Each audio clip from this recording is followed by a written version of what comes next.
Today we're going to be reacting to probably the longest one I've ever seen. Probably this is probably going to be long. It is going to be Let's Play Pikmin 2 playthrough. Oh boy, I don't know why Hey wants to do this, but oh well. He wants that? Then sure, whatever. Let's hope I don't get copyright strike just because of that. 44 episodes. This is gonna be weird. Warning, I think this will contain some mature content. Be warned. If you don't want swearing or mature content, just go to the next video or watch one of my previous, okay? Just don't watch this one. Alright.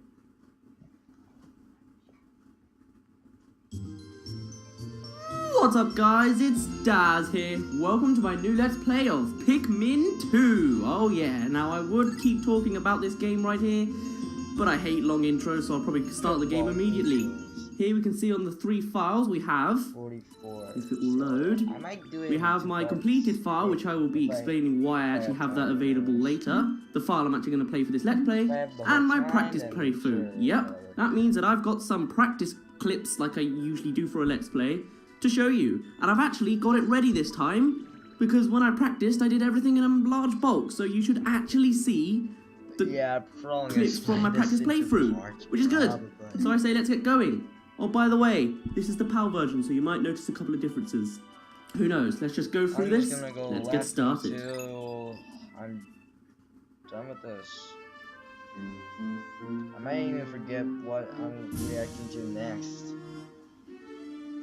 Wait, let me see what I'm reacting to next. Predictions. Well, long video after another. This is gonna kill my brain. Please kill Pikmin and the end. Get the normal script. No, this is my voice, by the way. Yeah, almost up some game financial difficulties.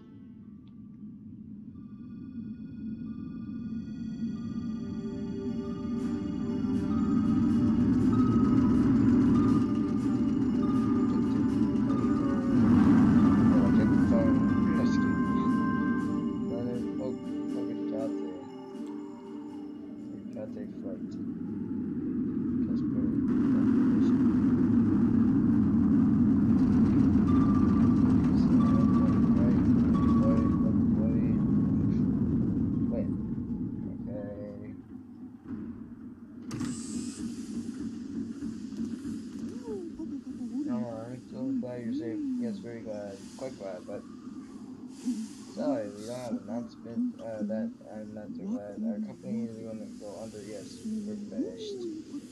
Honest, privilege in Louis here. Management Space Bunny.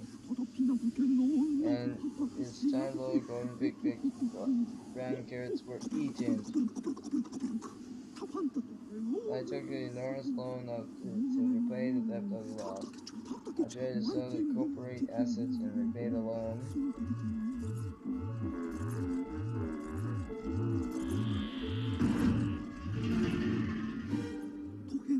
Where it was only asset, we only had to sell your ship as a stealth.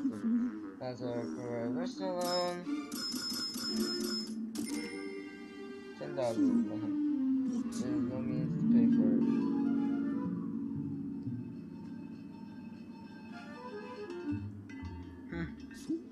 Oh no, what is that? You bought a souvenir for your kid? Treasure, money.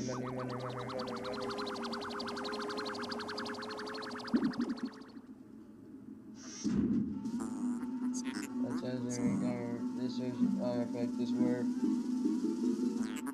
100 vocals. This thing is worth 100. That's what weird as hell.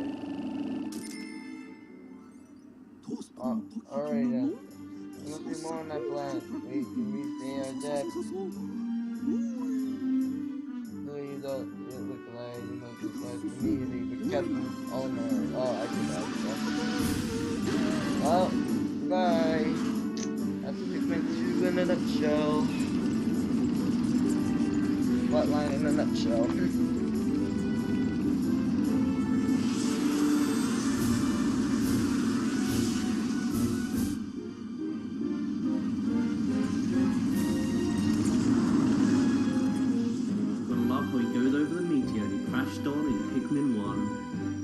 God, I'm so excited to play this game. The Valley of Repose. Oh, you thought you'd get on this planet without a crash? Think again.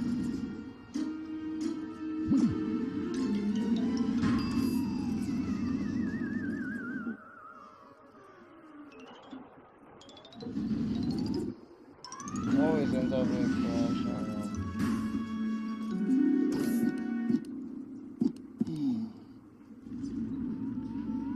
Oh my god, we have a ship that talks.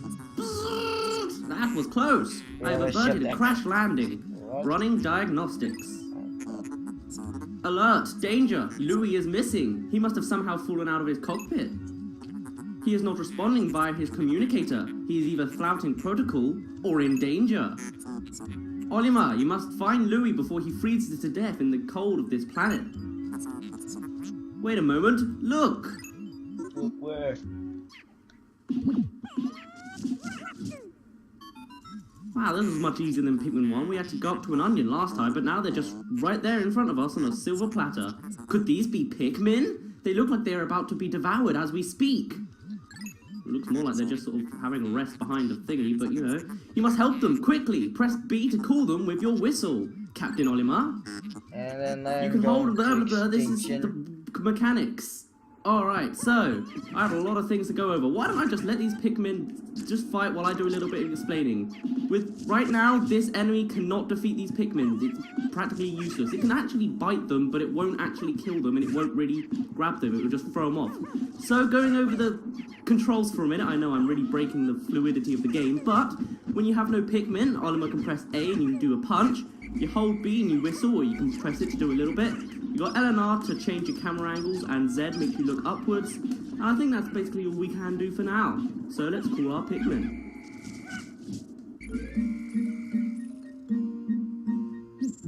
Just like old times. The Pikmin ran to your side. They seem to remember you, Captain Olimar. How fascinating. Give them instructions and do not delay. Press A to grab them and A to throw them. I think, yeah. So now with Pikmin, you can press A to throw them, and then you call them with B to whistle them back. You can also use the C stick to make them manually follow you, which is quite helpful, I guess, because you can swarm when you have a massive army of them. Anyway, this is a dwarf red bulb. You may notice there's a little icon in the top right. If you click that, you'll be sent to the Piklopedia, which I will go over later on. Well, that was easy. You can see its little ghosty corpse thing flying out the way. It's kind of gruesome, but oh well. I'm not gonna go to that. Okay, keep on talking, ship. I really want to pay attention. Attention! Captain Olimar, I have just re-established my communications link with Louis. It is fortunate that we have managed to confirm his safety. Press Y to communicate with him. I am quite interested in the details of his condition. Yes, with Pikmin 2, you don't just have one captain, you don't have 3, you have 2. So, in this, you press Y, and you change to Louis. I like how there's a Louis-shaped hole in the snow. Louis, allow me to assess your condition as per our safety protocols. Are you at all injured? Is that so? Then my concerns are eased. Our communications links show you are nearby. I didn't say anything. Can you make your way to our location and rejoin us? I will navigate for you. Press start to pause to contact me and you'll find information.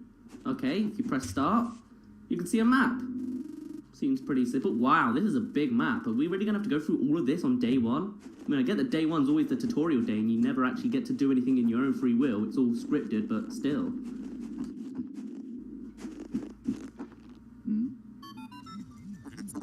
Louis, the odd object before you appears to be one of the onions mentioned in Olimar's report. So Olimar doesn't discover the onion this time. It's Louis.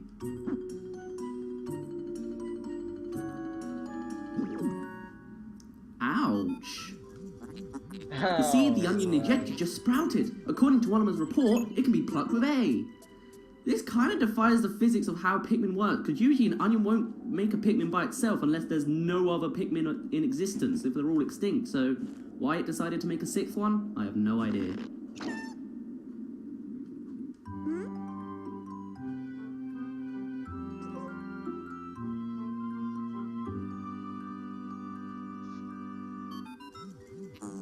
Louis, this must be one of the Pikmin creatures from Oliver's report. It is staring at you.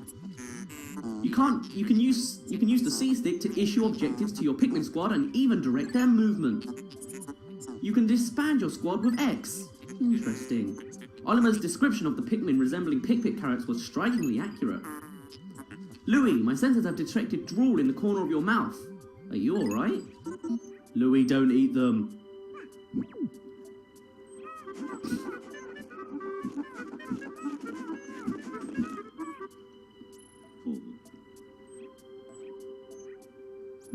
Good job, Louis, breaking the fourth wall. So, now that we have Louis, you might have noticed when you press the C stick and you make there's a little sound effect.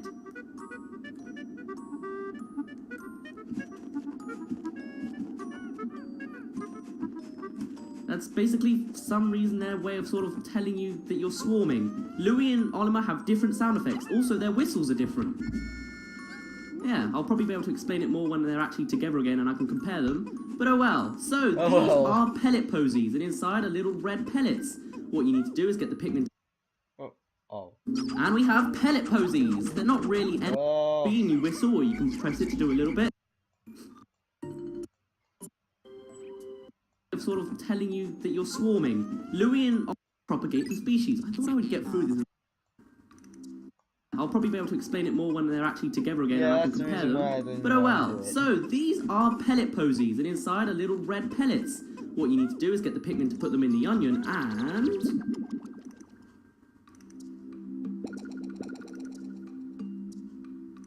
sprouts more. What a surprise. Are you going to tell us more about it, Chip?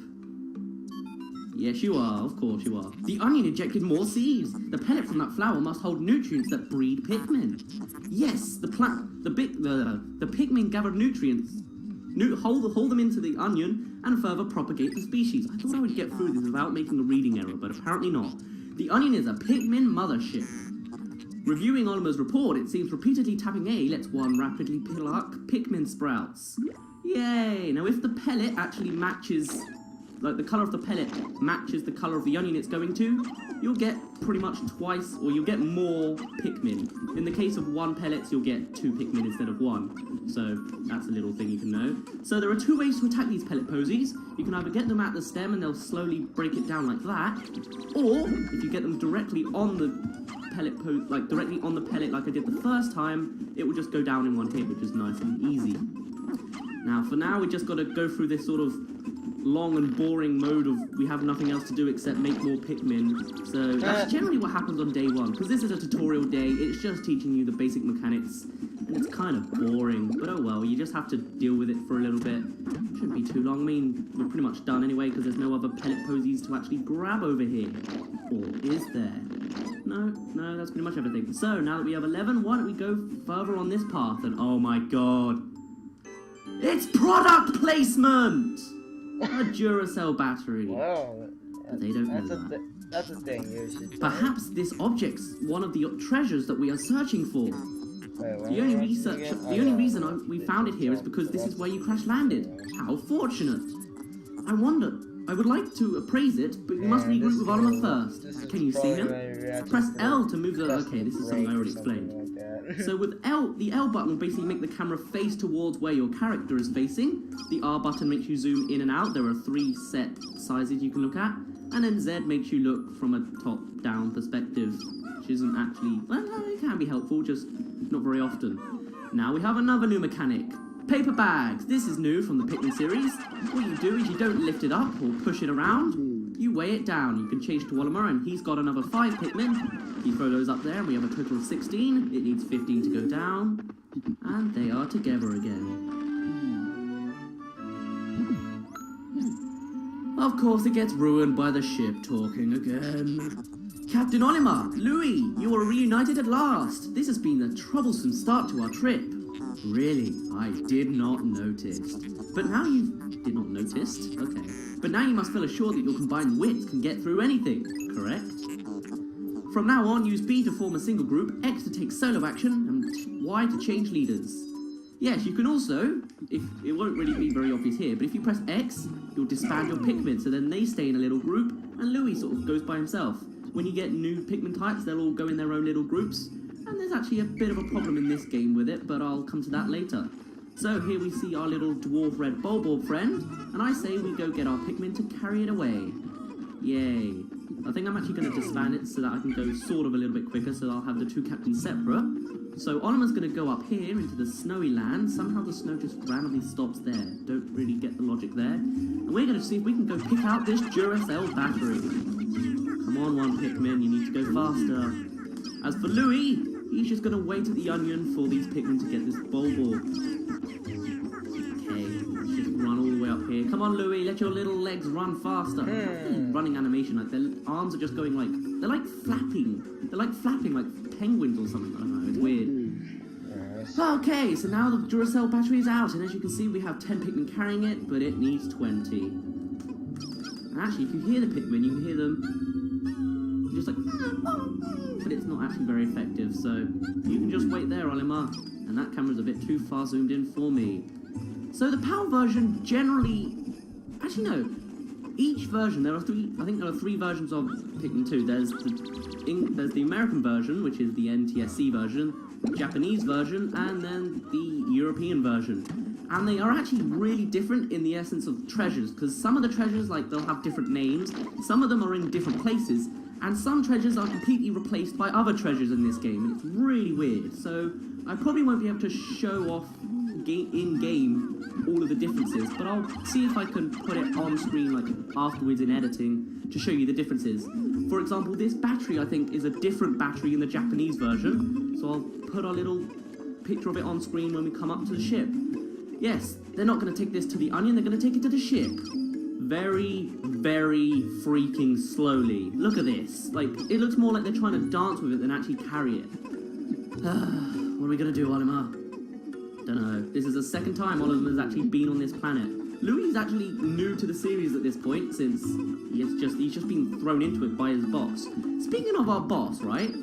Why? He's really inconsiderate if he just... Oliver's practically spent a month on this planet, you know, barely surviving, trying to get his ship to work. And now suddenly, he has to come back to this planet straight away. No introductions with his family. No time to get a warm welcome or to just feel at home again. He has to come back straight away. And on top of that, they take out his ship and sell it without his own consent and then throw in this rust bucket. I mean, look at it. I mean, it has a little, I think it has like a little angel icon on the side, but it's certainly no angel. It's sort of, it's annoying a lot of the time. Although actually, I will admit, out of the 3 ships that are in this series so far, this is my favourite because it can actually talk. Anyway, along with talking, it has a couple of other mechanics.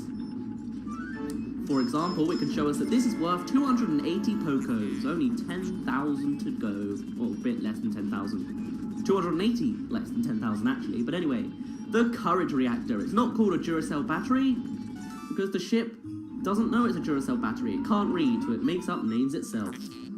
Our first day of exploration has yielded our first treasure. We will be done in record time. I took the liberty of naming it when I appraised it. The name reflects my current thinking. Okay, ship, I'm sure you can think. Leave it to me to think up catchy names for hit products. It is but one of my many talents. We shall end our first day here and report back to our president. His face will surely be joyous. Also, if you saw when we were carrying the treasure, there was a little icon on there. I'll put it back up again. If you click that, we'll go back to a little treasure hoard thing, and I can actually show some information-y bits for it. Or you can wait until the end of the video and I'll put it in then. However, to communicate with Hocketate, we must fly into a low orbit above the planet. We will now return to the surface until morning, so as to avoid the indigenous nocturnal creatures. So that's the end of day 1, the tutorial day. So naturally we have, as has been in every Pikmin game so far, a sunset cutscene. Unfortunately the Pikmin are nowhere to be seen. They've probably already gone off to their onion because they weren't actually in our little army at the time, so we'll just have an empty room for now. An empty outside. Yeah, okay. Oh my god. There's another baby.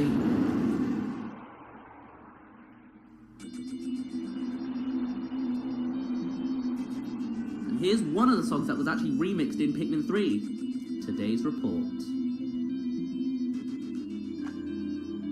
So we got one treasure, the Code Reactor, 280. Not bad. Pikmin, we had 0 yesterday and 20 today. Seems good. If I press Z, you can also see all the deaths. None so far. Yes, Pikmin can die in this game if you didn't pick that up from the enemy trying to eat them before. So, let's get some mail from the President. We get a mail every day. Not always from the President, but it's nice because it gets a little bit of character development, I think. You found your first bit of treasure. Fine work. Our future depends on your efforts, so check your treasure hoard regularly. I'll check in often. Keep up the pace. I will save my game, thank you very much. And now we come to the world map. There's not really much we can do here. There's only one place to actually go, and it's in here is the ship like lagging in its speed. Also, this map is actually just the Pikmin 1 map with some extra assets plonked on top. But whatever. So I think I'm going to end it off here. Actually, no. I'm going to show off the Piklopedia and treasures. If you press L and R, you can go to them. So if I press L, you'll see this is the Piklopedia. It's basically showing every single enemy or thing you can attack. So if I press A, you can throw pick carrots at it, which is what was made on Hospitate and look a lot like Pikmin. And you can basically just feed them for some reason. Don't really know why you would. You can also see you can press X and Y to get Oliver and Louie's notes. Now this is why I had a completed file on my game. With that, I can actually look at Louie's notes, and I can actually hear about it. So I think for now, I'm going to end it off here, but then I'm actually going to read it afterwards, so then I can annotate it to the thingy afterwards. So, right. Does that make sense? Good. So, my name's been Daz, you don't really care, and I'll see you in a bit.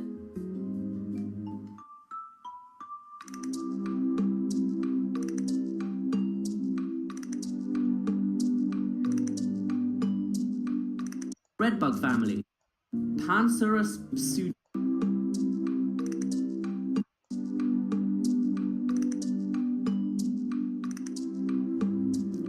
Dwarf red bulb, Phantastrophy redbug family. Although initially identified as a juvenile red bulb, groundbreaking new research indicates that this creature is in fact a member of the bread bug family, a close relative of the vanilla bread bug. It escapes predation through mimicry. Unique adaptation of the red bulb's crimson coloration allows the species to safely commingle. Such effective adaptation of an obfuscate. Oh my god, why do you have to use such big words, Olimar? I know you're smart enough biologist or something, but still.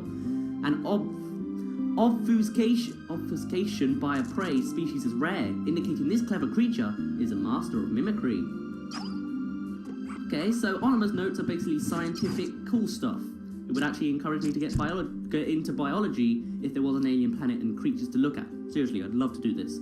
And Louie's notes is how to eat them. For a blissful bisque, mince the entire beast finely and stir it in with heavy cream, artichoke hearts, and a pinch of black pepper. Heat slowly until piping hot. Mmm, rich and creamy. And we have pellet posies. They're not really enemies, but it counts in the Piklopedia. It has every single plant. Don't know why. After time, they will grow into little pellets. It's nice. Pellet posy, Amplus nutrio, pellet weed family. In the stem of the pellet posy, one can observe the muscle fibre unique to half plant, half animal species, such as the Pikmin and candy pot flowers. So the pellet posy is a species that can be considered a close relative. Although the ability to crystallize nectar is unique to a small group of the pellet weed family, the fact that these plants reach maturity so quickly and that their pellets, not their parents, contain such high concentrations of natural nutrients in the soil explains why the Pikmin and so many of the other indigenous species are so reliant on these pellets for sustenance. Louie's notes. On a quest for the perfect hors d'oeuvre, I think that's his. God, I don't know how to pronounce French. Slow cook this plant in a wood fire oven, but be careful to only serve the tender pellet. Alright, and if you press L and R again, You go to the treasure hoard. This is basically a view of every treasure. Now, in this one, you can't actually throw pick carrots at it. I wonder why, but you can zoom in and move with the camera, which is nice. And actually, doesn't look like there is actually a ship's log that you can also get with these, but I guess you can't get that until later into the game, so I'll have to show that at a later time. Oliver's journal. We've recovered our first treasure. Amazingly, the Pikmin remembered how to salvage it. I can't understand their adorable language, and I don't think I know what they're thinking. Yet I'm so happy to see them when I crashed on this planet. The Pikmin helped me locate my missing ship parts. In my darkest hour, the Pikmin were there for me. Now that I've reunited with them, I know everything will be alright. It will. Right? I'm sure it will, Olimar. I'm sure it will. Well, thanks for staying this long. It's been 25 minutes. I guess I'll end it off again because you probably were here to hear what the Piclopedia stuff was. So I'm going to say goodbye once again. So, my name's been Daz. You didn't really care, and I'll see you in a bit.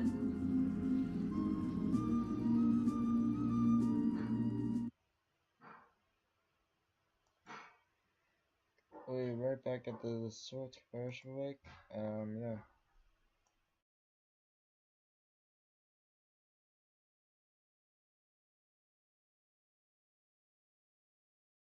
Wait.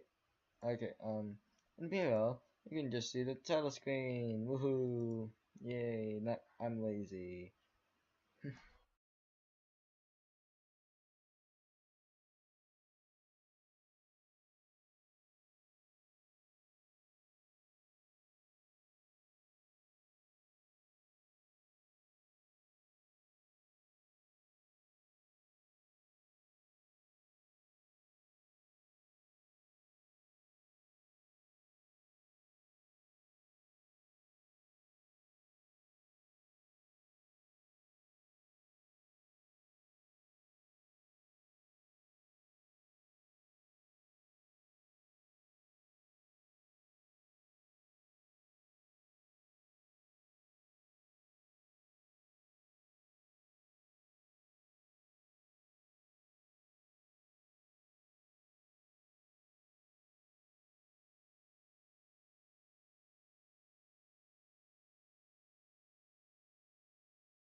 Alright, back. Mr. Commissioner Break.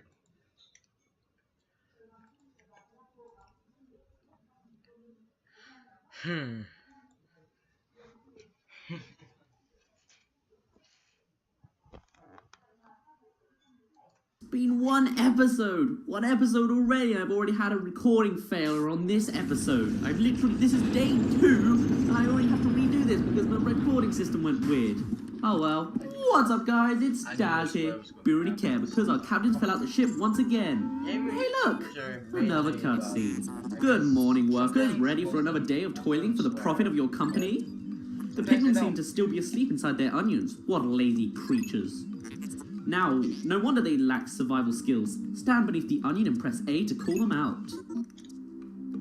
Or let the cutscene do it for you. You gotta love that hand holding. But yes, if you press A, you get these little ring things underneath your onion, and then you can use up and down to choose how many Pikmin you want out. Let's have all 20.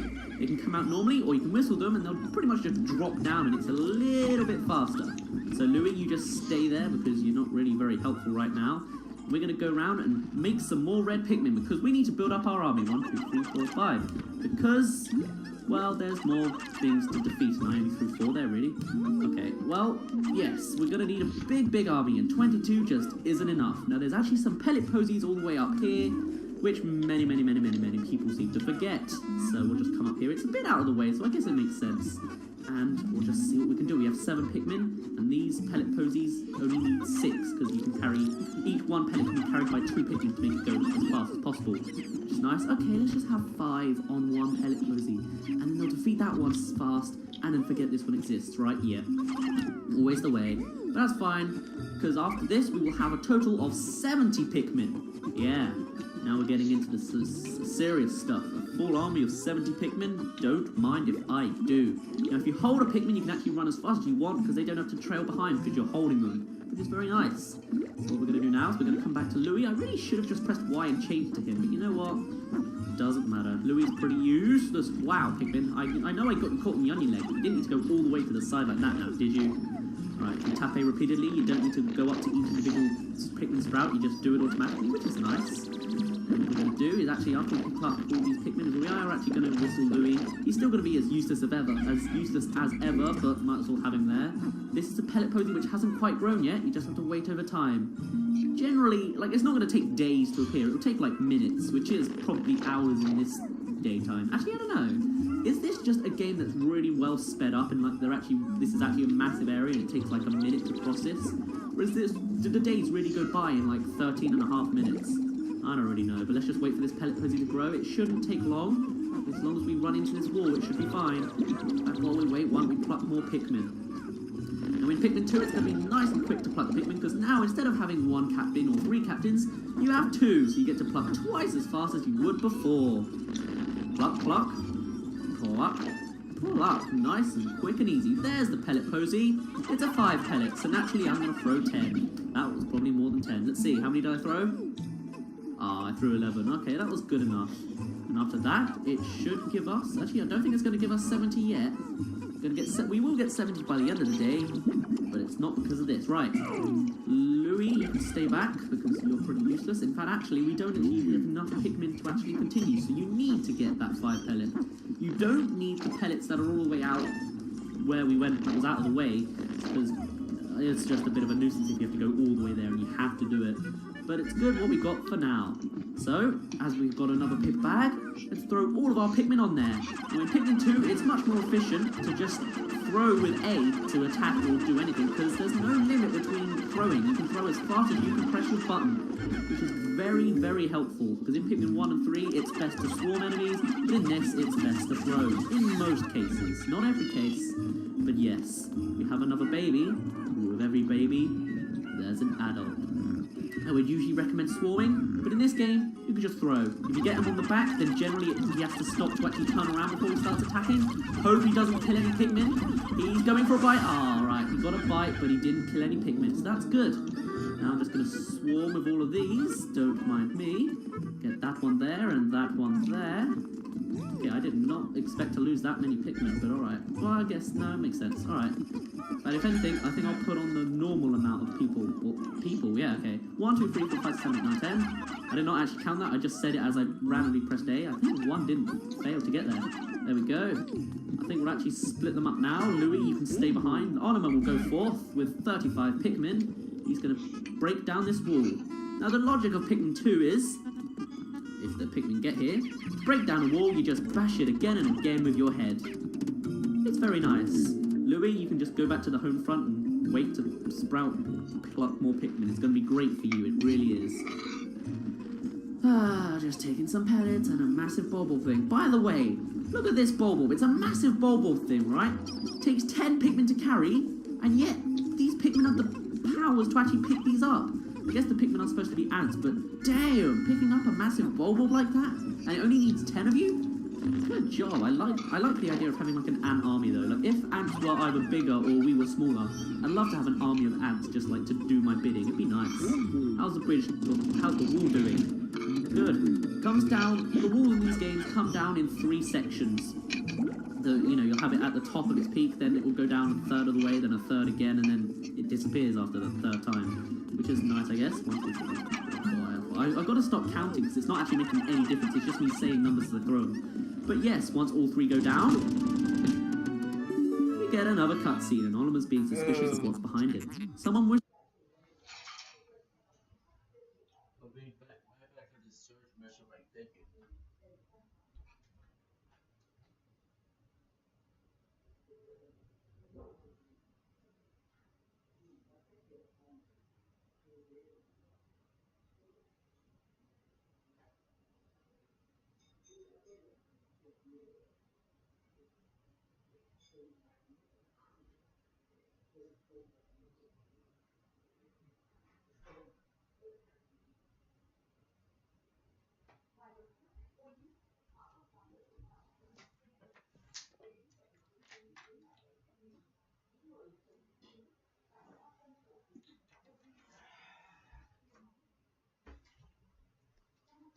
Alright.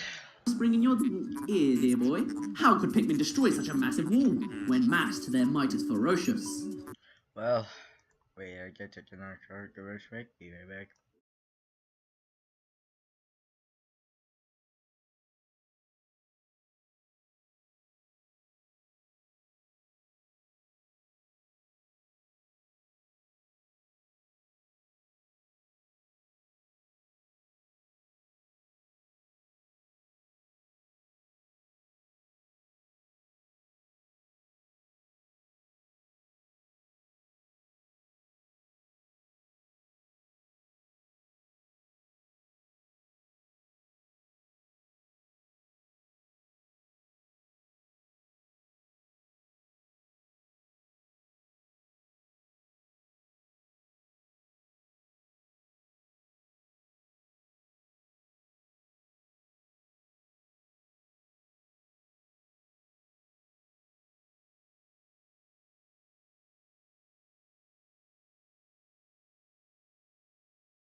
Alright, back and good. Alright, wait. You have 40. Alright, anyways. Louis, did Oliver instruct you on proper Pikmin commanding protocol? I don't know, Louis not even in this cutscene. Apparently not. Oliver, you are failing in your duties as a superior. Allow me to explain. Oh, I'm sorry, Ship. Please, tell us the same thing you told us yesterday. I would love to hear about it. C-Stick is useful for swarming Pikmin around treasures and enemies, or making them march in a line. Yes, marching in a line is actually something I didn't show. If you swarm in the same direction for quite a while, they'll eventually get into a position, and they get in a line, which is nice. The more Pikmin you have, the thicker the line gets. Now actually, we'll have a treasure over here, which takes exactly 35 Pikmin. It's almost like I planned it, or I played this game already, or played this day already. And you can just swarm nice and easily around the treasure. And that looks really pretty with all the leaves like being perfectly symmetrical around it. Well, not perfectly symmetrical, but you know what I mean. It's like perfectly spaced out. And whoa, we have a lot of sprouts to deal with. Come on, Louis, you've got to use your hands for something now. Just keep on rolling through. So, even though this is day 2 and this technically shouldn't be a tutorial day, it kind of is. It's pretty scripted. There's not like you have free will. You have to pretty much do most of the stuff I'm doing here. You don't really need all 70 Pikmin, but I'm going for it anyway. And it's kind of a nuisance. But after this, do we get free will? We kind of do, actually, yeah. I guess. I mean, I guess on this day you could just do nothing, but generally, if you want to progress, you have to do pretty much what I'm doing here. Now, even though this is it needs 35, you can get a maximum of 45 on each treasure. Every item basically can have more than you actually need, so it will, basically all it does, it makes it go faster. See, now we've got perfectly symmetrical around all the circles, which is very nice. Now, Louis, you can just sort of hang about with your 25 Pikmin at the home front, because what else are you going to do, really? Oliver's already been here, he's survived with these Pikmin, he's probably been here for a maximum of a month, though it usually takes me about a fortnight to complete Pikmin 1. What do you know? What do you do? You just, like, stare and make your eyes pop out. Yeah. As they say, one man's trash is another man's treasure. Utter scrap worth 170 Pokos, and it says 250 milliliters, in case you were wondering. Alright, so now with a big army of 70, that really doesn't look like 70, but it's nice to know that I have all those Pikmin and I can just press A as fast as I want to throw them all at anything. It makes me feel powerful. But yeah, we now have an army of 70. It's very good. Oliver, what are you doing all the way out there? Why couldn't you be in the way of the path? That would be more convenient for me, but no, you had to not do that. Alright, fine. Well, Pikmin, stop getting stuck on an invisible wall. Pikmin, come on. Alright, now I'm going to want to do the thing that you're really not supposed to do with the Pikmin. That is, I want to name them. But I'm not going to name them as individuals like that, because that's going to be crazy. Naming 70 names on day 2? No, thank you. But I would like to name each colour, but I don't know the names of every colour I want. I have the names of, and I'm sorry for spoiling the colours, I have the names of the reds, the blues, the purples, whites, and spoilers the for winged and the rock, which I'll come to later. Future episodes. I don't have a name for the yellow Pikmin, or the 6 Pikmin we're not supposed to know about, because I really don't want to spoil it. So if you could make suggestions, that would be really good. And because of that, I'll show the names that I have actually got prepared for these Pikmin. So the reds, I want to call the Jerrys, because Tom and Jerry, and even though the mouse is brown, apparently, it's red to me, because I'm colourblind. Yeah, I know. Colourblind me playing the colour game full of colour. Yeah, it's going to be great. The blues are going to be Tom, because Tom and Jerry, they could be the Tommies. You got the purples being the big Bessies, because they're massive and fat and all that. You're going to have the white Pikmin being Johnson, because that's actually referencing another game, which I'll come to later. And then, if you were curious about the Pikmin 3 Pikmin, I would have called the rock Pikmin the Rock Reggies, the winged Pikmin the Winged Wendy's, and that's about it. I don't know what to do with the yellow Pikmin or the 6th Pikmin. I really don't. Like, maybe yellow fairies or something? I don't know. But anyway, if you have name suggestions that sort of go into that sort of line, then please comment and then I'll use them eventually. Interesting. Warm air is welling up from the hole in the ground before you. What couldn't lie underground? What is wrong? You both show expressions of unease. Do not fear. The leader's group of Pikmin will join you. I shall dispatch my research pod 2. Approach the hole and press A to jump in. Whatever you say, ship. Whatever you say. This is the new mechanic in Pikmin 2. Underground caves. This is the emergence cave. What are those 4 circles at the top? I have no idea yet. Enter this hole with your Pikmin squad? Yes.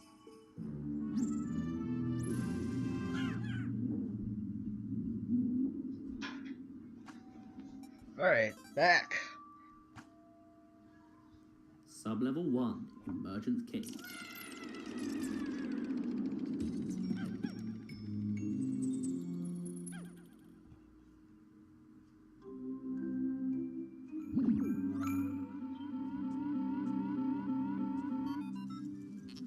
Intriguing. My heat sensors indicate that this hole's interior is warmer than on the surface. Analysis suggests subterranean areas may support different life forms than the surface. If you wish to check underground terrain, press start to communicate with me. I am not just a ship, I am an all-purpose support pod. Yes, and you can talk, and be very annoying, and give us 8 cutscenes on day 1. If you press start, you get to see a map.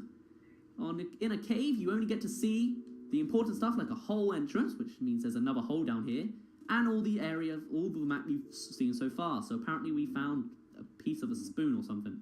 On the left, you can also see there are actually some Pikmin statistics. So in the onion, there are no red Pikmin. We've got them all out. We have 4 red Pikmin following us, and 63 are free because I haven't whistled them yet. If we press L and R, we can see our items, and ooh, looks like we have some stuff to collect. Looks like we've got a foot, a hand, a suit of some kind, and some whistles. Great. And then we have the menu, which gives us the option to give up and escape, where we basically just drop everything and leave. Really, you don't want to do that unless it's like a last resort. Anyway, now that we're here, let's go forward. And right off the bat, we get new enemies. Snow Bulborbs. They're not dwarf Snow Bulborbs, they're just Snow Bulborbs. I'll come to that in later, so click the icon and you can see the Piclopedia information on them. For now, let's swarm them. The first level of most of these caves at the beginning of the game are just a swarm fest. If you swarm, you win the game, literally. Oh, okay, just put us right in front of the hole. This hole appears to be quite deep. My sensors indicate more treacherous terrain ahead. Louis, you do recall that yes, this is the 3rd time you've told us. Your expression says that you do. Excellent. Then approach and press A. But maybe you should kill the enemies and the treasure here first. Well, don't kill the treasure, collect the treasure. There we go. Now, because I don't have ACD or OCD or anything, but I really just like cleaning up these sub-levels, so I will be collecting the enemies, even though they're worth practically nothing. But that's fine, because we're only here for the treasure, and we're just here to clean up, because that's what I like to do. It's much more satisfying when you have a room of emptiness, because you cleaned everything. I don't know. I like it. I like it a lot. That's just how I work.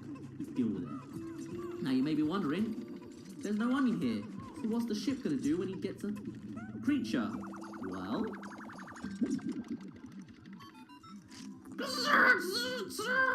Well, how could you possibly consider this beast a treasure? Beasts are incompatible with my circuitry. I suppose I will store your finds in my hole. But I do not think beasts will be worth much. Out of one cutscene, and into another.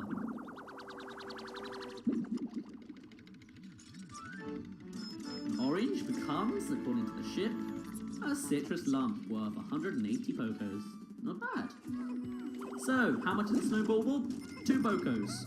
We get 180 from a citrus lump, and a 2 from a snowball bulb. How great is that? And a 7-Up bottle cap worth 100 Pokos. The Quenching Emblem. Not album. What's an album? Like an elf album? I don't know. Anyway, that's all we get from this sub-level, so let's go down another.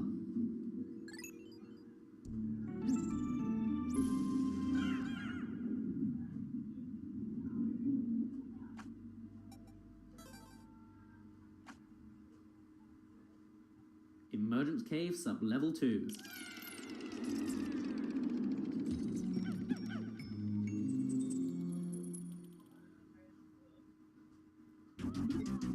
Oh, I love that sound. And this one.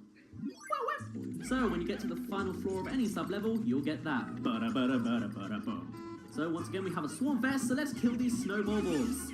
Yay! Now, Louis, I know you're useless and all that, so I'm just going to leave you here to wait for the Pikmin to carry back stuff with their ship. And actually, first, we have a very important treasure ahead of us. That shadow is very polygonal. That's not very good. It's inconceivable that such an immense object has been buried here for so long. Also, how am I going to suck that thing up? I swear I'm a tiny little head thing. the design on the outer shell resembles the surface of the planet as seen from space. Perhaps this can be used for something other than salvage. But how will we ever lift it? I fear that even 100 red Pikmin will be unable to lift it. Yeah, you heard that right. We have 70 red Pikmin, and you need 101 Pikmin, or at least the strength of 101 Pikmin, to lift this up.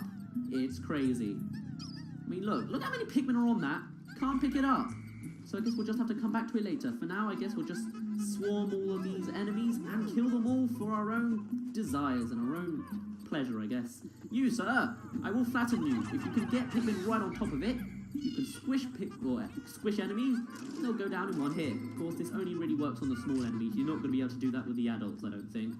Now, actually, in my first playthrough, or in my last recording, I tried to throw Pikmin at all these. It's not very effective, so instead I'm going to swarm. It's much better. Now, actually, if you haven't noticed, I'm playing the GameCube version. You can probably tell by the fact the cursor is always directly in front of Oliver and it moves really gently instead of a Wii remote that goes everywhere. And generally, I prefer the GameCube version. I don't know what it is about the Wii version, but it just doesn't appeal to me. Like, maybe it's because everywhere you aim with the cursor doesn't necessarily mean where the Pikmin will go, because you can only throw so far, and it's just, I don't like it as much. Plus, I grew up with the GameCube version, so I guess it's just a nostalgia factor. Oh well, let's continue.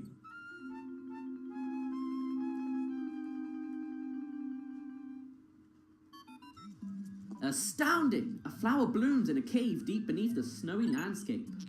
Clearly it is warmer down here than above. Look, the Pikmin are restless. They look as if they yearn to be tossed into the flower. Where's the logic in that though? What makes you look? They look exactly the same. What makes you think that they want to get thrown into a flower? I don't get it. I mean, when you first see Pikmin, you're just like, hey, why did I throw it? It's really good logic, I swear. Not to mention, you can hear them screaming when they go in. That's the same scream you hear when they get eaten or bitten or something. It's terrible. Either way, they get turned into purple sprouts.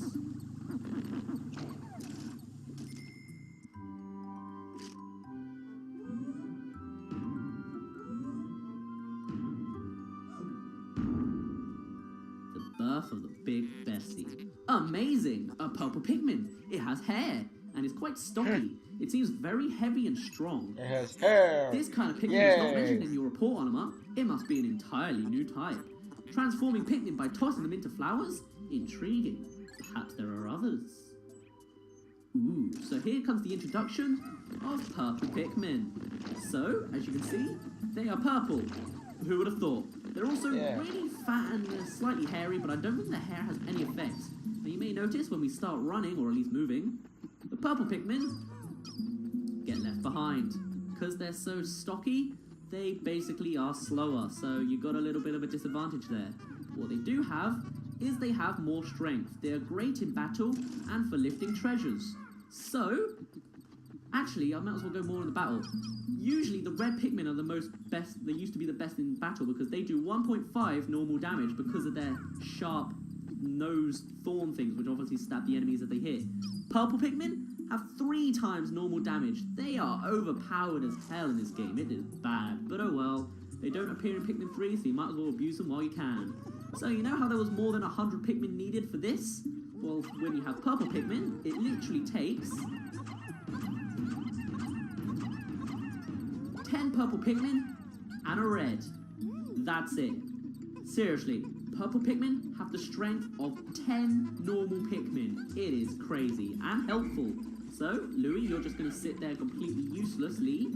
We're just going to go and get all of our Pikmin onto this. Our combined forces now come to the strength of 160. Not bad, if I may say so myself. And now it looks even more pretty how the leaves are sort of there. But they are sort of going into each other a little bit. But look at the purple side there. It looks really cool. Even though they're clearly all like ramming into each other and Oliver's just in the middle of it all. I don't really know how that's supposed to work. But still, it looks really cool. I like it. Also, you can see this Earth, this globe is actually Earth because it's actually got real places. Like there's the UK, you've got America over here, because this is the northern hemisphere of the globe at least. So, ship, you say it's a special treasure? Do tell more. Worth 200 Pokos. Spherical Atlas. This is there is a device resembling a microchip embedded inside the sphere, receiving data. Error. I can only decode a portion of the data, but I did retrieve new geographical charts. I will input this data into my planetary database and name it the Sphere Chart. Press start/pause to contact me and access the exploration kit on the radar screen with L. Now that we have this new data, you should explore the decoded territory tomorrow. So this is your new mechanic of finding new areas. It's nice and logical. Every game has a logical reason for finding new areas, and I like it a lot. So now if we look at our items, we see the bottom left one is all glowy. I wonder what the other 11 are. God, that took me a while to work out how many there were. Okay, Louis, you're done here. Let's just leave the cave, shall we? I think that seems like a good idea. And actually, you can hear the Pikmin are singing a little bit to them. Generally, when there's a big group of people and they're in a cave, they like singing to each other. There's also a little singing Easter egg that shows up later on, but I'll come to that when we can actually unlock it. For now, we'll just keep going through this cave. We have to go kind of slowly so the purple Pikmin don't get left behind. But I guess it's a nice compromise in a sense. So look at this, look how fast, like the red Pikmin are practically on top of us and the purples are just miles away. Anyway, our way to get out is through this geyser. Convenient, no? Astounding! Water is shooting out of this geyser with incredible force. Sensors indicate it has enough power to launch you into the air. Approach it and press A to try. To try, not to actually succeed. As a child, I always used to think that hole was the Louis-shaped hole. It kind of works, except Louis made a dent, not an entire hole. Anyway, let's escape. Oh, I love it, the cutscene there. Every Pikmin makes a sound like wah! But sometimes you get, I think it's a glitch, where there's one Pikmin or a bunch of Pikmin that get left behind a little bit, so it's like wah! Yeah, I love it. It's like, I love that sound. Anyway, cave complete. We got all 3 treasures and we got 22 Pokos. That's the sound out of death, isn't it? 500 Pokos from 1 cave. 10,000 Pokos is going to be an easy debt to pay off. So let's save. And there's literally nothing else we can do here in the Valley of Repose. Almost 1/10 done. It is a tutorial day. You've done everything you need to do. So let's go back.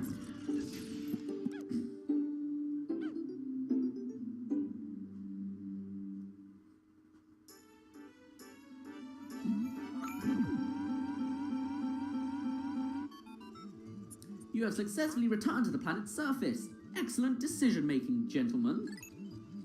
We must celebrate your first successful spelunking expedition. Spelunking. You've gathered a large amount of data that needs in-depth analysis. I shall send a report back to your president tonight detailing your progress. Out of one cutscene and into another, what do you have to say now, ship? Honor and Louis, since you will explore a new area tomorrow, today's work is done. What? You still want to work? Unacceptable! You may not realize it, but you are exhausted. This is literally the only time in the entire game where I say that you should rest. For the rest of the game, I'm just gonna pressure you to keep on going until you want to die. You should take a much-needed rest, as you have all the time you need to collect treasure. Haste makes waste, so take it nice and slow. Slow and steady even, not nice and slow. That's literally the only time he's gonna say that. Anyway, another cutscene of sunset to end the day. You get to see each Pikmin go to their onion. But the purples don't have an onion, so they go into the ship. Hope it doesn't mind. Oh, that song, I love it. It's literally in every Pikmin game. It's just like part of a tradition, and it's great. Oh my god, it's a baby and an adult. Ooh, dodged a bullet, I guess, and a couple of pellet poses. I love how the leaves of the trees fly out when you go through them. Today's report.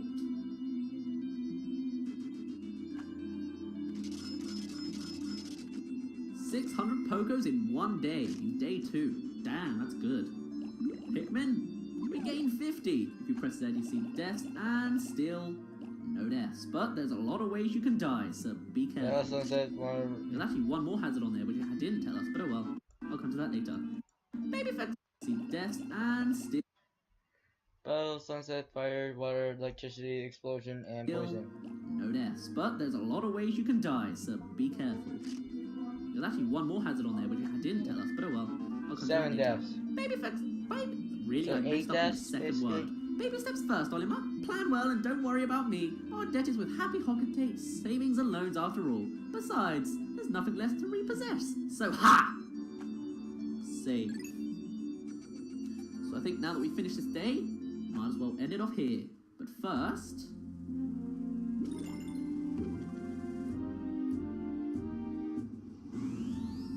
we unlock a new area, Awakening Wood. I bet there's no dick joke there that no one has ever made before. Anyway, I think we'll go and do that tomorrow. So for now, I'm going to edit off here. My name's been Daz. You don't really care, and I'll see you in a bit.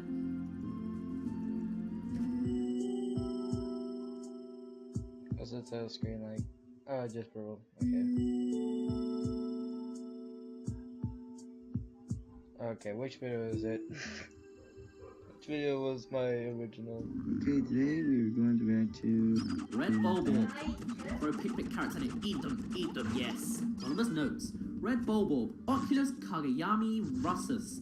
Grubdog family. This large organism has the familiar mandibles and cranial morphology of the grubdog family, as well as the characteristic bulging eyes. As with most grubdogs, the creature's cranium comprises of half of its total length and girth, showing a scarlet abdomen with white spots. This creature is primarily nocturnal, choosing to prey upon smaller creatures returning to their nests. Originally classified as the spotty bulborb, further research has classified this species as the red bulborb. Subspecies of varied colours have recently been discovered. The academics are divided into two rival camps over how to handle their classification. Yes, their name changed from Pikmin 1 to Pikmin 2. Used to be the spotty bulborb, now they're the red bulborb. That means there's more. Louis' notes. Plump specimens are best spit roasted whole and stuffed with a lime and a slab of bacon. Based frequently to ensure a magnificently moist haunch. Yes.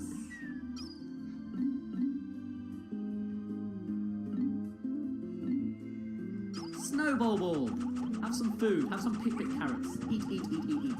Anonymous notes. Snow bulborb. Pancerus pseudoculi frosticus.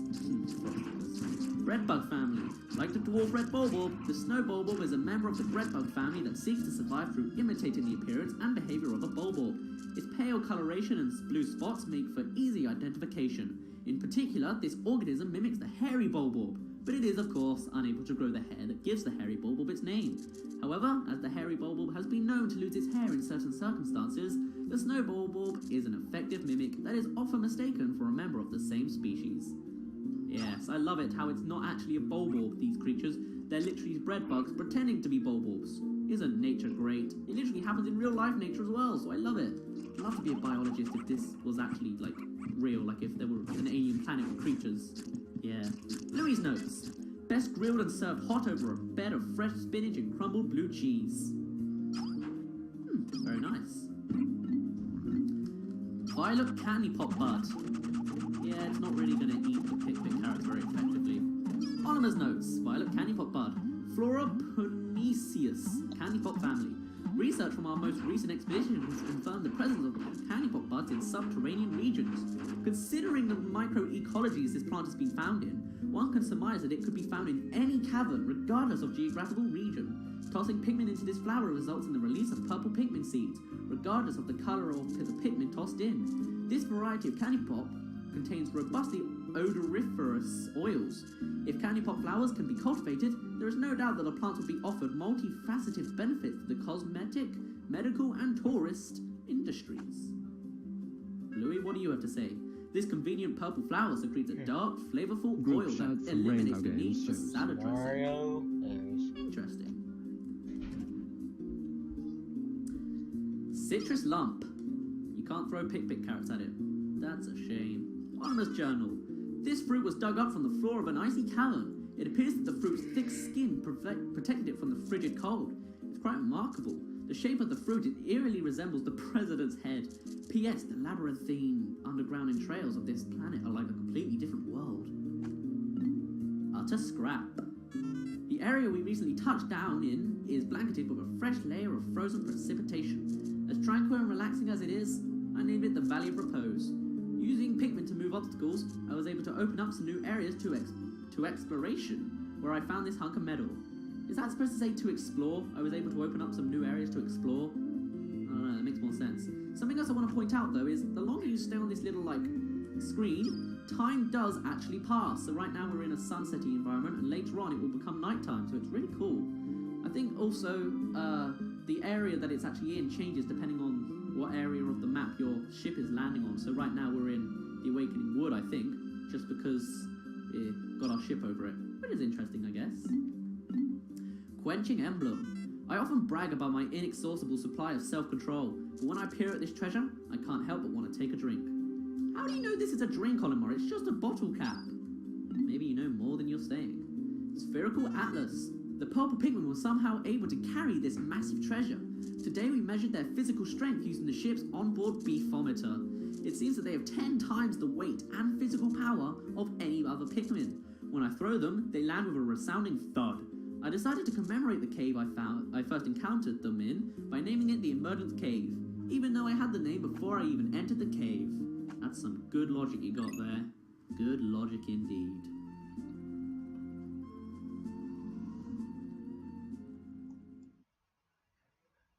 I gotta check which video I had to upload first. I forgot my videos already. That was something. But today we're going to react to Baker's birthday. I think I already got that video.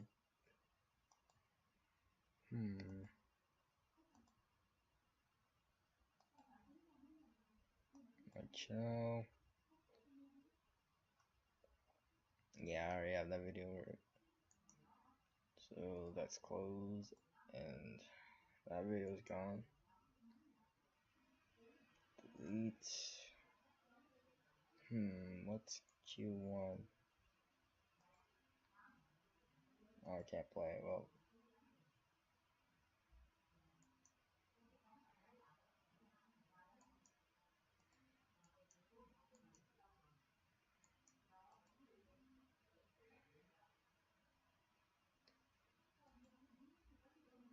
that better not be on the long reaction. So, is my camera on? Okay, yeah, okay. Today's reaction is going to be,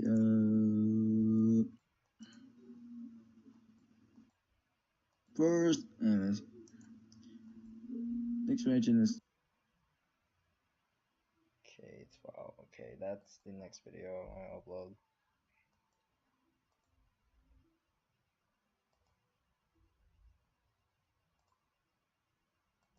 Second one.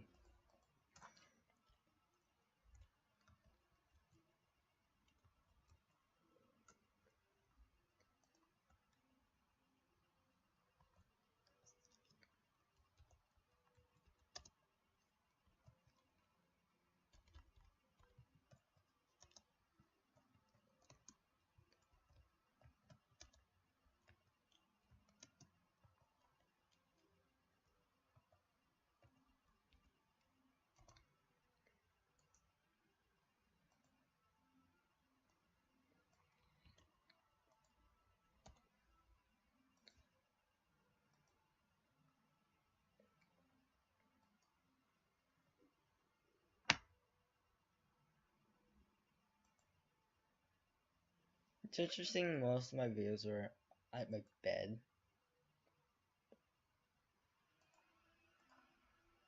I'm seem lazy with this.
it is, we are done. Ooh.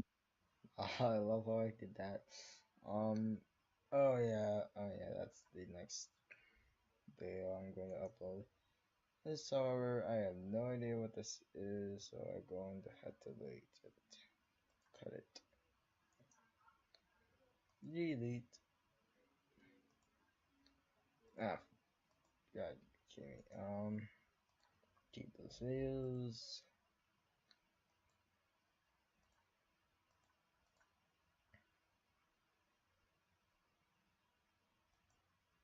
Alright. See how many videos I can get. The Awakening Wood.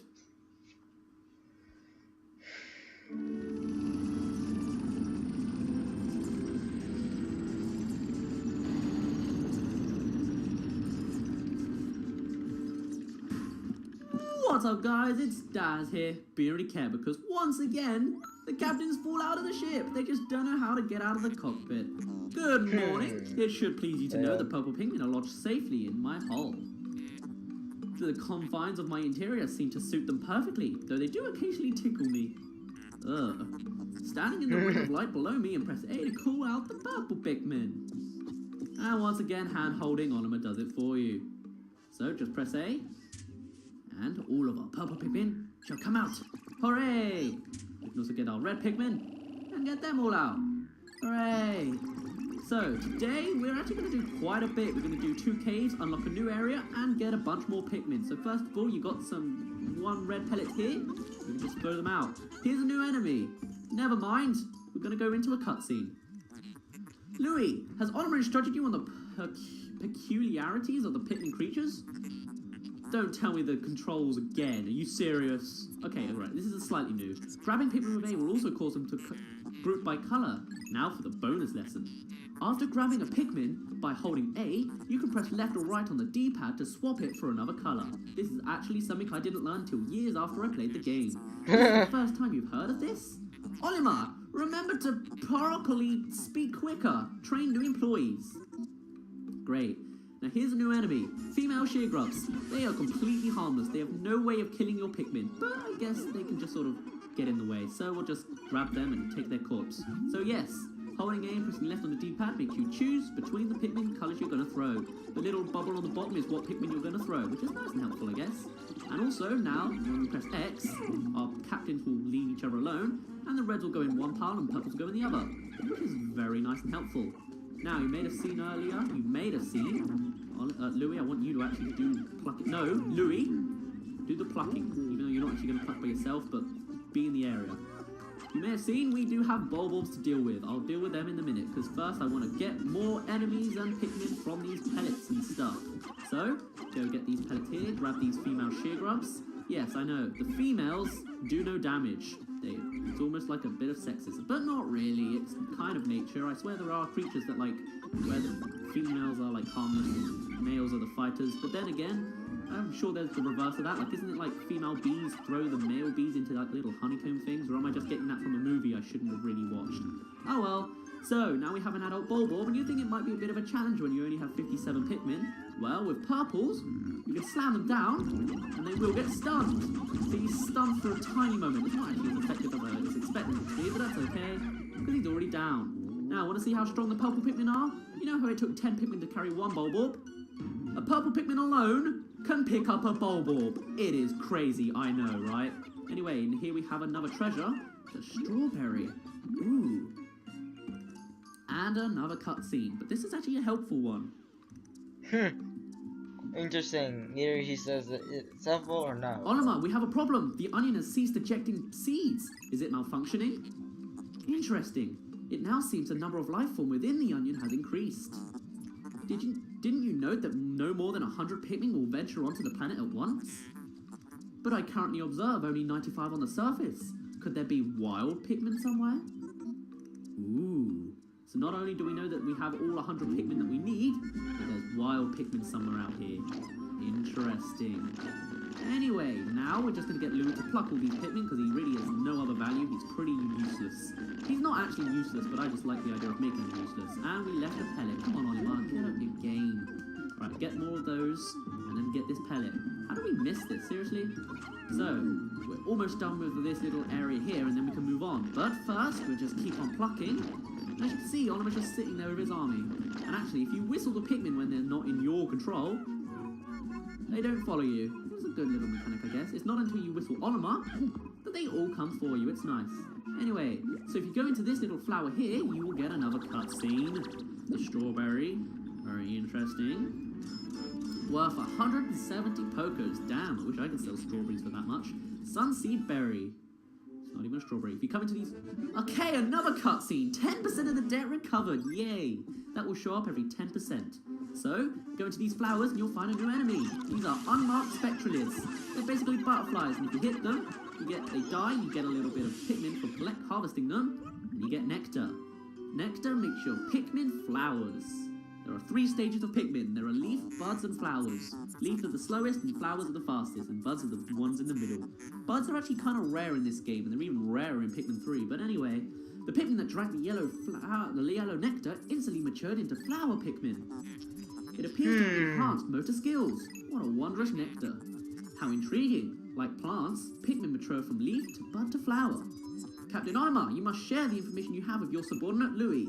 Even though surely Louis was listening to this whole shit, like, speaking thing, but oh well. So, now we just go get our Pikmin and get them into the nectar, maybe. Unfortunately, the nectar is a bit... Oh, see, it's already gone. In this game, one Pikmin control the entire army and basically take it all for themselves. In Pikmin 3, this was improved how, like, the nectar drink will shrink and not completely disappear when one Pikmin takes it, which is nice. But in this game, you just gotta hope you can time it well enough. Now, actually, there's some grass over here which I want to deal with, so I'm gonna throw flower Pikmin on here. I think there's a maximum of 5, and what they can do, they can pluck the grass. You might think that's not very helpful, but actually, the grass drops nectar, so we just get our leaf Pikmin on there, and hopefully we'll have all flowers by the end of this. Generally, what I do is I roll them into a circle until like they're nice and close up, and I think that's everyone flowered now. So let's get going. With 95 Pikmin with us, let's venture forth. And here we come to another new mechanic. First, we're going to break down this wall if we can. Just get all the reds on there, and the purples can lead it. Actually, you red, you can go on there too. Right, so, oh, another new enemy. This is the honey wisp. It's basically just a harmless thingy-majiggy which has an egg thing, and it drops nectar. I know, plenty of nectar, right? Well, here we have another mechanic. These are flowers which I've forgotten the name of. They might not even have a name, but they have these berry things. How intriguing. Louis, what are you doing going up front? Oliver's the one that goes up front. You should know this by now. Black walls are harder to destroy because for some reason they have more health. Don't know why, but I guess it's just to slow you down a bit. Anyway, purple Pikmin are going to keep on taking down these berries. Eventually. Might even have to do a little cut here to make sure it actually gets done in a quick time. Well, what do you know? The wall went down first, so I guess we're going with Olimar, and we'll find a new enemy, the Cloaking Burrownit. This basically is a little Burrownit thing, and it can only attack one Pikmin at a time, but when it does, it's not actually that effective, just because you can save it really quickly. Now, purple Pikmin are done with this, and they can go collect all these little berries, and something interesting will happen. They go to the ship instead of the onion. Yay, I can't even spin this around, I can just move it up and down. Astounding! This red berry contains an ultra spicy essence. It does not appear to have any monetary value, but I shall research potential uses for it. Bring me another specimen. Or bring me another. Alright then, will do. Are there any more nectar I've missed? No, we just have 3 that are rounding around. Okay then. I'm not sure if the number of berries appearing is random, because sometimes on this day you can get a full set, and sometimes you don't, so whatever. Purple Pikmin, why did I choose you? You're like the slowest Pikmin to carry stuff, even if you are flowered up. No, guess we're not getting a sum today. On my practice file I did, so I guess it is a little bit random. Oh well. So, now we have all this, what we can do is we're going to avoid this enemy because it's not really worth it. Now you need yellow Pikmin which you can throw higher to get this treasure up here. But you can actually glitch it with purple Pikmin. If you like run up and do it or something like that, I can't do it. But oh well, I guess we'll come back here with Pikmin one day. Yellow Pikmin. Now, there's a new enemy here. Do you see it? It's this plant thing. It's actually got eyeballs, meaning it's actually an enemy in disguise. Isn't nature smart? This is a creeping chrysanthemum. You just want to kill it as quick as you can, basically, because when it misses, it knocks itself down. Don't know why, but it's fine. Swarm it, and it should be dead. How nice and easy. Alright then, let's continue into another cave. With 95 Pikmin, this is going to be a piece of cake. And then this is always Pikmin. Biological sensors are reacting violently. The readings are ominous. A beast of unknown power lurks in these depths. A large Pikmin group would be reassuring. My sound sensors are picking up hostile roars of many beasts. Expect dangerous encounters. Sensors are showing extreme heat pockets. You may need flame-resistant Pikmin. But my records indicate no such data. Are my records incomplete? Yep. You are a stupid idiot. Yes, they are. I thought we established. Never mind. So as you can see, the 4 holes at the top, one of them has fire. There's fire down here, so we're gonna have fun. The Hole of Beasts. That sounds reassuring. Let's jump in. They died shortly after. Yep, and you said that was a piece Hole of of cake. Beasts, sub-level 1. I like the way they do the loading screen, where it's actually like, it doesn't feel like it's very long, it's just because they've got like the actual name of the place. It's clever, I like what they did there. So, as I've said before, the first level of most of these caves are just a swarm fest. So you can see there's little niches here. You see we've got a little plus thingamajiggy, and actually it leads to another plus thingamajiggy. I don't really know how to explain shapes. I don't know shapes. See, there's nothing in here. It seems a little bit empty. But this one comes to another one, as I said. And now we have the male shear grubs. These are actually, they actually are harmful because they have little mandibles. They can only grab one Pikmin at a time, but then about 2 seconds later, that Pikmin will die. Now in Pikmin 1, it was best to throw Pikmin on it, because for whatever reason, if you swarmed, it wouldn't actually hurt them until after they'd eaten one, which was really weird. But in this, you could swarm and they go down pretty quickly. Look at that, they have so little health, it's not even funny. So swarming is pretty overpowered in this game, or at least it's effective, which is nice, because the swarming... Actually, no, the swarming was pretty effective in Pikmin 1, so what am I saying? Anyway, just destroy all of them, and... Let's see, I wonder how much we're going to get from them each. I think they're only worth 1 Poco each, but you know what? I like collecting everything, so let's do that. And here we have our only treasure in here. You might notice, this is actually, I believe, the D-pad on a very old and rusty NES controller, apparently. Or maybe not NES, but some kind of controller. So yes, there will be references, as well as sponsorship like Duracell batteries. There are, of course, going to be references to other items. Something else that's very helpful is, in these holes, you don't need to have your Pikmin with you to actually go down with all your Pikmin. It does it automatically. If they're like sprouts in the ground, it's not going to work. You'll leave them behind. But in general, even if they're all just free and they're doing whatever, it's fine. 100 Pocos, Stone of Glory. See what you did there, Nintendo. And now we can go through. All the treasure is here. Or all the treasure is not here, because we took it all. Dubstep thing there. Someone should make a dubstep remix of just the Pikmin go. You know what I mean? Hole of Beasts, sub-level 2. And I guess someone did it. I guess I'm gonna have to react to it as well. No, she can't. They're right close to serious. Suspenseful music, which happens every sub-level. And it's not the final one, so we're in the deepest cave so far. Now we have the introduction of eggs. And they can release one of 2 things. Well, 3 things really, but... Or 4. Okay, mitites! These are the bad things, but kind of good things they throw. Some eggs are infected with mitites, these little maggot things. It scares the Pikmin away, so they sort of run around a little bit. But if you get purple Pikmin, they all die really quickly and instantly. And they drop tons of nectar. The Piclopedia thing of this is kind of disturbing, so feel free to click on that or already have clicked on it, because my god, it's really gross. But oh well, nature is gross sometimes. But yes, the other things it can drop is nectar and other nectar which we haven't actually seen yet. Now, as you see once again, we have violet candy pop buds. So you know what that means? We're going to sacrifice our red Pikmin. Yay! Because it doesn't actually, in a sense, kill them. It just transfers them into something else. So, yay! And I don't think there's actually any treasure here or enemies other than those mitites. The eggs, what the eggs throw out is generally random. So the fact that we saw mitites is, I wouldn't say, it's kind of lucky, I guess, because it's only a good thing. But yeah, this one I expect is going to have nectar because if it, oh my god, mitites again? Seriously? Oh, the way unlucky, so unlucky well. gamer. Like maggots, it's gross. I don't like it. Now, actually, I want to not carry them back yet because I want to get a release on them. Also, let's zoom in on them, shall we? Look at these little things. They're like maggots. Well, not maggots, but they're like And then let's carry them all. Look at them. It looks like they're moving. Look at that. They're not quite squirming as they're getting carried. There is an enemy that does squirm when you carry it, which is really gross, but look at those things. I do not want that in my eggs. Thank you very much. How much are they worth? Of course. One.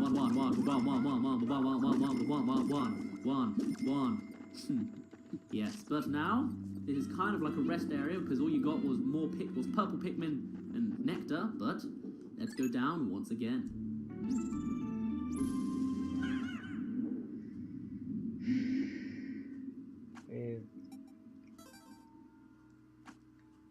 That loading screen is genius. Hold of Beasts, sub-level 3.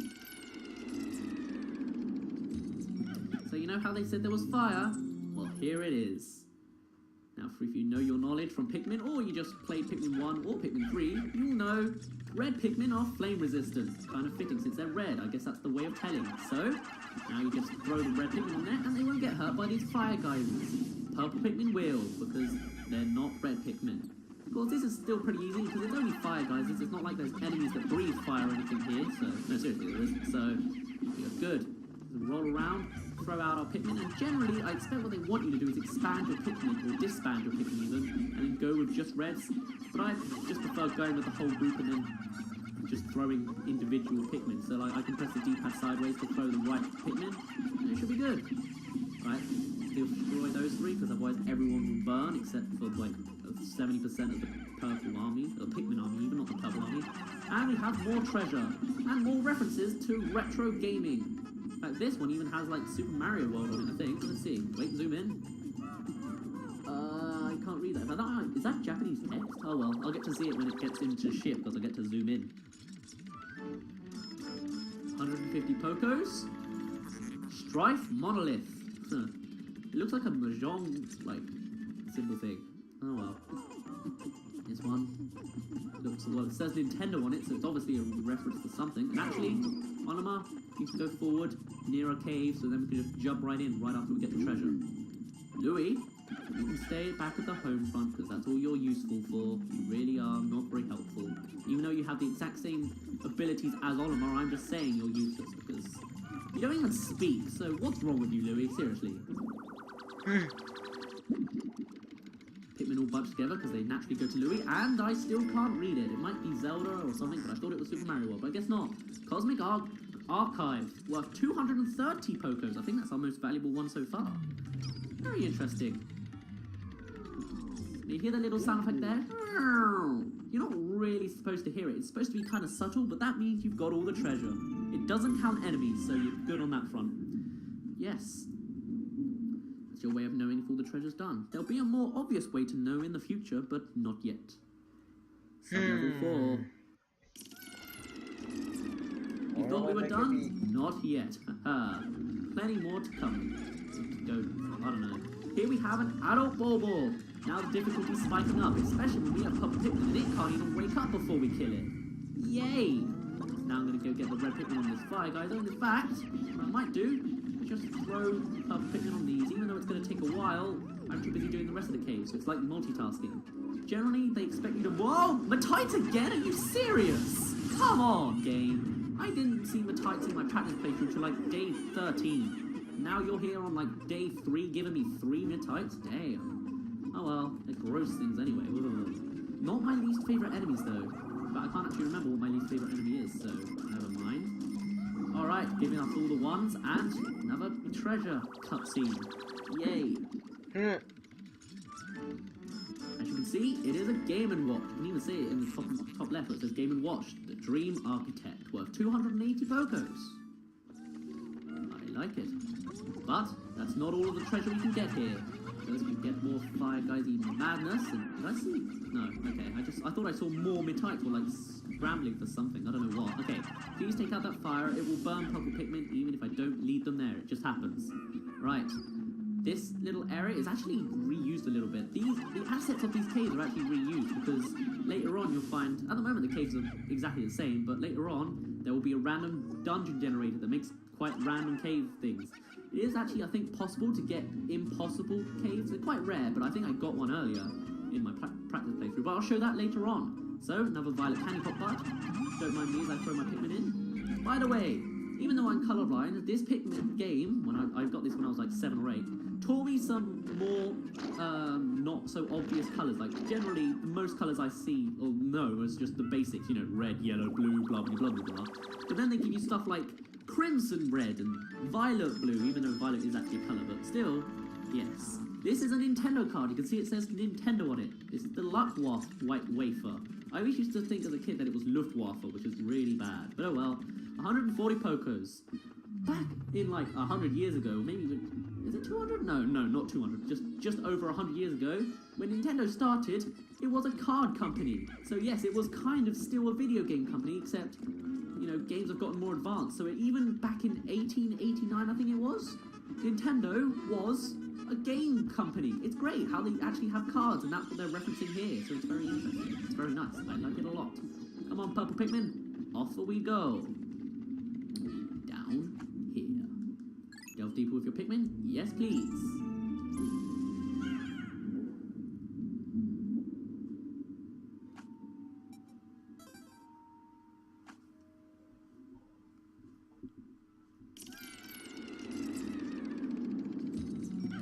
Sub-level 5.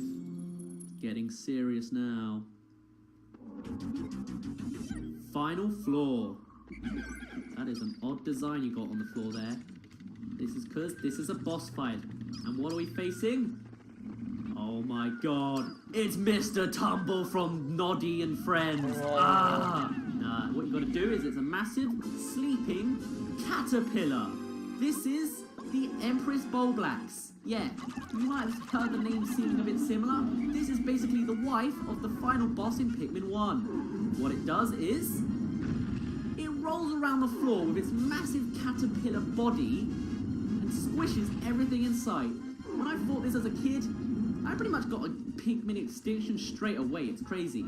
So what you want to do is you want to get under its lips, and then you pretty much get like 1,000,000,001 Pikmin on its lip, and then whistle it before it throws them about. Now there's 2 ways you can actually kill these guys, or girls actually, because, never mind. I've got a way to prove they're a girl, but I'll do it later on. There are 2 ways you can kill it. You can either go up to its face and kill it like that, or there are little caverns on the side here that you can go into, and then as it's rolling, or if it gets to the side, you can actually attack it there. But I don't really want to do it like that.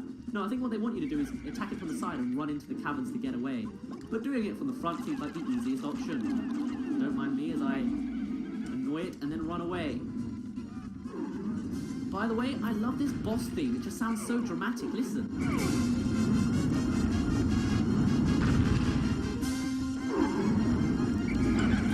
This song actually gets remixed in Pikmin 3. It becomes more of an orchestra theme, which is nice, I guess. So, let's just throw more Pikmin, and maybe we can get it done in this round. Come on, come on, come on, come on! Yeah! And, it just sort of explodes and becomes this little thing. Look at it, it's like, looking straight up, and its eyes shut, and its mouth open, and blah. How bizarre. This device is emitting black I guess light. you're not dirty. It must have been ingested by that creature. What an Not demented, absolutely I guess. repulsive You're not life like form. Our return to Hogsmeade cannot come soon enough. Indeed it can't. But you know how you hate this creature so much, Ship? I suggest you hold it. You're gonna eat this thing. Have fun. Seriously, I know you will. Ha! Let's see you suck it up. A massive caterpillar thing going into our little itty bitty ship. Blah. Somehow it shrinks and goes up, and wow. That massive thing, that massive fat caterpillar, 15 Pokos. Seriously.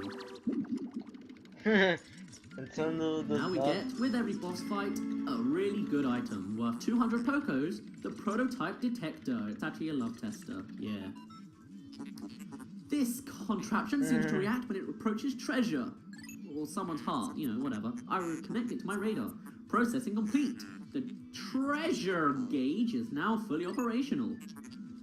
It will now appear on your monitor. The needle will move right as you approach treasure. So basically, it's just your easy way to get it. Now listen. Wait, first there it is in the bottom right, and listen.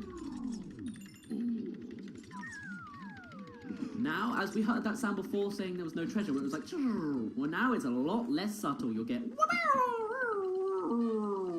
which is very nice, I guess. Plus, when there's actually treasure there, it will be in colour and moving about, and then as you get closer, it will start blinking more and making a sound. But anyway, We have more stuff to do today, including getting another cave, finding a new area, and probably making even more Pikmin. But we've gotten to 25 minutes on this video, so I'm going to edit off here, and since we're in a cave, we don't have to worry about time, so I can take as long as I want to actually say this. So, I'm just going to end it off here, so I'll see you guys tomorrow. My name's been Daz. You didn't really care, and hey, wait a minute, it won't be tomorrow because it's still going to be day 3, but it's going to be tomorrow in video day time. Okay, anyway, I'll see you in a bit.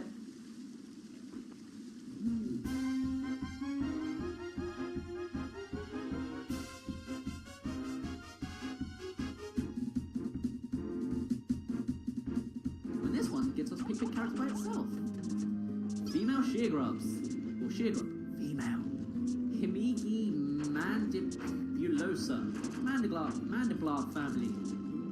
The males of this species are purple and black creatures with tapered mouths, while the females are lighter in colour and lack an armoured exoskeleton. As with most mandiblards, these creatures have regressed to the point where they have lost both legs and wings. They can be seen crawling around on the ground and are believed to feed on the vegetable extracts from the congealed fluids of expired Pikmin. So he just drinks the blood of the dead Pikmin? That's gross. Not to mention they come out kind of gross as well. Not as bad as Midtites. For an unforgettable quiche, slice this creature up and mix with 4 eggs, 2 vine-ripened tomatoes, diced zucchini, and generous handfuls of feta and Swiss. Bake until crusty and golden. This beast is most flavourable if caught and cooked just after laying its eggs. Yay. Sheargrub. Hail. Himigi mandibulosa, I still can't pronounce it. Mandiblard family. This species is a male sheargrub. Having lost both legs and wings, the male burrows into the soil and waits to ambush small creatures that pass by.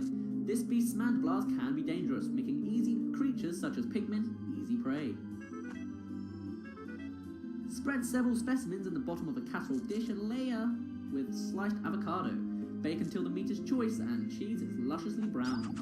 Great, come out for more. Little male sheargrubs. Nom nom nom nom nom nom nom. Cloaking Baronet.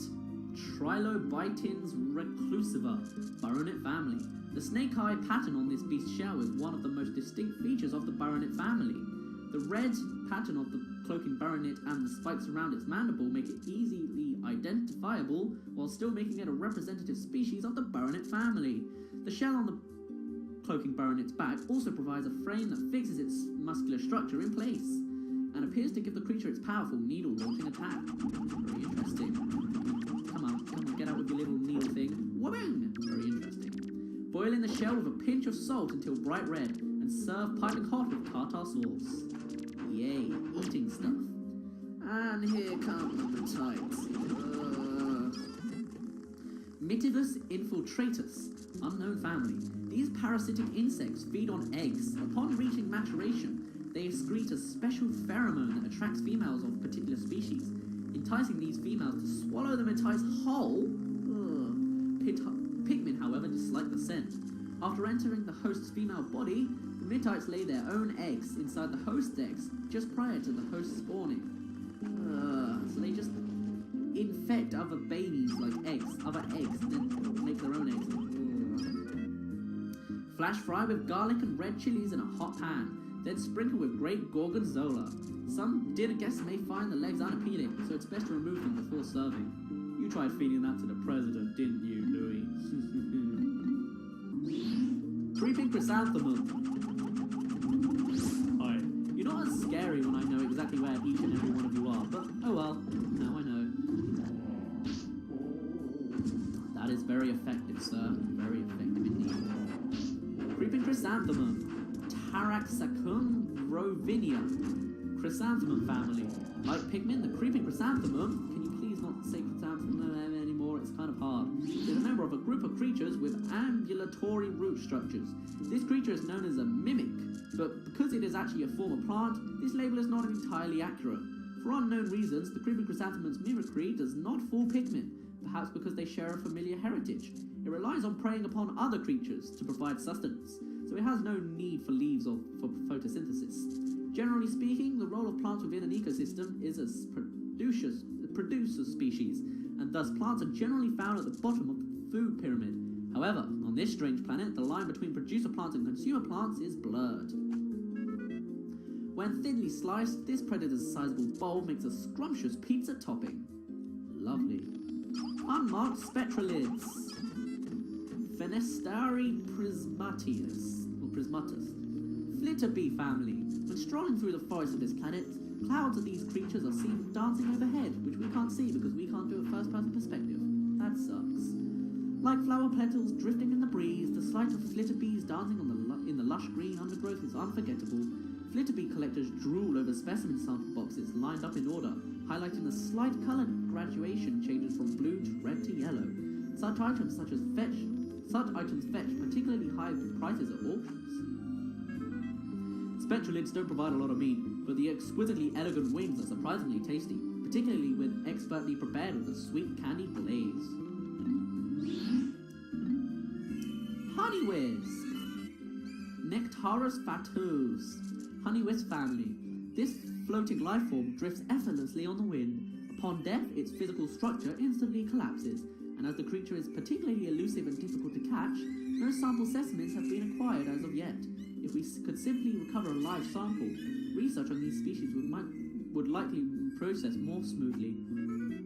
Although the eggs are small, the yolk has a distinct, bold and tangy flavour.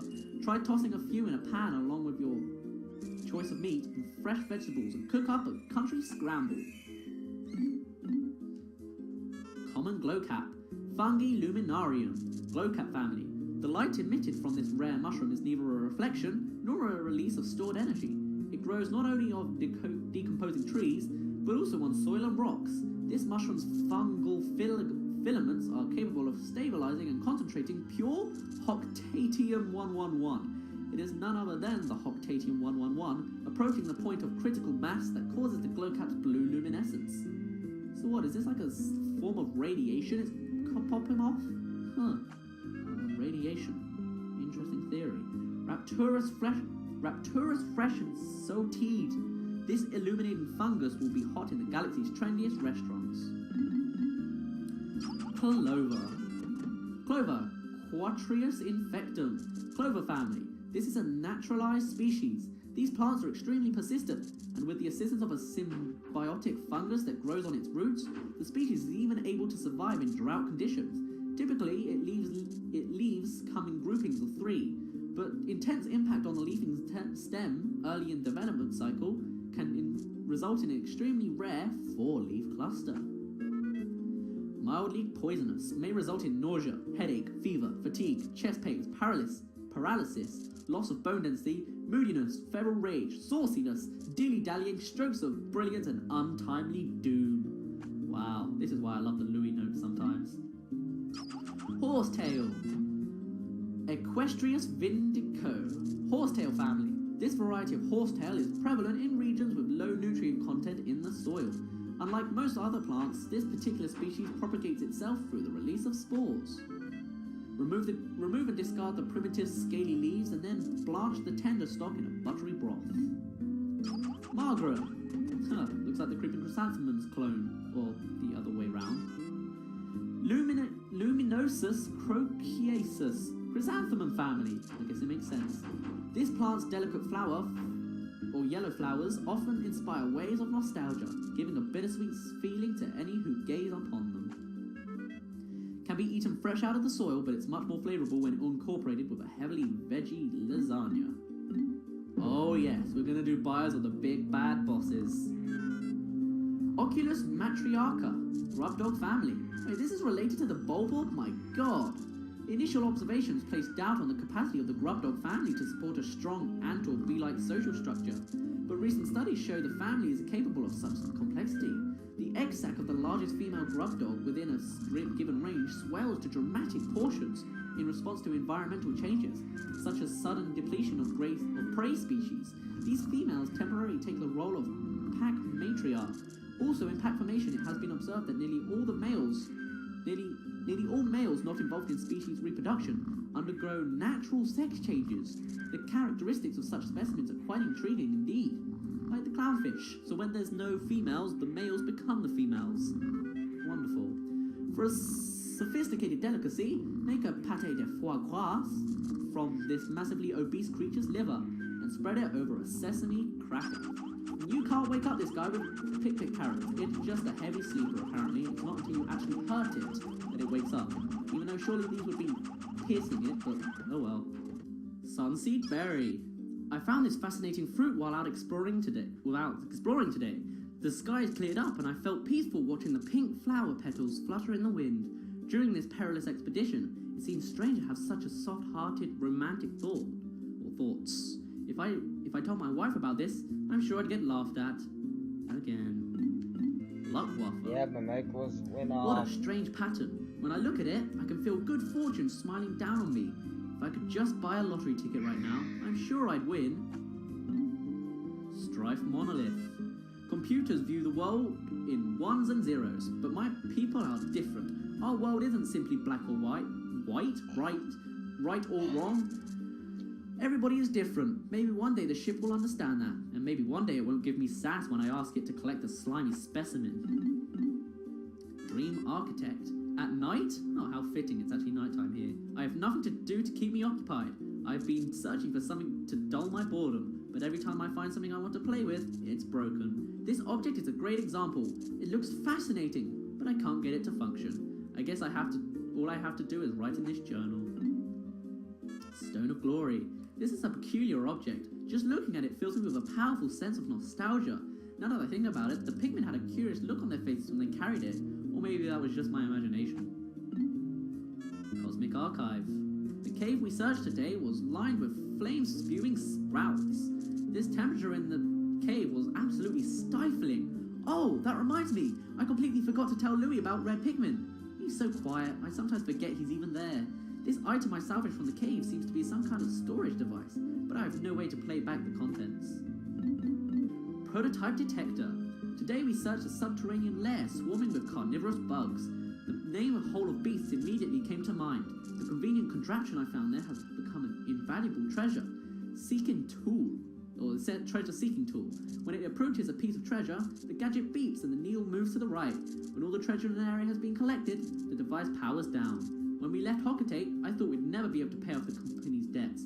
But thanks to this gadget, I'm feeling optimistic about the outcome of this daring mission. Oh, that's it? Okay. So we'll go to the next episode. Oh, wow.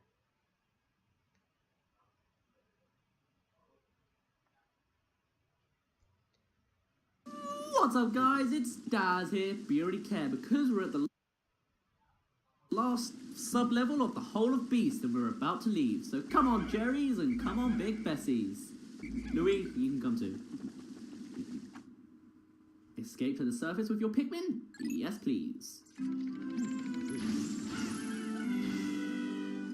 Oh, they said it wow all at the same time. I prefer it when it's slightly delayed. So, let's see how we did in this cave. 6 treasures? We got 1,000 Pokos in this cave alone. This debt is going by way quickly. Not to mention, 1,000 already and we have 10,000 to go. We're 10% done.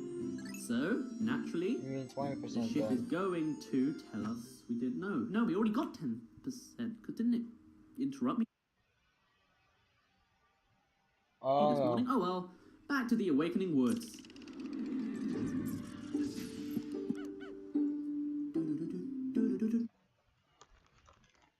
Boom. Hooray, and there we go. 20% of the debt collected. We're literally 20% of the way done for finishing this game. Yeah, so this is going to be a quick game, isn't it? Now, because those female shade-grubs don't attack us, I'm actually going to ignore them. As you can see, these plants here need to grow again, because some reason they got lost. And we're going to run as fast as we can to the next cave. I'm going to try again with this purple bit.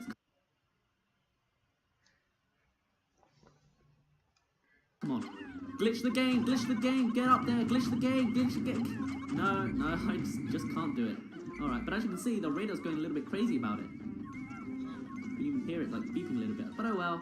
Now we have a big bulk of purple Pikmin. We can take down this pick bag. It needs 200! Literally, that's just all the purples combined, so that's good.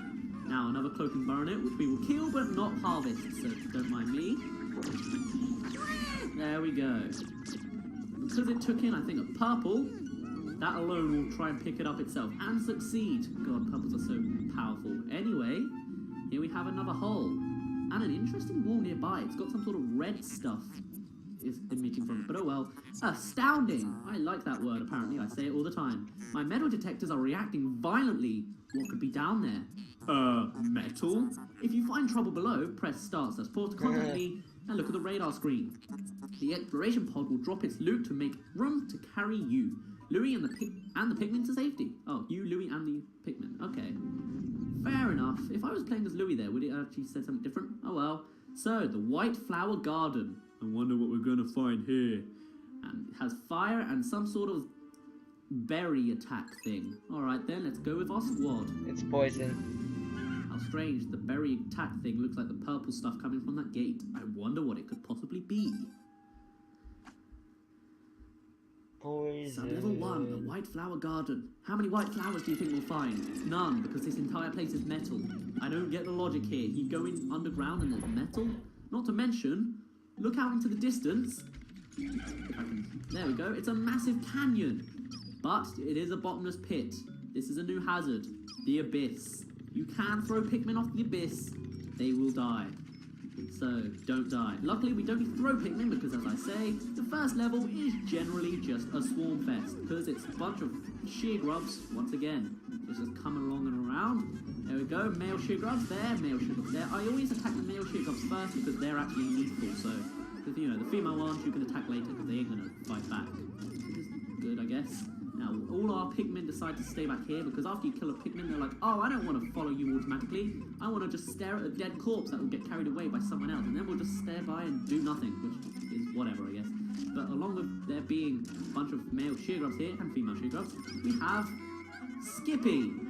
Is this an American thingy? Because I've never heard of Skippy. It looks like peanut butter in there or something. It might actually be peanut butter. Peanut butter is not really a big thing in the UK. We're more into Marmite, I think. Yeah. By the way, if you're wondering, I love Marmite. Yeah. Sorry if you hate it. Whoops. I love the adverts they had for it a while though, where it was like spread the love and then kill the spread or something. It's like, I see what you did there. It's like making a rival against loving and hating it. Oh well. We have Skippy. Nothing can go wrong now. We have Skippy. 130 Pokos. The nutrient silo. Wonderful. Very, very wonderful. And now, very unsubtle sound effect. Means we've got all the treasure.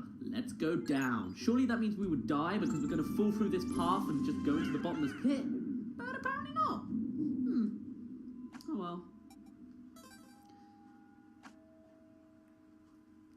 White Flower Garden, sub-level 2. Oh, so by the way, you know how the ship's told us 3 times about the camera control mechanics? There's actually something he hasn't said and I haven't shown off yet. Along with being able to move towards the characters facing, if you hold the R button, which will usually make you zoom out, you can go into a sort of over-the-shoulder perspective, but it's not really very helpful, so whatever. So, we have some treasure right off the bat right here, and there's another one there. Ooh. We could throw Pikmin from that one to that one over there, but that's kind of risky because it's got to go through a new enemy. First, let's go get this little heart-shaped diamond thing. Worth 100 Pokos. Called the Petrified Heart. He actually knows shapes a little bit. So, here we have the introduction of Fiery Bulbul, or Fiery Blowhogs even. These are basically fire-breathing pigs. So yes, there are fire-breathing enemies in this game. And actually, because we have red Pikmin, they're immune to fire, so they can't get hurt by this guy. However, the Blowhog does throw the Pikmin, so if it's aiming towards an abyss, they will get thrown off and they will die, so be careful. So I guess in this case it's actually helpful to have purple Pikmin because they will stun it so it won't get thrown. But generally, I like to wait till it phases me where it's not very deadly. Just let them go. In fact, you can actually just leave them and just do our own business while they do that. So I might just do that. Maybe we can just fight on our own accord. Louis can just follow us really awkwardly and just go get this treasure here. Boom, nice and easy. Though you got to be careful when the Pikmin are coming back to you because they might just run off the edge to try and get to you. It's kind of silly, but you know, it's Pikmin 2. The Pikmin might have improved their AI a little bit, but they're not exactly geniuses like Pikmin 3, at least not yet. So just go ahead towards our cave because that is the last treasure of this sub-level. Just wait for a cutscene now. We've got a few leaf Pikmin, so we'll have to sort that out when we get nectar sometime. Hey Hey, look, it's Dr. Pepper. I think I prefer that over Coke and Pepsi. Because I've always had Coke when I was a kid, and Dr. Pepper just has that little aftertaste, which I love. Anyway, Drought Ender. 100 Pokos. Don't mind if I do. Actually, when you're in a menu like that, the treasure gauge does not go for some reason. It just has the bit before it, like where it's like zoning out, which is kind of annoying, but you kind of can just pick it up.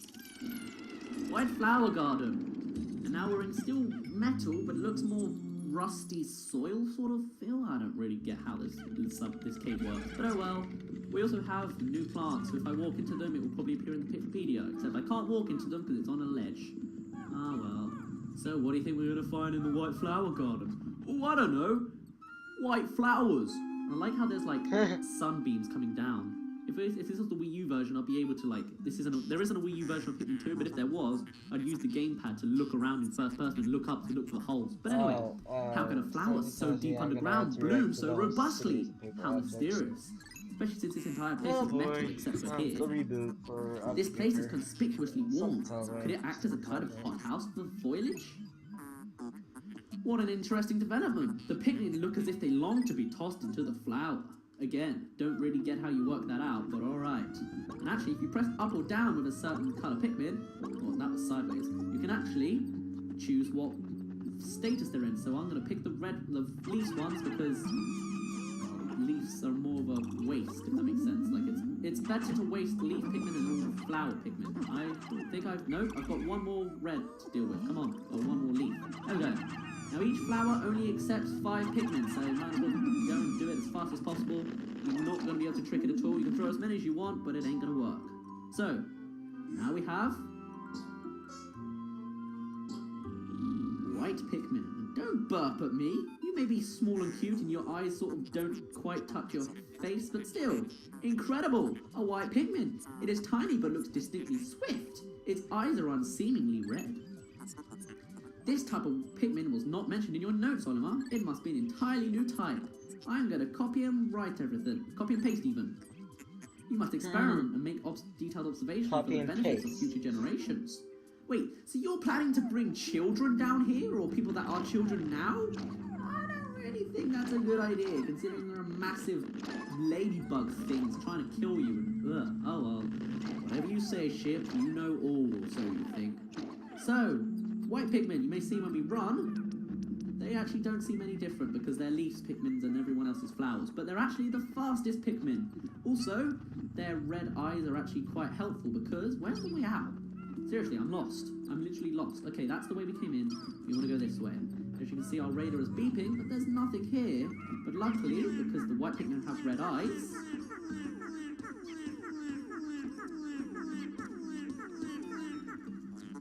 amazing! The white Pikmin have unearthed a treasure that was completely buried in the ground.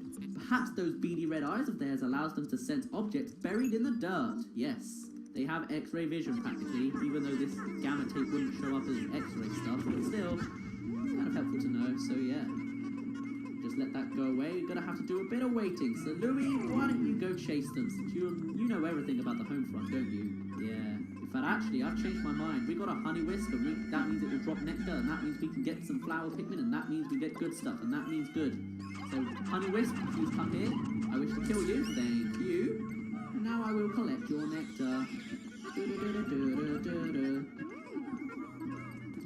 Very nice. Now I just gotta wait for them to actually carry it. Also, it sounds like Olimar says Ogmore. Listen to Louie. Louie. Sounds pretty normal. Ogmore. Ogmore. Oh well, he doesn't pronounce the Lee. And actually, you may notice that he looks quite a bit like Mako from The Wind Waker and Egad. That's because Miyamoto actually wanted to reference the character's design, so there are references. That's also why you see like Mario in like many Legend of Zelda games and stuff. So yeah, interesting. Gamma tape, or so it says, but he's gonna say it's the Super Stick textile. Only worth 80 Pokos. I guess that's kind of a lot, but still. Also, Olimar's also a reference to Mario because the Japanese name for Olimar is Orimar, which is an anagram for Mario if you just rearrange the letters, which is interesting, I guess. Next sub-level, yes.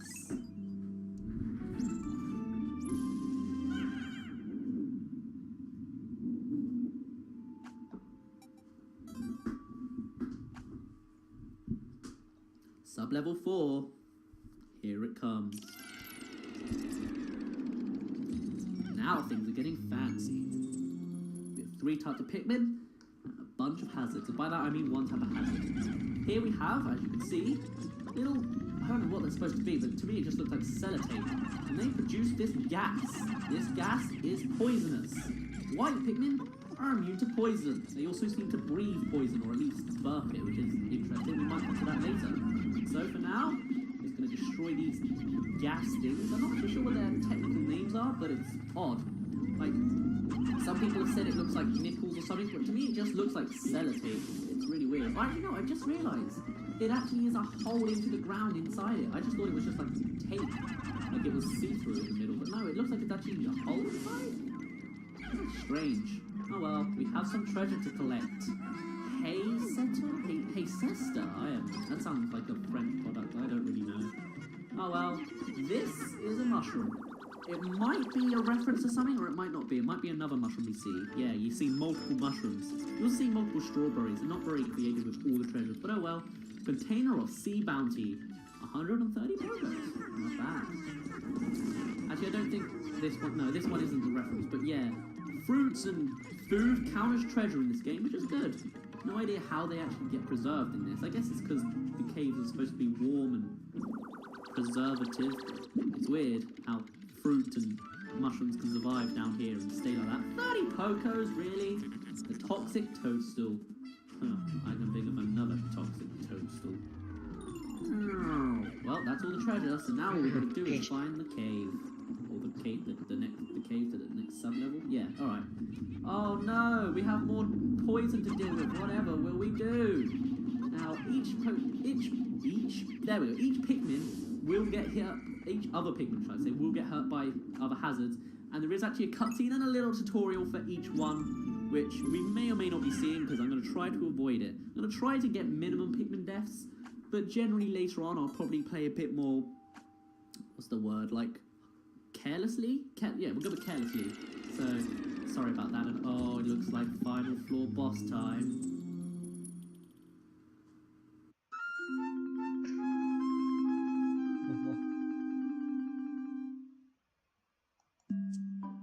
So evil. Ivory candy pop buds. Flora nivesa candy pop bud, or candy pop family. Research from our most recent expedition has confirmed the presence of candy pop buds in subterranean regions. Considering the microecological ecologies that this plant has been found in, one can surmise they'll copy and paste. Tossing Pikmin into this flower always produces white Pikmin seeds, regardless of the Pikmin tossed in. In many cases, plants with small leaves typically have limited photosynthesis capabilities, that's it, and thus must find alternate means of obtaining nutrients, with parasitic and predatory behaviour being most common. The candy pop could be considered one such example. The elusive flower spoils within seconds of picking, making it unsuitable for cooking. Nutrient silo. What a fascinating storage container. There's more food crammed in here than I could eat in a lifetime. Louis, however. Drought Ender. Today I delivered an impromptu lecture on the basics of wilderness survival. As Louis' superior, it's my responsibility to teach him these skills. Walking around as much as we do generates an intense thirst, so water becomes very important. I told Louis that we have to ration our water carefully. That's what I was thinking until I found this. I was so parched that I couldn't help myself.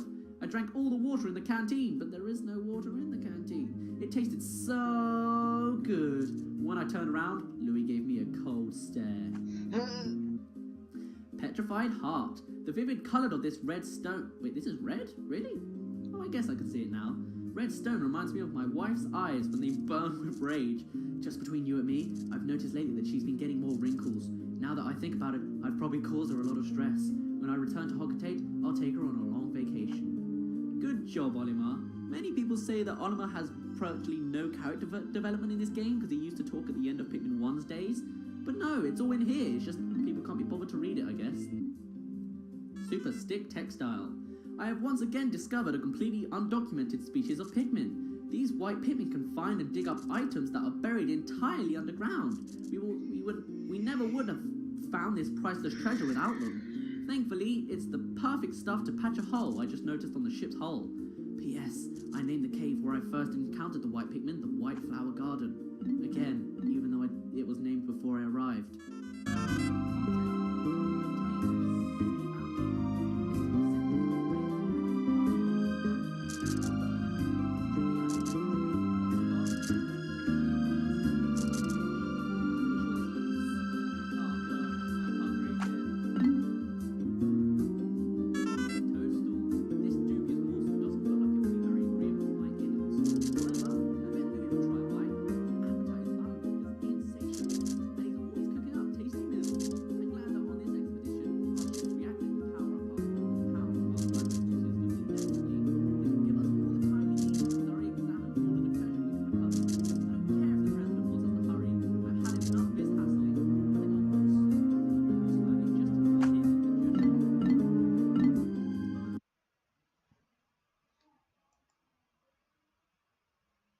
Take a little break.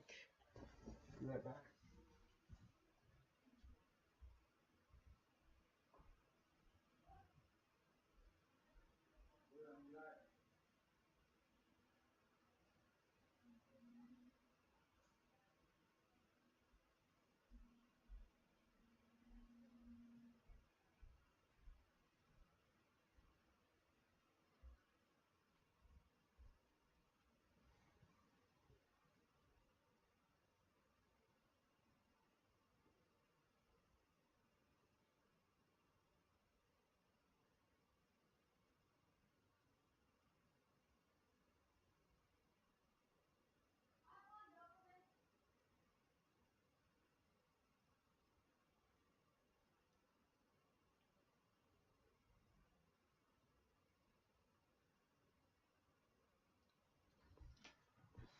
Anyways. Final floor. Now, generally, you'd think that you're supposed to use white Pikmin here just to, like, you know, because you got white Pikmin, so you might as well use them, like the Zelda game's getting a new item. But I really don't want to I don't really want to bring my whites into this, just because they're kind of rare, and I don't want them to die, and I don't really want them to get eaten. Yes, the next enemy will try and eat us. What is it, you ask? I don't know. Well, this place looks like a bit of a nest. It's got some babies and eggs here for us, so I say we go destroy the eggs. Alright, that one's got nectar. That one's got nectar. Generally, it's better to do it with purples, just because they kill things instantly, and that helps with mid-types when come out. But yeah, I've had mid-types come out of this egg, and that's really gross when mid-types come out of these eggs. Ugh.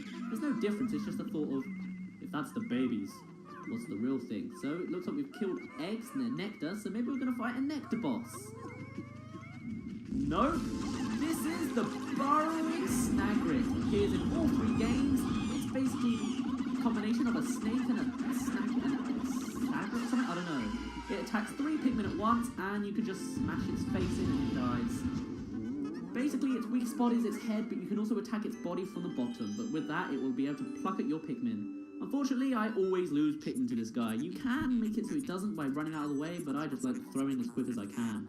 Well done, Captain Monwa. You've defeated that freakish half-bird, half-serpent hybrid. Nice and easy, too. Oh, no. Don't tell me. That treasure was ingested by that beast, wasn't it? Yes, it was, Shippy Ship, and you gotta go carry it. Aren't you a lucky... You a boy or a girl? I can't tell. But oh well, it's probably a boy actually. It sounds like it has got a manly voice. Maybe it's just because I'm the one voicing it. But oh well. We're going to get this nectar, and we're going to get those few white Pikmin which didn't get flower-fied. We're going to put them in there. There we go. Nice. Now we just continue forward. And now we have our geyser. First we've got to wait for the treasure to actually arrive. So come on. No, that was the snagret worth 10 Pokos. Where's our... There it is. And as I said, boss items or boss treasure is very special. Worth 100 Pokos, it's the 5-man knapsack. I can actually see how that works, because people are so small they can literally sleep in it. So I swear more than 5 could fit in there, but oh well. This material looks comfortable. I will use it to patch the boss's favourite sleeping bag. Scene test conclusive. Cross-stitching successful. The knapsack is complete. When you have an unoccupied time interval, press and hold X to take a nap. Yeah, seriously, you can nap in this game. It's really not that powerful, but yes, I'm going to go right by the white Pikmin because they pick up faster. If I hold X, you just drop down. When you're near Pikmin, they'll actually carry you, which is very nice. And now I can actually turn around with my camera and it won't wake me up like in Pikmin 1. So what happens is, Louis just sleeps and pretends to be dead. In fact, it looks like his leg is like broken there. Pikmin will carry you back, and... what's the ship going to say? Is he going to say anything? Is it going to be funny? Come on. I knew you were always lazy, Louis. Nope, it just wakes you up. Very interesting, I guess. But there is an Easter egg related to this that I'll show later on. Escape to the surface with your Pikmin? Yes, please. Still wah, all at once. Oh well. 7 treasures, 700 Pokos. Not bad. We did lose our first 3 Pikmin, but it's gonna happen eventually. Luckily, we didn't lose white Pikmin because it's a good thing like that, I guess. Yeah. The Awakening Wood, and I love like the little effect where it looks like there's sort of like weight, like the words are like fading away. I don't know. I like it a lot.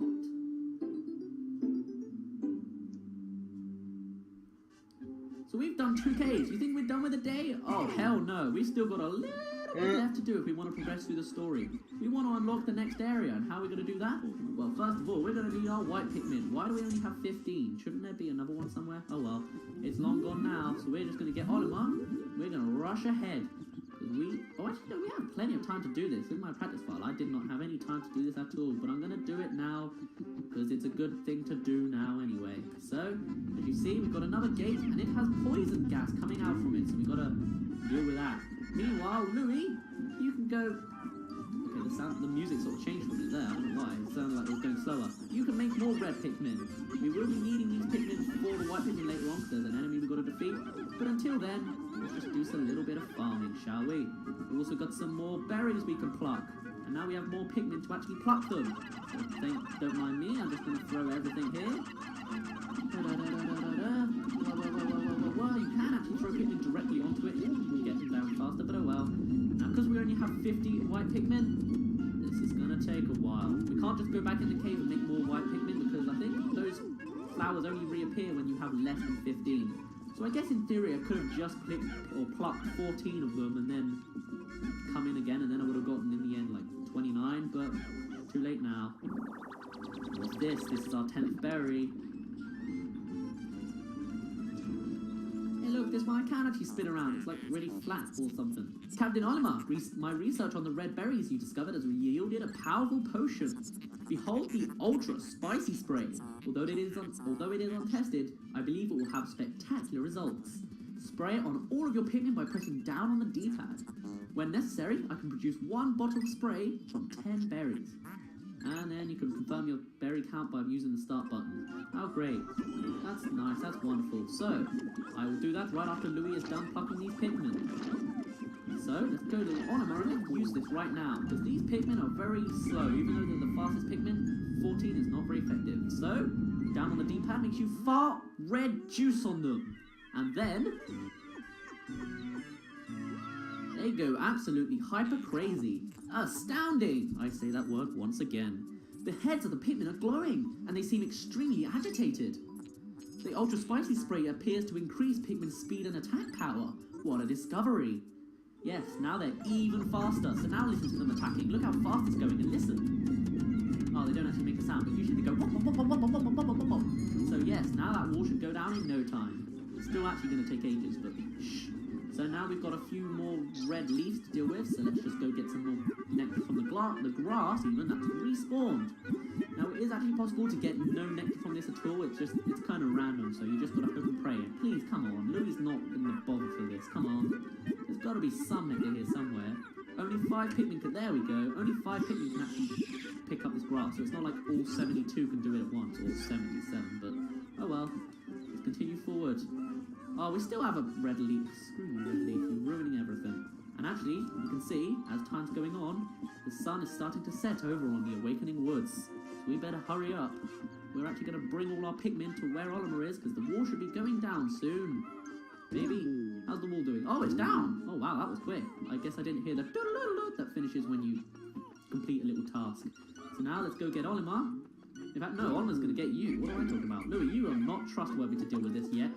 Alright, once again we have a plant with eyes. It is a creeping chrysanthemum! Luckily we have loads of purple Pikmin to stun it. See, look, it's frozen in place for like a few seconds. And it's down again. So now we've got some bridges to deal with. The logic of Pikmin 2 is bash a bridge and it will fix. Alright, one red leaf, I know what to do with you. Throw you on the new treasure. It's like, what is that? Wow, is that Australia? Fascinating. You found a new word in your vocabulary. Wow, this object is highly similar to the one you found in the Valley of Repose. By examining this further, I may be able to extrapolate new planetary data. Yes, now we can get to our third area. Very helpful. Seriously, are you just going to stand in front of it? Thank you, please work. Oh, yeah, you have to dig it up a little bit. Good. You can see bridges build much faster in Pikmin 1. Thank God, because this took ages. And wait, we have 90? Okay, does that mean there's... Oh well, it doesn't matter. Go pick up our Pikmin, or make the Pikmin pick this up. And, okay, purple please. Purple please, just grab it. And I like how the music remixes slightly when you're actually carrying something. And I want to see where those last few Pikmin are, because I'm actually kind of slightly concerned.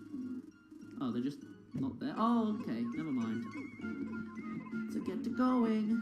Da, da, da, da, da, da. So today we completed 2 caves. We've got a new type of species of Pikmin, and now we got a new area unlocked, which is very nice. Just gotta hope we can get there in time. Of course it will. We've got plenty of time to do this. And can I say, even though this is just the GameCube version, this is beautiful. Like how the way they did this game makes it look really great. And they did a really good job on the Wii U too. Like the Pikmin games are really good at just exposing how good the graphics can be in these admittedly underrated consoles. Actually, the Wii U is quite like the GameCube. Underrated, but it will probably have damn good games in the future. Or at least I hope so. If it starts with Pikmin 3, then how bad can it be? Another 200 Pokos. We're a third of the way done. Geographical projection. This hemisphere also contains a hidden microchip. I will attempt to decrypt the data. I went too fast there. Decoding complete. As I surmised, this chip contains additional topographic data. The data has been inputted into my database. I shall name it the survey chart. Wonderful. So now, 30% of the debt is recovered. We're a third of the way done, pretty much, or just a little bit under. And oh, I have a pellet. I always forget that one pellet somehow. Alright then, that's fine. But actually, we'll get more pellets while we're here. Ignore the sheer grubs. There's actually another treasure we can get up here.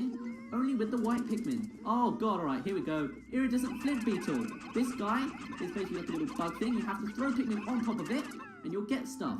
This one only drops nectar and pellets, and if you attack it from the side like they are, it's not going to do anything. Olimar, Louis, the sun will be setting soon. Call all of the Pikmin to you! This planet's native nocturnal life forms are ferocious and therefore dangerous. Load your Pikmin into the onion and yourselves into my hull so we can take refuge in low orbit. Pikmin in your squad will enter the onion on their own day, own at their own day, so call them all to you. Alright, so if they're near the onion, they will survive, and if they're not, and they're not in your army, or they're not in your little group, they will die. They will die. You cannot survive sunset. This is one of the hazards, and it is horrible. Anyway, what we do is there's a hidden treasure up on this little thing. Let's just go there. So yes, sunset basically means you get left behind. At night, all the creatures of this planet come out at once, and it's basically just a slaughter. It is terrible, and you have to watch it happen. Oh god, where's the Pikmin that I'm worried about? Okay, it's just these guys here. That's fine. We might not actually get the treasure, which looks like an onion, an actual onion. Hold on. I'm just going to see if there's any other Pikmin missing. No, it's just these guys. Alright. As long as I whistle them before it gets to 0, we should be safe. In fact, if they actually get there fast enough, we might even survive. And oh no, don't do that, Pikmin. No, no, no. Alright. See, 3. Yeah, we're safe now, so even if they did die like that, it'd be fine. 2, 1. Get the treasure? Yeah. An onion and a real onion in the same area. I wonder what he's gonna say. Value 55. Name Pilgrim Bulb. Alright then. Alright, all 95 was with us. That's good. I was getting slightly worried that we'd miss one, because then we'd have no time to do it. And now we get a remix of the sunset theme. Supposed to be more joyful and trumpety because we got so much treasure today. But I honestly don't like it as much as the original. 4% This done one as comes up well. more often when you're as good as like Nice. me, when you know what to do, because you get so much treasure in one day. But oh well. There's a cloaking baronet trying to attack the captains, not very successful. Another one sleeping. A couple of dwarf kobolds. Alright then.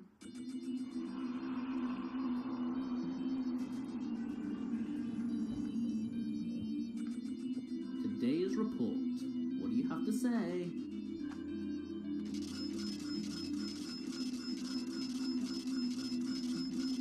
Damn, 2,000 in one day. The president must be proud. Yay, every type of Pikmin went up. It looks like there's still 2 more to find. Interesting. And, we lost 3 in battle. You know what? That's not too bad. Can be worse. Oliver, good work so far. I hereby promote you to perennial manager. Press X to divide up work and Y to delegate more to your subordinate leader. Hope all goes smoothly. And look at his little face, his little eyeballs. Oh, they're not very little. It's like a Louis thing, but less creepy. Yes, and I'm going to give him a high-pitched voice because that's how he sounds in the first cutscene. And triumphant music once again. We've been in the Awakening Woods one day and already we're moving on to bigger and better things. So I think we'll do that tomorrow. For now, my name's been Daz. You don't really care, and I'll see you in a bit.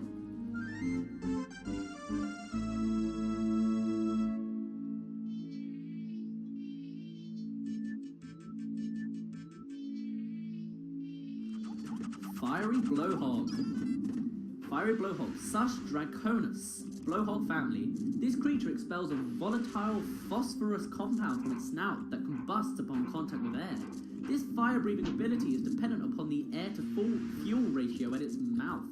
Catalyst reaction within the expelled compound and purification of the compound. Thus, it is highly unlikely such a complex process could cause the spontaneous explosion of a fallen blowhog. Okay, no. This process is also perhaps to avoid the risk of spontaneous combustion in the belly of the live specimen. However, one should still treat a fiery blowhog with great care, even after its life form functions has deceased. Can't read still. Roast this flavorable beast for several hours, letting it stew in its own succulent juices. Don't worry about overcooking this beast. It's scorch-proof. Burning all its juices, if you say so. Fiddlehead. They actually become more helpful in Pikmin 3, but I won't go into that. Violine orchestras. Wait, this is like a violin orchestra? Is that what you're saying? Fern family. At first glance, this plant resembles the spring used in the ship's sublight engine. Many of its most primitive characteristics remain intact, including its habit of spreading through the dispersal of spores. Sun-dry the leaves for several days, then grind them with mortar and pestle. The resulting herb grants an aromatic, earthy flavour to mutton and poultry dishes. Burrowing Snagret.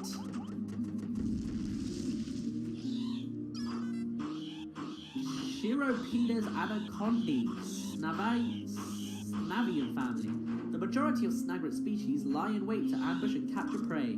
With a body type perfectly adapted to sudden strikes, it violently attacks small surface-dwelling insects. Distributed across a relatively wide range, subspecies of snagret suited to the varying soil conditions have emerged, making the snagret the most geographically represented species beside the bulbul. Visually resembling the burrowing snagret is the burrowing snarrow, the range of which particularly overlaps with the snagret's range. While the two may appear similar, when pulled from the ground they can be distinguished by the presence of a tail and wing markings. Ooh. Slice the serpentine torso into thin medallions, skewer on a metal rod with hocotate onions, and barbecue over an open flame. Wonderful. Gotta love burning those bird snakes. 5-man knapsack. I'd love to lay down in the grass, bask in the sun and take an afternoon nap, but with all these Pikmin following me, I can never seem to relax.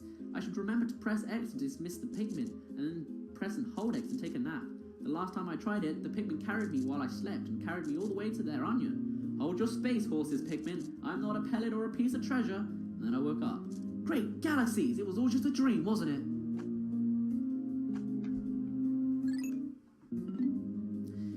holographical projection. Hey look, it's Australia, but it's upside down. The interior of this hemisphere contains a chip coated with charts detailing a new region. I explored this forest the last time I was here, but it's clear that it has undergone some dramatic changes. The plants and animals have also evolved significantly. I've given this forest a name, the Awakening Wood. I must begin to form a hypothesis to explain why the forest changed so rapidly. Oh, I could do that for you, but you do your own thing there, Olimar. Pilgrim Bulb. Grassy plains and meadows on this planet are carpeted with brilliantly coloured flowers in the bloom. When I entered the atmosphere on my descent from space, I was stunned by the vibrant sight. The other day, a group of white Pikmin under my command detected an object buried under the surface and immediately began to dig it up, this colossal flower bulb. Somehow it hadn't yet sprouted into a towering flower. I plan to take it back to Hocotake and grow it there.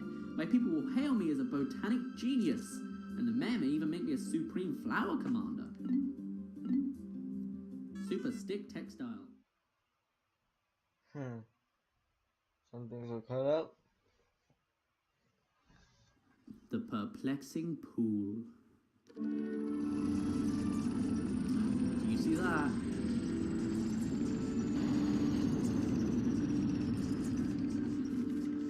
What's up guys, it's Daz here, but you don't really care because Oliver and Louis still haven't worked out how to get out of the ship properly. Or maybe the ship just ejects them like, bleh, go work. Good morning, the white Pikmin are lodged within the purple ones in my hull. The two types are sleeping well and do not quarrel. I have made them most comfortable. They still tickle me and it's kind of awkward. You can call out the white Pikmin by standing in the light beneath me and pressing A. On a separate note, be wary of overworking yourselves. Taking a break can be courageous too. Really? Since when have you been this nice? To retire early for the day, press start to access the radar screen, then press R. Yes, I can show that now actually. Just like in a cave, how you could give up and escape. You can go to sunset, which just ends the day right there. You still get all your treasures and the Pikmin you made, it's just the day ends then. Yeah, oh well. I'm gonna get out 15 whites. Let's say we also get out all of our purples, because why not? Actually, I think I might just take out 10. Seems better. And then we're going to take out, I say, 50 reds. There we go. We'll have some left over. Why? Well, you might have seen it in the cutscene, and if you didn't, then prepare for 5-star hand-holding. 3, 2, 1, go!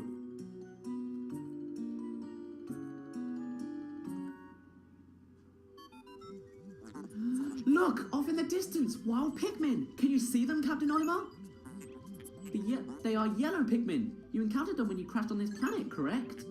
It would be most helpful if they remember you like the red ones did. Yes, most helpful. Yes, they're gonna just flat out tell you there are yellow Pikmin here, and they're wild, and yeah, I would have never thought or picked that up myself. Now here we have another new enemy, the yellow Wollywog. Many people hate this creature, but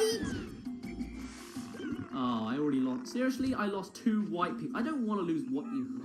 In this game, the yellow Wollywogs are a joke. They kill very rarely if you swarm them, because when they jump, they make a hole big enough that you don't quite get crushed by them. But apparently they can crush my white Pikmin if I throw them, so don't throw your Pikmin. Now you may notice this map looks quite similar.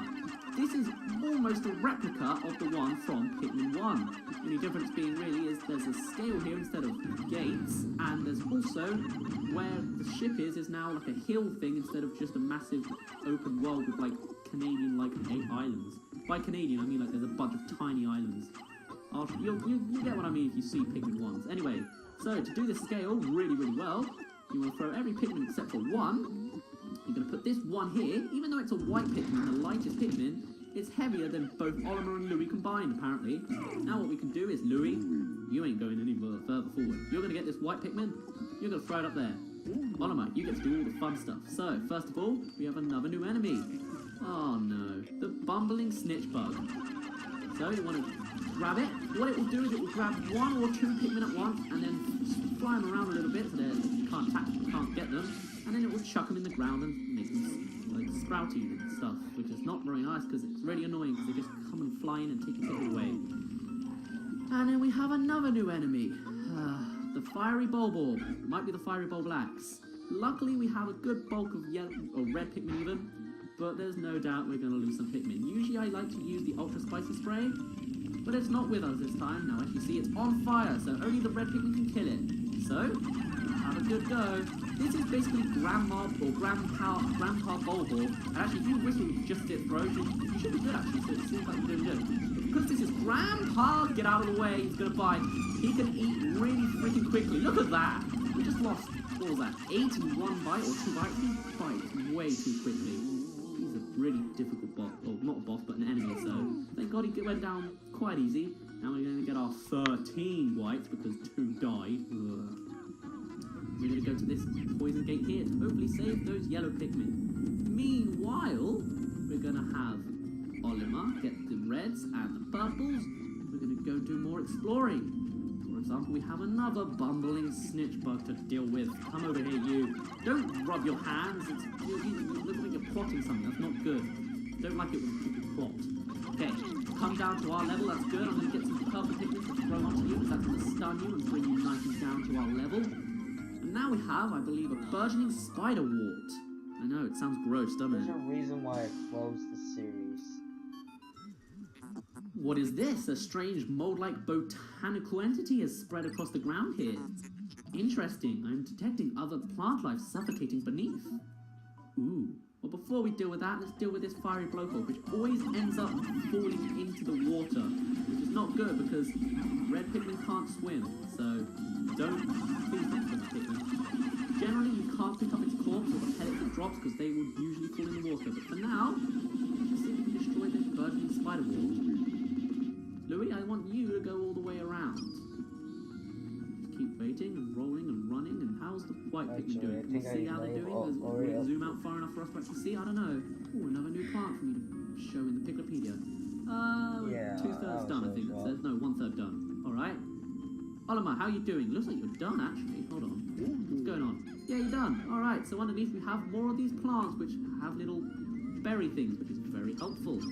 We also have a bridge. Hey, look, you can see Louis on the other side. Looks like this whole place comes around with a big loop.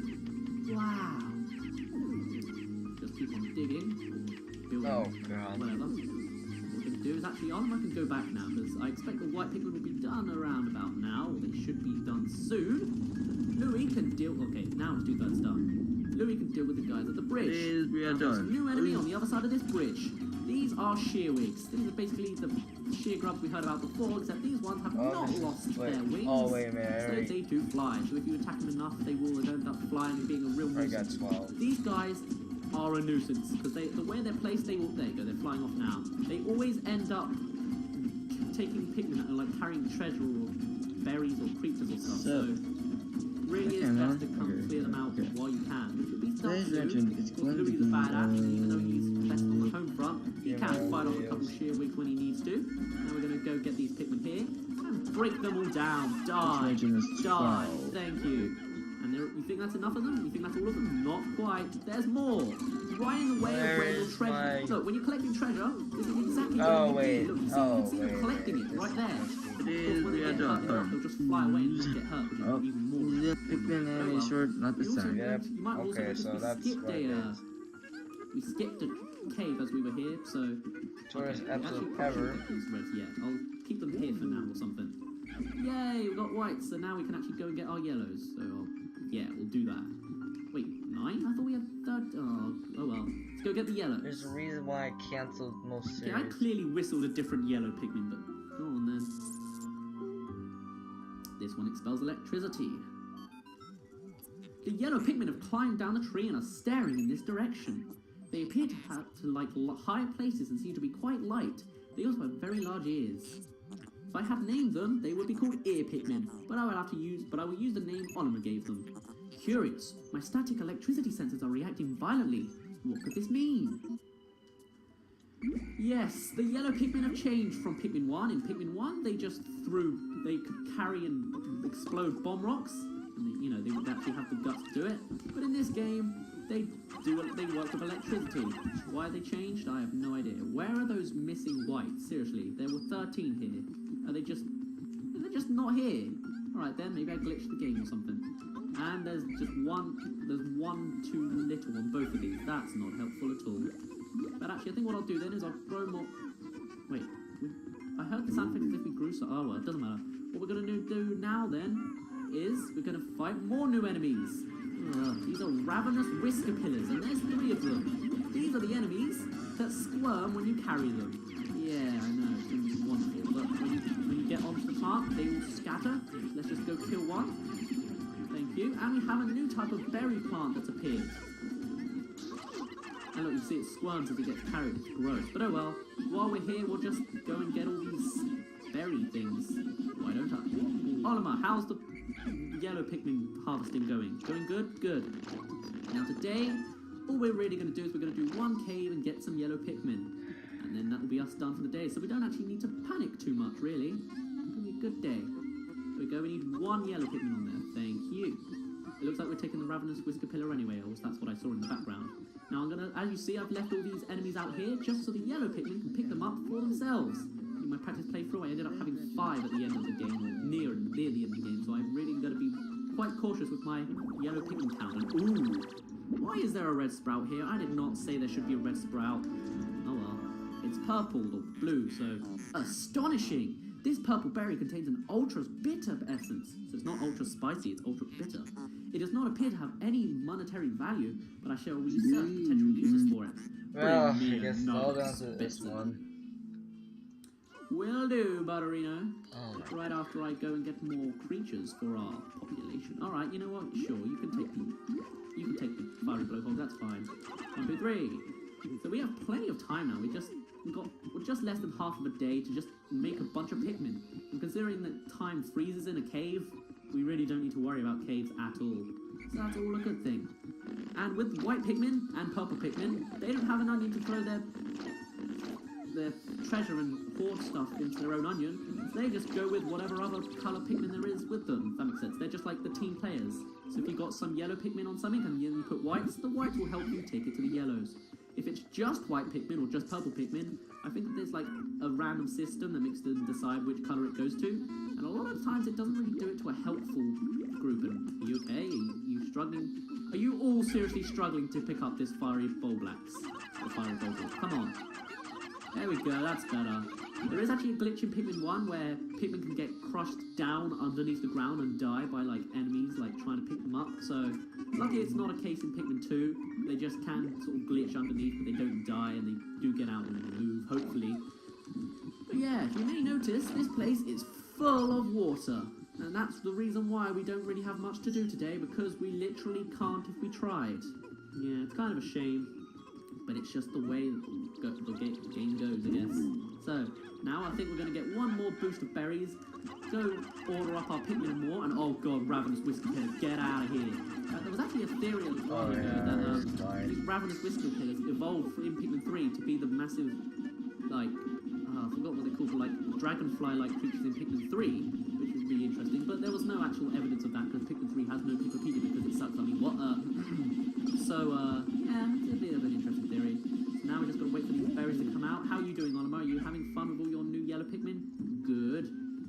Good. We actually have bud Pikmin here because when Pikmin stay in the ground long enough, they will eventually sprout to bud Pikmin and then into flower Pikmin, which is helpful. But there's not really a big difference. I just like using Nectar because it just jumps the bud stage and goes straight to flower. Anyway, now we have Ultra Bitter Spray. Captain Olimar, I have completed my research on the purple berries you discovered. Oh, they are purple. Behold the Ultra Bitter Spray. It's untested, but I believe it will be highly effective. Approach enemies and then press up on D-pad to spray them. When necessary, I can produce 1 bottle of spray of 10 berries. Press start and you can see how many you got for a bell. Great. Wonderful, great. Now what I'm going to do is, now we've got all our Pikmin here and it's starting to sunset. So, we're going to see how many reds we have. That's all of our reds. We have 54 reds. Are you sure about that game? Are you absolutely certain? How many yellows do we have? That's more important. 23. Okay, so it's not quite even, but you know what? Actually, I think that good enough. Now what we're going to do is we're going to go to that cave that we ran past. I never knew my problem of my anime series. Not do it. Yeah, there we go. My series now Oliver's going to go down to the cave. I never knew my series would get that big so early on. Considering the cave time freezes, we're pretty good. It might go down to the countdown. I was going to cancel my series when it went too big. and then 32 on Anonymous side and 68 with Louis, I say we go forth. Unfortunately, we're not going to get all those treasures and get all the lovely, delicious Pikmin from that. But, you know, we're low on time, so might as well have done what we can. Grammar. Sucks. I would love to bring the series back, but people are like, my senses are giving out foreboding signals. These signals could very well mean that this hole is filled with wretched, nasty bugs. Vicious, program terminating bugs. Yay! Louis likes bugs, so it should be good. Citadel of spiders. There's fire and electricity. Good job we have yellows.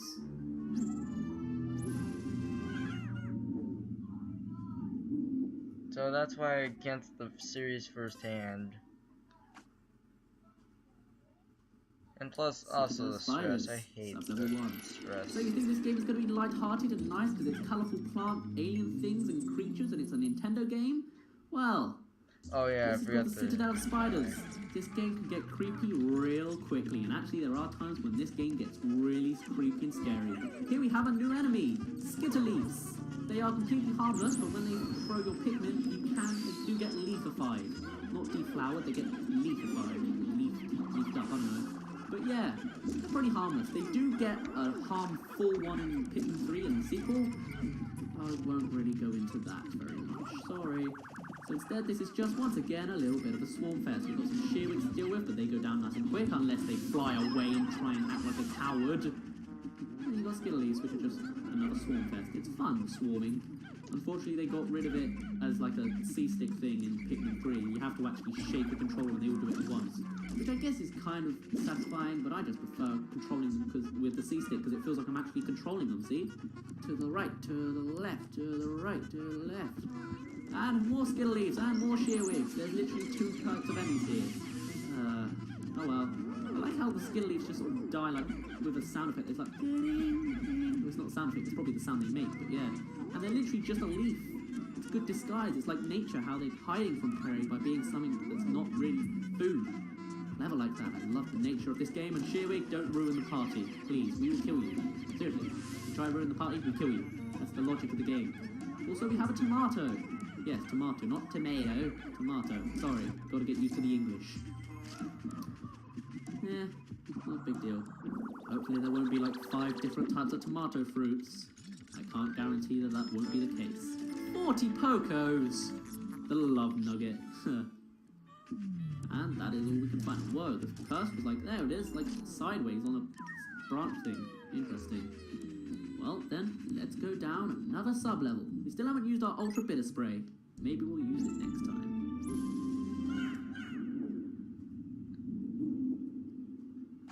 Is that maybe it? I don't know. Okay. Citadel of Spiders, sub-level 2.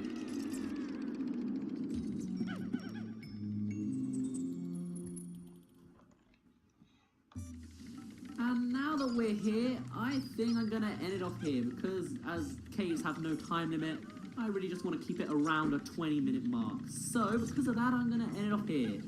So, next time we're going to go through this sub-level, and then the next one, and then the next one, and then the next one until we get to a boss. And we're going to end the day, and then probably end it off there again, actually. So, sorry if that video's a bit short, but this one's getting a little bit long, sort of. Well, it will be. So, I'm going to end off here for the 3rd time saying that.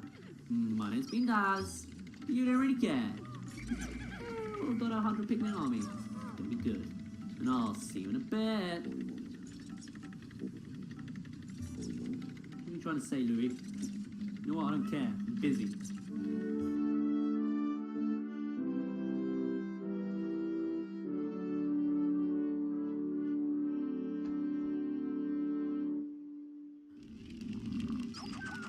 Fiery Bulblax. Oculus volcanus, Scatdogg family. Bodily excretions of a highly flammable waxy substance interact with the cell structure of this Scatdogg skin, causing a chemical reaction that produces extremely high temperatures. The skin benefits from a spongy cell structure that diffuses the surface heat, protecting the creature's inner organs. Due to the astonishing amount of heat produced by this beast, it should be observed with great caution. No stove? No problem. This sizzling beast practically cooks itself. Remember to thoroughly extinguish the steaks prior to eating.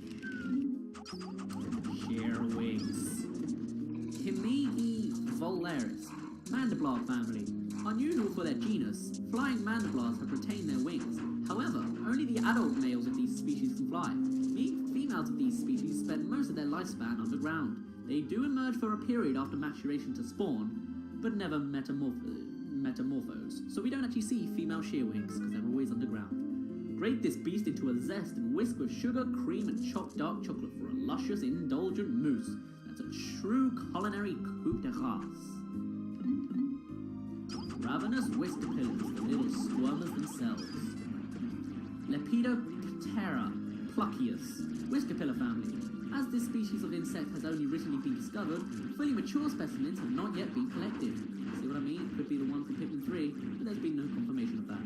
No molting or metamorphosis has been observed during the observation period, making it unlikely that mature whiskerpillars will be encountered anytime soon. Based on active predation by Pikmin, it is believed that the whiskerpillar's place in the food chain has not changed over time.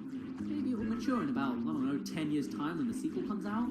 Delicious skillet seared or salted with scallions and red Genovese sauce. I understood every word of that, I really did. Swooping snitch bug. Scarpanica kesperens, Scarpanid family. The Scarpanids originally lived on the ground, sporting poorly developed vestigial wings.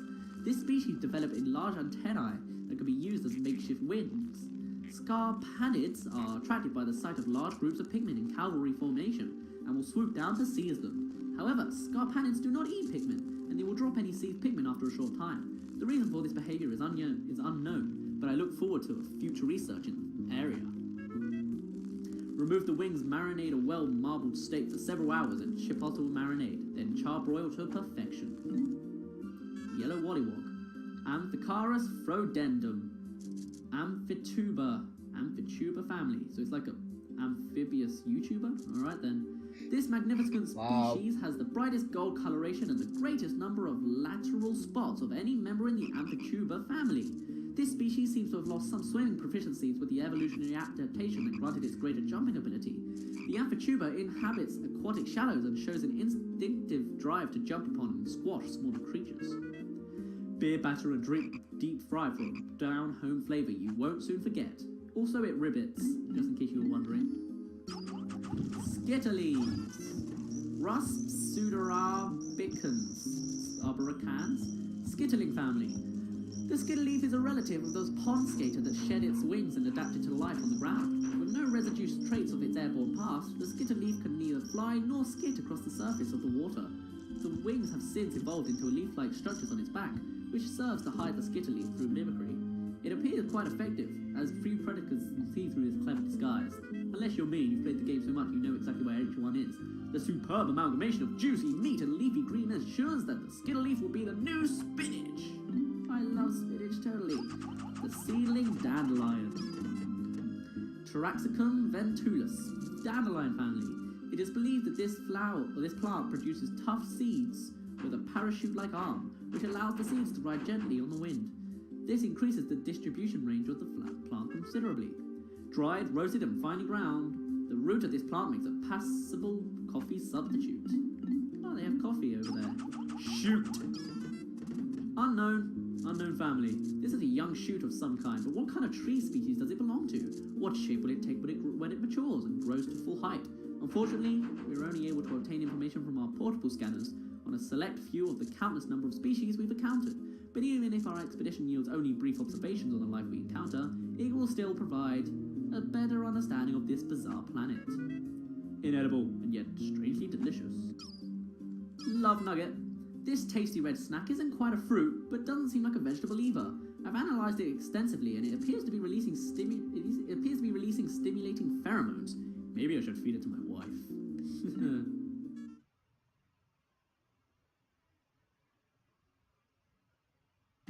What's up guys, it's Daz here. Be really careful because now we have 4 Pikmin types. We have reds, purples, whites and yellows. There's nothing here, so why am I breaking down this wall? Yellows are immune to electricity, which you could probably work out by the fact that it's yellow or the fact that it expels electricity. And actually what's weird is in the cutscene yesterday where we actually saw them expelling electricity, they don't actually expel electricity, they're just immune to it. In Pikmin 3 they conduct it, I guess, which is kind of sort of a thing, but oh well, whatever works. Just gonna get on fire, and oh no, that's a bad placement for a Wollywog. See look, the Pikmin are innocently trying to get the fire geyser, and the yellow Wollywog's like, whoa! Oh yeah, I said Wally Hop there. In the European version of this game, I'm not sure if it's actually, no it's not. In the GameCube version of the European version of Pikmin 2, these enemies are called Wollywogs, right? But in the Wii version, which was basically a remake, the names got changed because it's like a more updated version. In fact, there are a couple of differences in the Wii version to the GameCube version, which I'll go over in the future. But anyway, the Wollywogs were renamed to Wollyhops. Because everyone's been thrown like this. What I like to do with Wollyhops is, or Wollywogs, sorry, is as they're up in the air, that's when you whistle back and then they should not get damaged. Well, that's usually how it works. Anyway, they were renamed to Wollyhops because wog is apparently a racial slur. I know, I never hear anyone get called a wog either, but whatever. I'm still going to call them Wollywogs probably because that's what I've been brought up with. Like as a kid, I've always learned them as being known as Wollywogs, not Wollyhops. So we'll just go with that. Hope you don't mind. We're going to get our red Pikmin only because it seems a bit too dangerous to throw crazily with Wollywogs. And have fire guys everywhere. And oh god, the treasure thing's going crazy. This Wollywog must have a treasure inside. It's fine by me because I can just keep on throwing on top. Generally, throwing on top, despite being the best attack in Pikmin 2, is not the best idea against Wollywogs. Swarming is much better, but oh well. I need to sneeze. Okay, that was bad. I was going to sneeze and I stopped, and then I decided to sort of go with it. That was weird. Now, these are new enemies. Fiery Dweevils. You think they're spiders, but they only have 4 legs, unless you count the 2 on hands at the front, but that only gives them 6, and that's still not spiders. But oh well, spiders. Now, Fiery Dweevils, yes, the spiders are called Dweevils in this game. When they get angry, they will expel fire. So, don't make them angry, because if you've got a bunch of Pikmin underneath, they'll all catch fire and they'll run around everywhere. It goes really crazy. Doesn't matter now, because everyone's dead. So that means we can go swarm and get everything. Let's get some lipstick. Also, you can see eggs are falling from the sky. This is the introduction of traps. Basically, this game hates you. It hates me. It hates everyone. It likes to scare you and just sort of try and make your life hell. So what it will do is it will throw stuff at you. Right now it seems pretty nice, you know, they're going to throw eggs at you. You get a little bit of nectar. If you're unlucky, you might even get some mitites. But later on, it will throw stuff at you that you don't want to get thrown at you. 50 Poco's lip service. I wouldn't mind a bit of that. You're not going to throw that at me now, are you, game? Of course not. But oh well. I'm going to just do some mopping up, get Louis, because he's a little bit useless over there. Even though he's useless everywhere, but doesn't matter. He was trying to disturb me in the outro of the last video, and I'm trying to do an outro. Like, Louis, I know you're supposed to be silent and you talk very rarely, but please don't talk while I'm doing an outro. Please, thank you. And now we have 80 Pocos, a decapitated duck. Paradoxical enigma. You know what? I can see how this is a paradoxical enigma. I really can. Yeah, it really does make me think of the thought of life. It really does. And apparently there's more treasure here. Oh, there's that one. Okay. Like I say, maybe it's buried underground. Still possible. Sinalco. Never heard of it. Activity arouser. 30 Pocos? Come on, man. You can do better than that. Alright, that's all the treasure. We now have 3,475 Pocos. Oliver is just rolling in it, isn't he?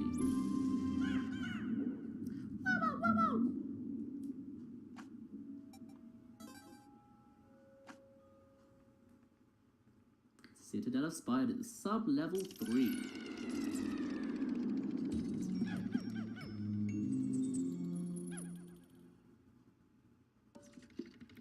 Still on the final floor. Ooh, and now we have the introduction of another new enemy.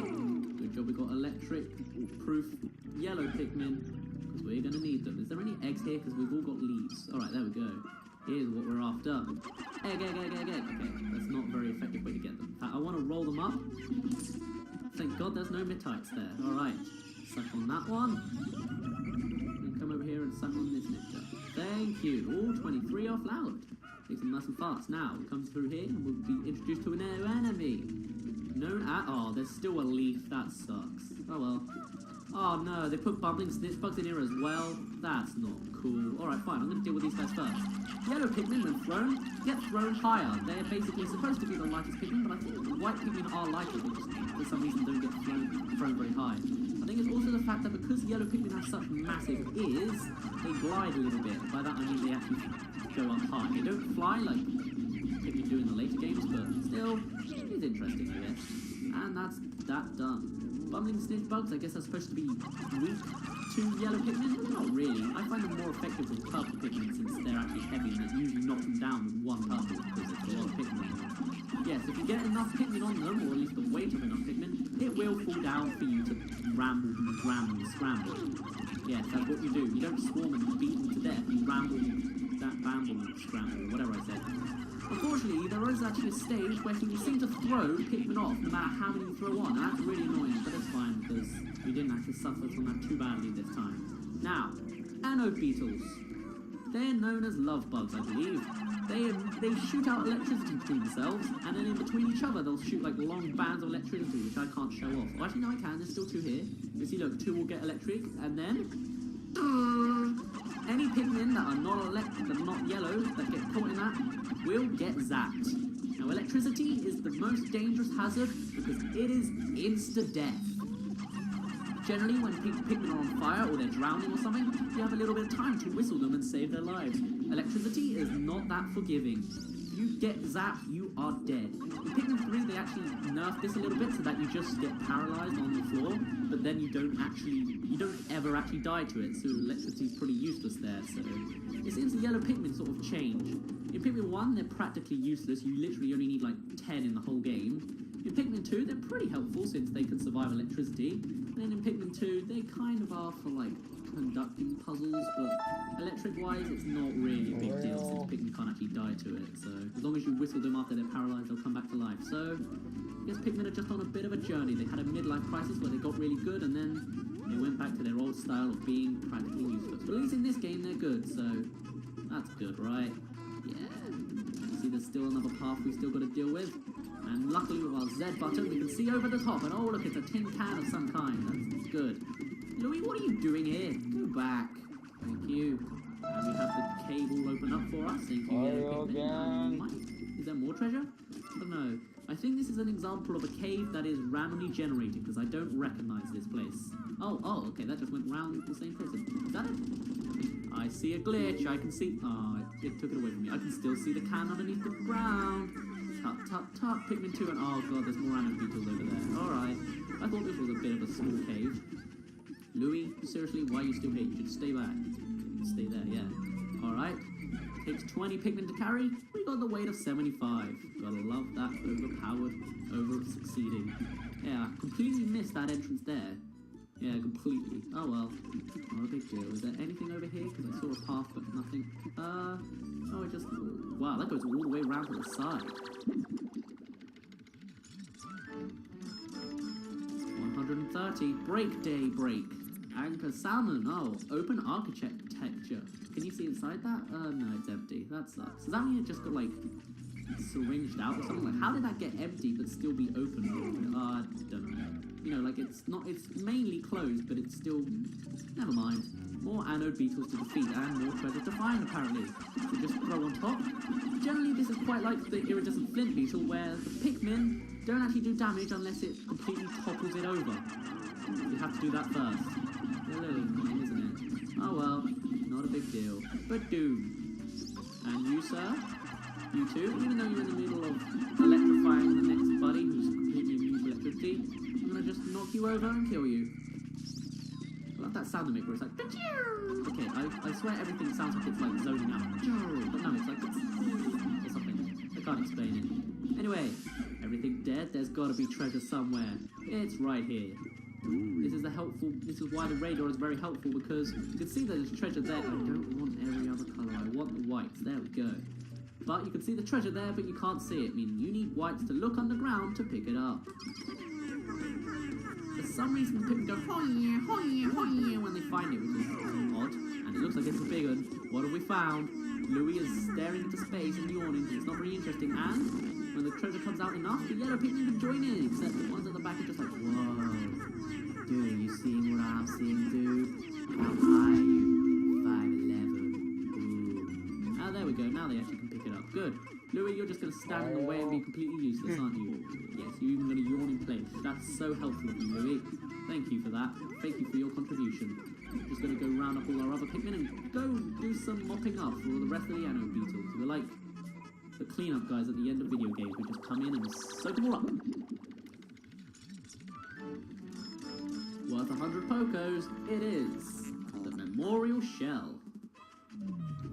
And that's all the treasure, so I might as well just go back to the cave while picking up any enemies I can find on the way.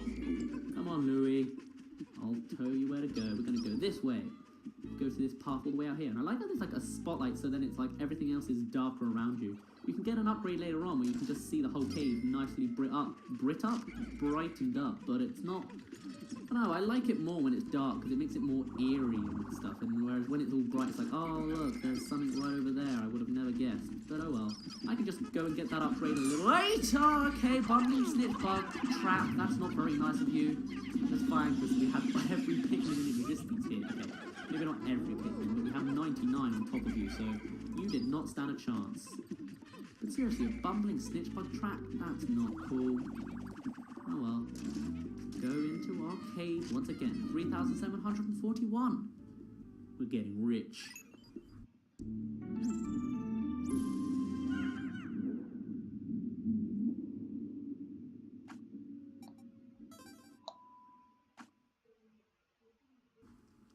Citadel of spiders, sub-level 4.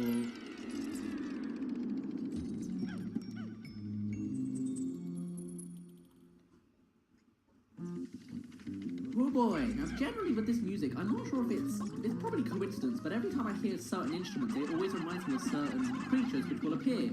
Like there's a certain sound effect that comes whenever there's a Dweevil in the stage, and I can't explain it. And the sound of this one, oh no. Alright, first of all, we have water duckles. I hate these creatures, because in previous games and this game, as a kid, it gave me trouble, it really did.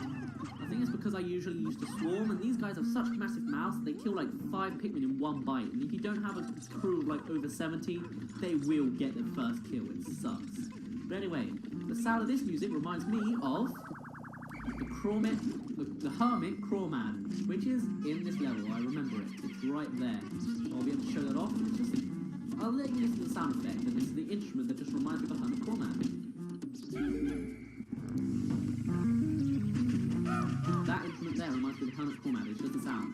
It also, I believe, barks in the background, or it might be a different creature, but there's literally a creature in here that barks, like, in the background. It's really weird.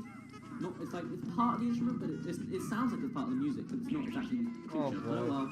Oh no! When it catches one, it will go backwards into its cave, and that Pikmin is practically dead. I'm sorry, I didn't really get one. That's the first time I've ever actually lost one to it. So, okay, not the first, but... Alright, get out of the way. And then because it gets no one, it will go back facing its butt towards us, which right is the weak spot. So that should make it nice and easy, but it doesn't always, apparently. Oh well. Now we're just going to go get our reds forward. Get rid of these fire guys, because they are a nuisance. And actually, there's probably treasure up there, so let's go up here first. Or not, but I might as well go up here. Oh no, there is treasure. And this one's actually a reference. But it's not actually a direct reference to an item, it's just a reference on the item. You see that memorable creature on the top of it? Well, I'll be able to show it to you when Ship shows it in 3D scan mode, or whatever it's called. Let's go through here, and is there a creature here? No good. Water Dubpool, I hate your guts, let me kill you. Throwing on top is most effective, but when you have tons swarming, swarming's always more effective. Alright, here we go. It's a matchbox even worth 10 Pokos. Little, I forgot what that's called now, like little flamey thing. I can't just it's be always back going from side to side somehow. And look on the top. Bowser Breath Brand. It's a retro style Bowser. Flame of Tomorrow. Matchstick, that's what it's called. Yeah. Alright, Water Double, you can go back now. Hermit Crawmad, please get me. Or try to, and then fail. I believe, wow, that one's bigger. See, I believe the Hermit Crawmads come in different sizes, so maybe it's like adult and child, but yeah. Really cool that, how you can actually see they have different sizes. And as you see, the hole it came from disappears when it dies. How great. Water Double, hello! You'll throw Pikmin on top of you and then swarm. And you have to shake them off first, and then you get an opening for me to kill you. Good. Here we have a little tube, and inside is a little doggy. What a pocket thing. I think actually in the American and or Japanese version, that's a dog. That's a cat, not a dog, which is odd. I prefer the dogs because it's like referencing Nintendo's, even though that game hasn't come out at the time of this game was coming out. But oh well, I just like to think of it as a reference to Nintendo's. I mean, the game could have been in production for all I know. Yeah. Anyway, looks like, okay, Oliver's gonna go stay at the cave. Louis, you can go back to the home front. That's what you do best. So hold on.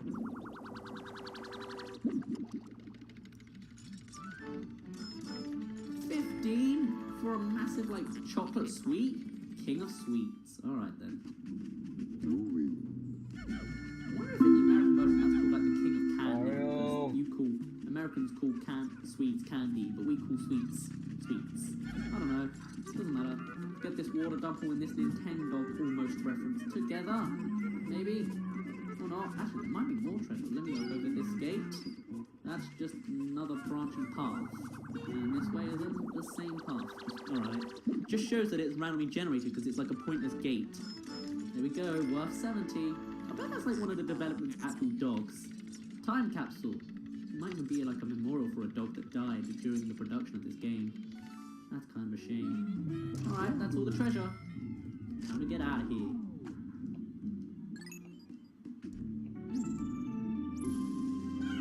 Was it me or was Louis' feet like halfway in the ground there?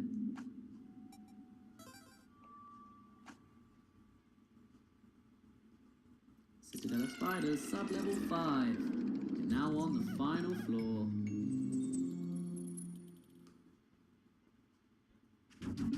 Couldn't tell by the massive circular arena, and now it's saying final floor.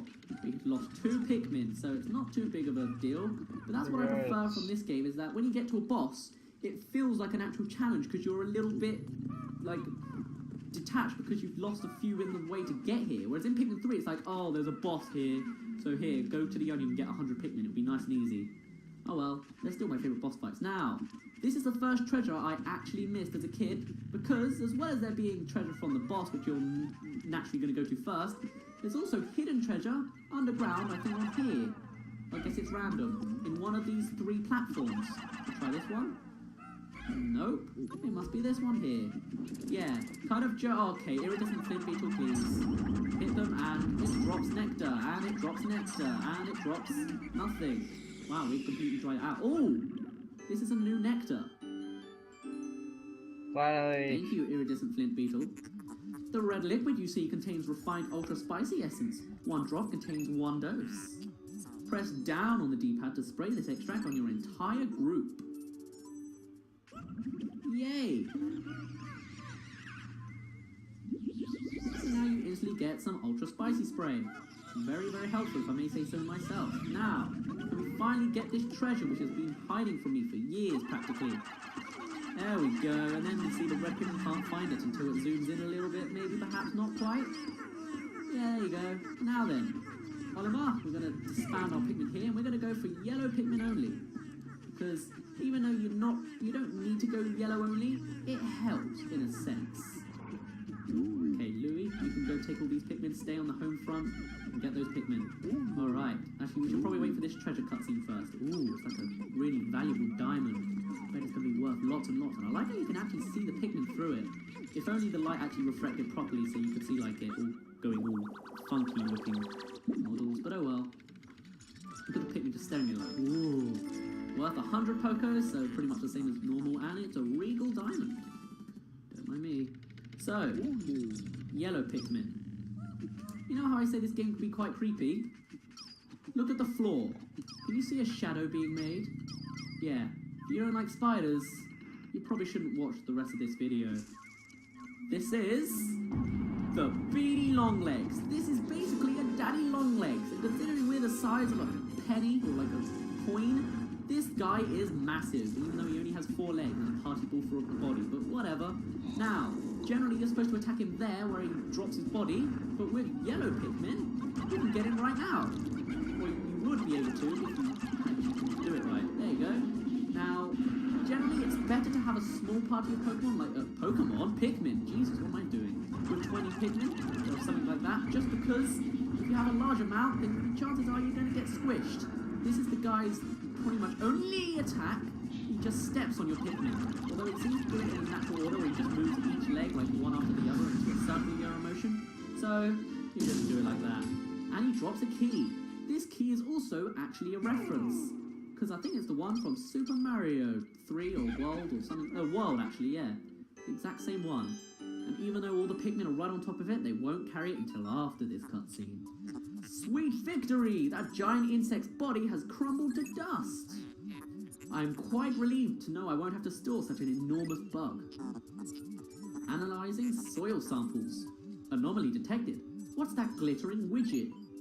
Glittering widget. It is the key to the end of the world. The end of the world? No, the key to the other world. The key to a parallel world where there's fancy bonus levels, extra world map secrets, right? That's how it went in Super Mario World. This might not even be from Super Mario World, but I think it is. It's one of the Mario games, definitely. You can even see it, can't you? Like, it's the exact same structure. Interesting, no? Yeah, very interesting.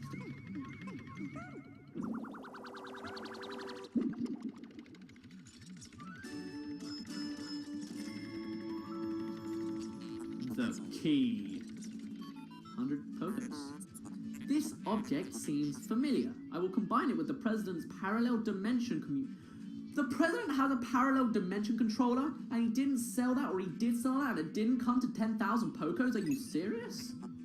Alert! Sensors indicate a massive dimensional shift at a distant location. I'm receiving a message from a far-flung dimension. Displaying the message now. Challenge mode can now be accessed from the title screen. It appears to be total gibberish. Hopefully the message has reached its intended recipient. I will name this apparently worthless device the key. Worthless? It's 100 Pokos, like the same of every other treasure in this game, I swear. Oh well, that is it. We have now unlocked challenge mode, and I'll be showing that off at the beginning of the next video, along with a few other little Easter eggs you can find on the title screen. Now then, let's go out of our cave and just enjoy the sun for a little bit. And by that I mean the sunset. Let's go.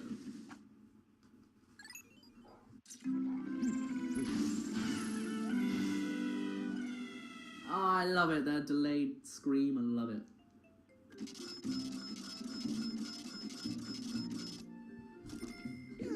Not bad, 2 deaths and 800 Pokos. Seems like a good ratio to me. Boom! And save.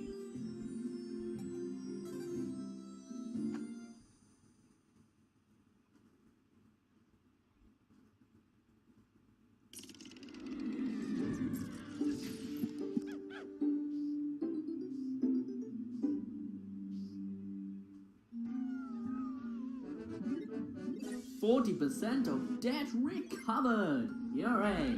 Hooray? Okay. Well, I think what I'm going to do now is, say just bring out more yellows, or by that I mean 2 more yellows, and just do a little bit of harvesting while we can. I don't think we'll be able to do any actually while I think about it. Let's see. Anything to pick up?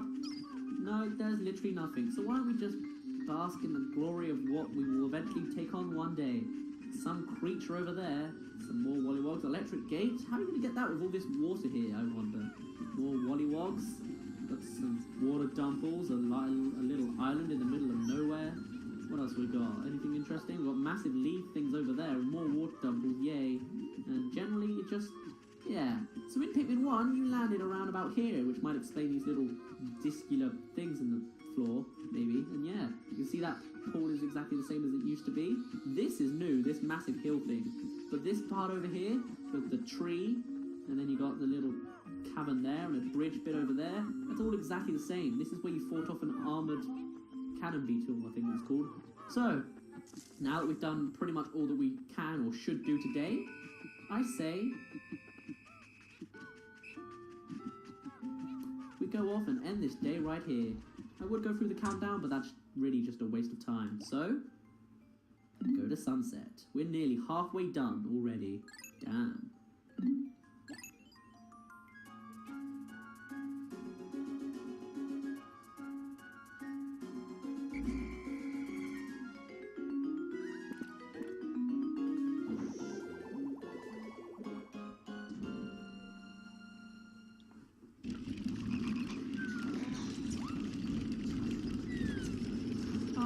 You can't eat me. I'm in the little shit. Aww. Wow, 1, 2, 3, 4, 5, 6 enemies waiting for us there. Ugh. Do not want to be left behind Pikmin in that scenario. Today's report.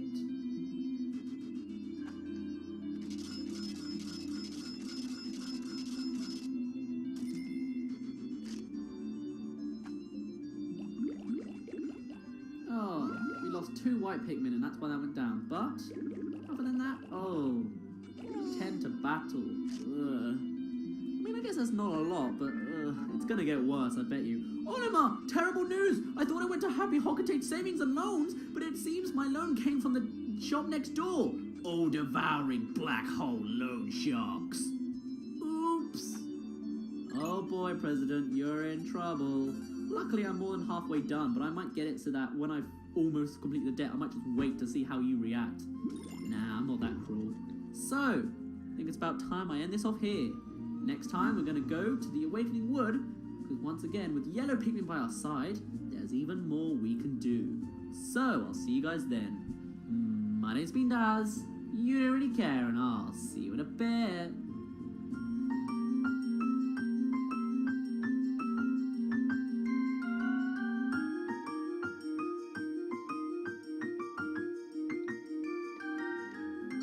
Water dumples.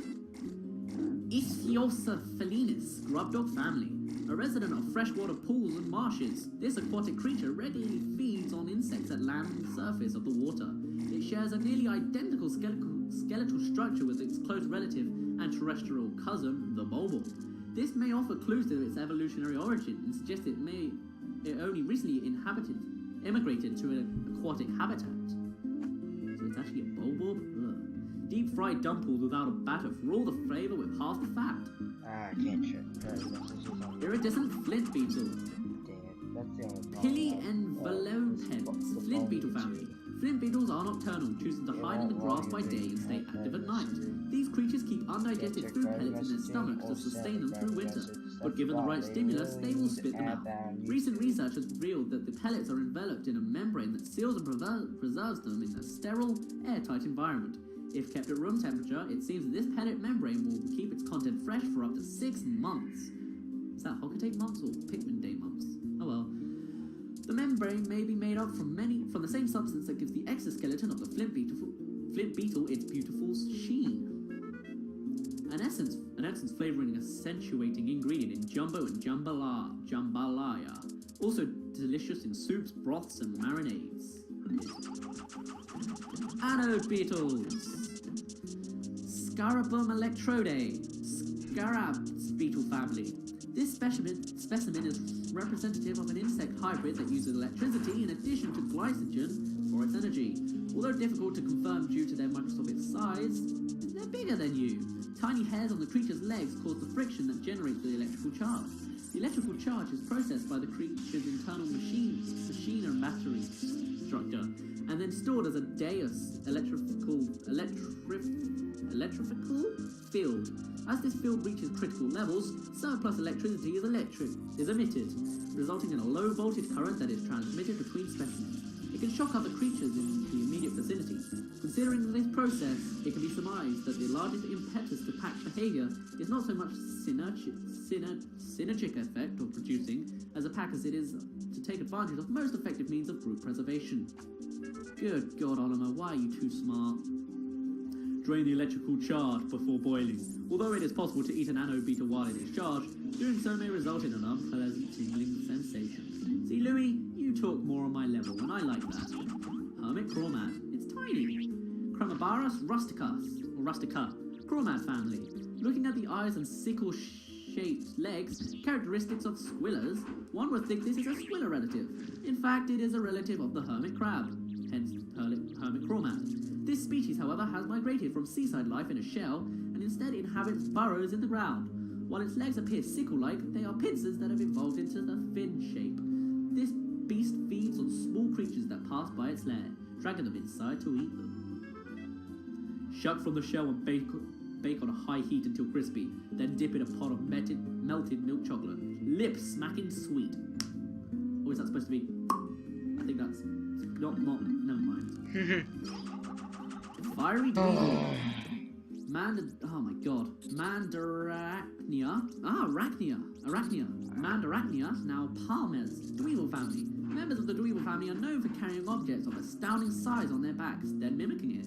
The fiery Dweevil is one species in this family. Generally, there is a very gentle insect that feeds on grass nectars, but when faced with dangers with the fiery Dweevil, the fiery Dweevil ignites flammable internal gases, juts out its jaw and spews scorching flames. As this clearly makes it a rather dangerous insect, it is best not to linger directly in front of it. The search for a gourmet high-protein salad-topping alternative to bacon bits is over. Grind this spicy Dweevil into tasty micro-chunks and toss them generously over your salad to add instant flair and flavour. Ooh. And finally, beady long legs. Pseudoarachnia armoralis, arachnorb family. Although this creature is commonly associated with spiders, it is actually the result of a separate evolutionary line of insectoid creatures. Since the spherical body section supported by the creature's legs carries most of its internal organs, there appears to be no other features that would correspond to a head or abdomen. So it's not even a spider? Ugh. Poisonous. Consumption results in prolonged withering and uncontrollable mirth. Oh, Louis, did you try to eat that thing? Tut, tut, tut. Love nugget. This tasty red snack isn't quite a fruit, but doesn't seem like a vegetable either. I've analysed it extensively, and it appears to be releasing stimulating pheromones. Maybe I should feed it to my wife. King of sweets. I've discovered a complex series of underground tunnels beneath the perplexing pool. It seems like I can't walk 10 steps without discovering something previously unheard of. Making new discoveries nourishes my explorer spirit. As a reward for my latest scientific breakthrough, I think I'll eat this grand sweet. Memorial shell. I've observed several species of shell-dwelling creatures inhabiting the perplexing pool. One of these feisty beasts forms a spherical gem with the meaty depths of its shell. In a way, this gem could be considered this creature's life work. I consider my children my life's work. That's it. Flame of tomorrow. From the beginning of time, my people have searched for a perfectly clean, endless, renewable energy source. Unfortunately, we've never found anything close to it. Rubbing these two objects together seemed to produce fire. Group shout Maybe this from is a Rainbow long-lost Games energy source shows. we've always been searching for. So you guys don't have fire? Alright then. I mean, Time Alex, capsule. This must be some kind of memorial capsule left by a lost civilian. It has left behind some image data, but I can't make any sense of it. I'm gonna have to do some additional analysis. I'll document any exciting new developments in my log, along with pages and pages of meaningless doodles. Lip service. I've never had much desire to climb the corporate ladder, but I'm beginning to think I should. Every year that my kids grow older, they get more expensive. Taking care of them is my most important duty. I should take lessons from the ship on how to be a high-pressure salesman. Then I'd rake in cash. Even though you're clearly a treasure hunter who's doing quite well on money, if the poker count is anything to go with. The other day, my daughter begged me to get her some new jewellery. She's becoming so fashion conscious. I know girls grow up quickly, but I never imagined it would happen this fast. Paradoxical enigma. I'm not just an intergalactical space captain. I'm also an artist. I see the inner beauty in everything. Some things other people call ugly and boring, I find intellectually stimulating and aesthetically pleasing. It's true. I'm sophisticated like that. I'm sure you are, Oliver. Open architecture. I discovered a metallic container. Unfortunately, it was already empty. It was going to be tough to sell. Some sales talk will be needed for this one. Let's see what the ship says about it. Activity arouser. This strange object makes me want to dance. I can't fight it. Must dance. Hey, this isn't so bad. I've been packing on the pounds, and this could be a great way to get some exercise. 1, 2, cha-cha-cha. The key. This item came from the personal treasure hoard of a massive Pikmin devouring spider. Hey, you said it wasn't a spider earlier. This whole cave was crawling with all kinds of fearsome creatures. I decided to name that eerie cave the Citadel of Spiders. The ship can't stand bugs. Whenever I ask it to store a specimen for salvage, it threatens to stage a mutiny. Oh, the ship. Gotta love it, but kinda gotta hate it a little bit.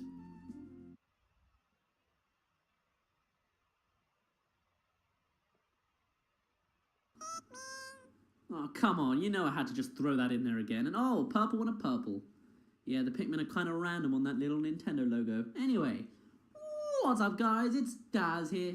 Be really care because I want to show off some title screen stuff. Starting off, we're going to go to this parallel universe, which is literally this title screen. And we're going to go to challenge mode since it's now been activated. Unfortunately, but kind of fortunately, because I have a full file, I also ended up doing this completely. Generally, you start with just a bud when it's not like the little bud thing in the middle there. That's all you have when it's when you can't unlock it. Then you have a leaf when it's available to you, but you haven't completed it. Then when you finish it, you get a white flower, and then you get these little purple ones when you finish it without a single Pikmin dying. Yeah, so I had to do all, how many are there here? There's 5, 10, 15, 20, 25, 30. 35 challenges and not a single Pikmin death. It is crazy, especially since one of these has like 5 white Pikmin and that's it or something. It's really weird. Yeah, or like look at this one. You get 4 red Pikmin and that's it. I don't really know how this works, but you know, it's interesting. So I think I'll show off a little bit of this, probably one level. Now most people go for this one because it's the first one. But I'm going to be a little bit different. I'm going for the second one. Ooh! You can also play this 2-player, but I only have me, so what are you going to do? Novice Training, sub-level 1. Who are you calling a novice? And what's really helpful is they do give you potions, and you really should use them. Considering you don't really get to use them anywhere else, it's a good idea. Right. I don't actually remember this level at all. Let's do it. So first of all, you'll see you do have a time limit. Even though you're in a cave, you have a time limit. I know. We have 3 ultra spicy sprays, and at the top you can see the gold we've got, or the pokers we've got, which actually look a lot like Mario coins now that I think about it. And we also have the deaths. Now, is that a creeping chrysanthemum? It is not. Alright. They give us some violet candy pop parts, so obviously they want us to go right in there. Now, generally, what they want you to do also is they want you to split up your gang. So you want Louis on these ones, on the purples, shall I say, and Olimar on the whites. It doesn't actually matter which way you do it, but oh well. Unfortunately, because this is challenge mode and it's a completely different universe pretty much, you are... Wait, they're not gonna... Hello? Please try. Thank you. They are gonna spoil some other things for us. For example, you would have not known that there was an iridescent glint beetle, or an iridescent flint beetle right there. Iridescent flint beetle, sorry. You also got some treasures which are in the game, which are now being spoiled because you see them here. And Louis, you don't need to run around on the spot there. We also have the key, which we just unlocked last episode, which is nice. 1, 2, 3. So unfortunately you will get a couple spoilers, but at least I didn't show the last level, because then you have to see like enemies that I really don't want you to see. Even though I don't actually remember what was in there, but yeah. This is generally why I would recommend doing the challenge levels after you've played the game, because then you don't get spoiled of enemies or things like that. No enemies, no treasures get spoiled, and I've really failed on actually doing this. Now, when you get the key, which arrives in every single level, you unlock the hole to go to the next one. A hole that continues deeper underground is open. Journey deeper for more treasures. Will do, buddy. First, I want to get these. Also, it's got some unique music, these challenge mode levels, and it reminds me of like a Cartoon Network advert. Am I the only one? Like, I don't know what it is. It's just the instrument for it. It just reminds me of Cartoon Network. I don't know. Cartoon Network used to be so good. Oh well. Now it's just CN, isn't it? It sucks. Oh well, I think everyone can agree with me on that one. At least every kid that's like around my age or older. Oh well. What are you gonna do? Times change, people change, it sucks. But whatever, it happens. Welcome to life. Anyway, if you really don't like Cartoon Network that much, you can always buy it yourself and make it better. Anyway, let's continue. And oh, now we got a doodle bug. It's basically a iridescent glint beetle, except it expels poison as it moves. Meaning, you will choke to death if you're not a white Pikmin. Yeah, I know, not very helpful, is it? Are there any more? Are you a creeping chrysanthemum, buddy? You are not. Alright. 1, 2, 3, 5. 1, 2, 5. Now at this point, whites are useless, because you've got rid of the doodle bug and the poisons are all gone. So, I'm just going to let them go. Maybe wait for bringing up more purples, and then I'm going to get these eggs and get some leafify stuff. Shall I? Fortunately, they go really slowly. And actually, what am I doing? I was going to say what am I doing? I've got like limited time limit, so I should probably use an ultra spicy spray. But there's no enemies here, and we've got another floor, so maybe there will be enemies. I just have to hope and pray that there's no spoilers in those enemies. If there are, whoops. If there are, I guess I can always, I don't know what I can do. I can always not name them. You'll be like, oh, what is that thing? I guess I won't find out properly until I get the game. Ooh, it'll be like a sort of sense of mystery, I guess, yeah. Oh, wait, yeah. Oh, God, Louis, you don't need to glitch right now. I think, actually, the time limit might actually be for every hole. So for me having 75 left, I should really hurry up. Basically, what I'm trying to say. In fact, I'm kind of worried about that now. I think, actually, to get the purple flower, you don't actually need to get every single treasure either. You just need to not lose Pikmin. It really is a bit of a shame. A bit sucky, but oh well. Are these perfect seconds, actually? 1, 2. No, it's every 2 seconds that goes down, so at least that's nice. That means we have 2 minutes to do this next bit. When that one treasure goes in, I'm going to drop out.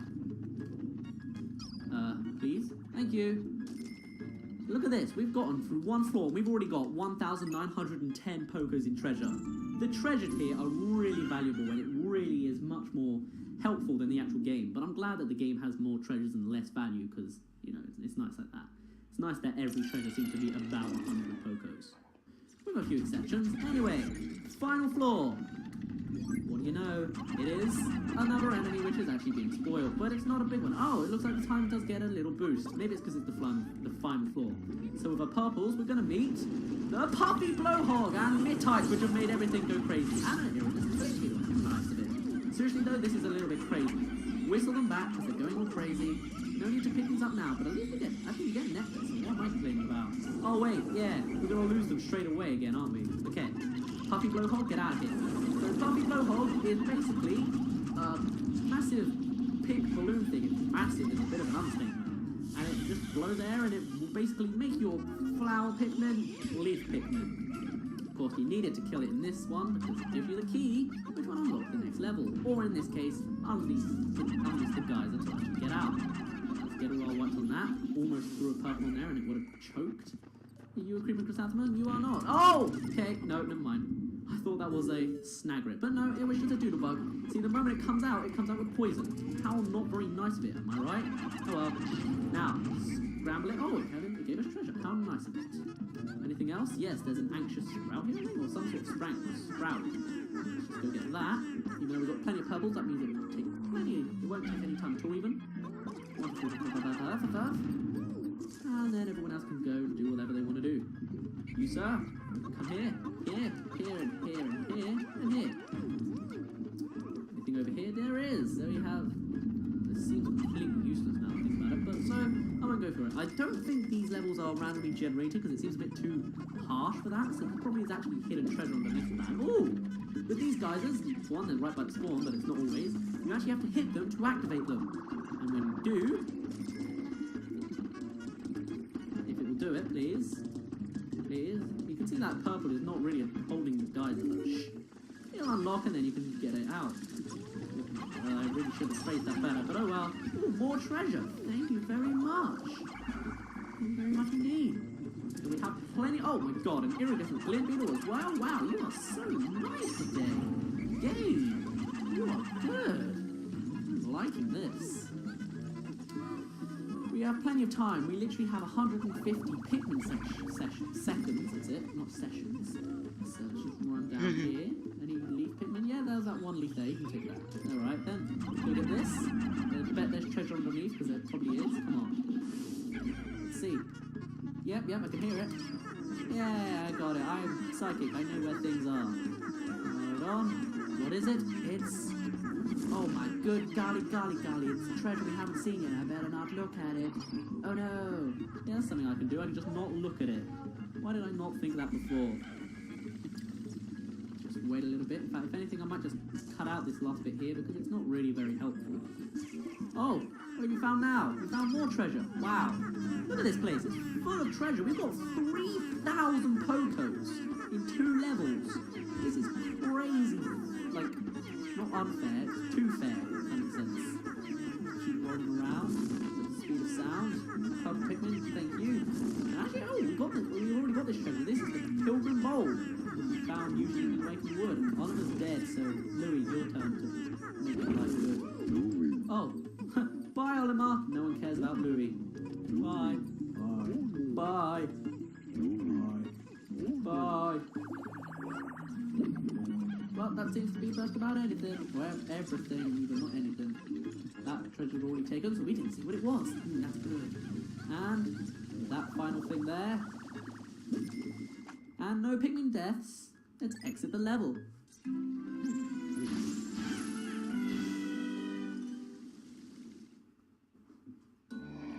Oh my god.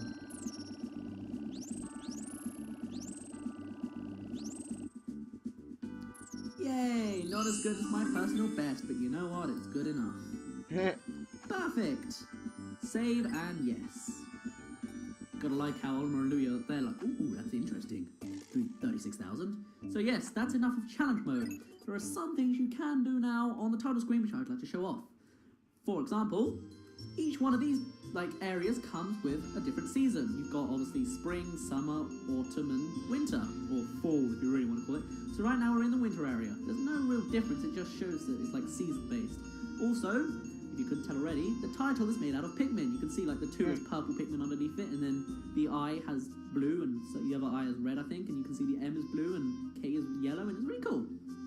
But on top of that, you can press L or R to make the Pikmin disband, and then they all come back to form. No purples anymore.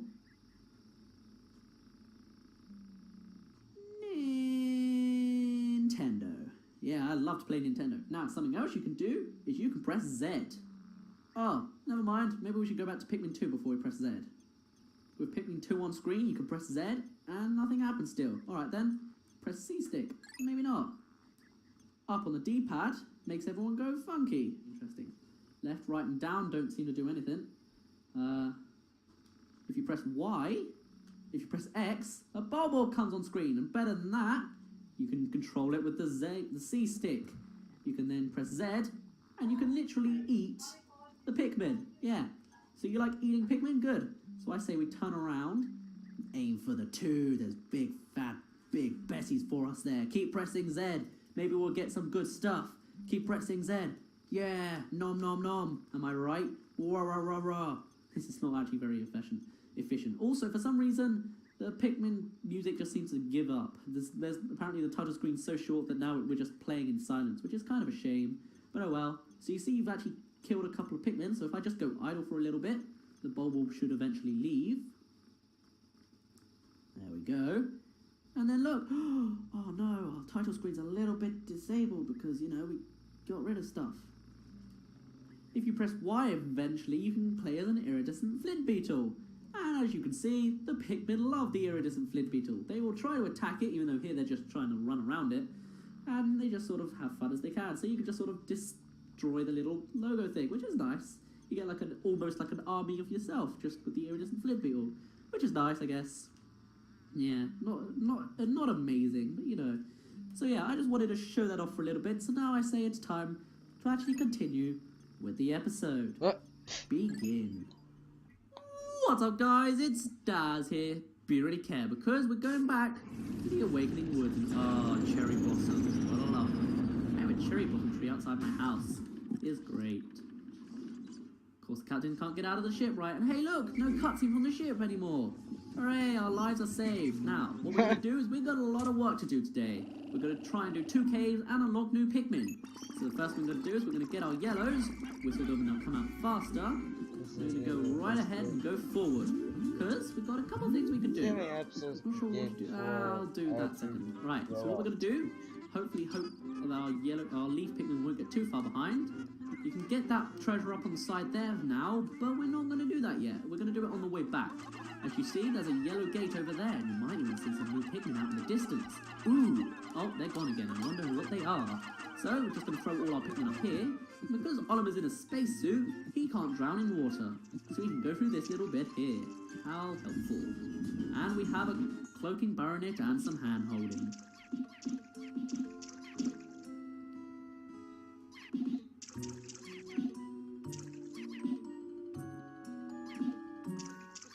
Well, looks like we found those wild Pikmin we heard on like day 3. Look there! Wild blue Pikmin are chasing prey near the water's edge. Perhaps by observing these wild specimens, we can understand more about their true nature. Preserved! Ding! I apologize. I was momentarily entranced by them. Now, back to work. See, now the ship's gone back to that stage where it's like, oh yeah, don't relax anymore. It's work, work, work, don't die, work, work, work. Oh well. And Oliver, you suck. Do more with Louis. Oh well. So, with 42, make that 43 yellow Pikmin at hand, we're going to break down this electric gate. Meanwhile, Louis, what he's going to do is get a bunch of reds. Pretty much. We don't need whites or purples quite yet. That's why I say we just do a little bit of farming for the sake of blues to do later on. Unless we do need blues. No, we don't. I'm trying to think. I don't really see it, no. So we're just going to swarm up a bunch of reds, because there's not really much else for us to do right now. If anything, we can maybe swarm up some yellows, but the yellows are all occupied, so they can't take stuff to the yellow onion. Red Pikmin can't take anything to the yellow onion, unless there's more yellow Pikmin carrying something. That's generally how it goes when carrying objects. It's whoever's got the dominance over the item, that's who gets it. Yeah. Oh well, it doesn't matter too much. We'll just get whatever's here and waste a bit of time. If anything, actually, let's go get some nectar from these grass, not these leaves. We still actually haven't used our ultra bitter sprays. We should probably get on that sometime soon. Yeah. Well, I think about it, we could get whites to take down the poison gate we saw by the white flower garden cave. But we don't really need to. There's a new way, we'll unlock a new way to get there later on, so it's kind of a pointless place. So I'm probably not going to open it unless I have spare time to kill. There's really no reason to go there yet. So I don't think I will. Hope you don't mind. Instead, let's go get some ravenous whisker pillars, shall we? Can I get them up there? Not quite, no. Alright. You guys wait. They're going to fall down almost instantly, or not hit the ravenous whisker pillar? Really? There we go. Hit them a little bit, and they're not falling down. Alright, fine. The problem with ravenous whisker pillars is when the berries appear, they will try and eat them, and that will break them, and that means you can't get them anymore. So that's why you really want to kill them. We don't really want to kill them, but you know, it's recommended that you kill. This game is actually quite gruesome, even though it's just nature being nature. It's really gruesome how you're beating things to death with like 100 leaves. Like that's a bad way to go. Beaten to death. Like especially like if it's like really sensitive spots like your eye, and you just like you have a massive bulging eye, and then someone just whacks your eye in directly. Oh, it's horrible. Anyway, now that this is open, we can go through. Call our little blue buddies.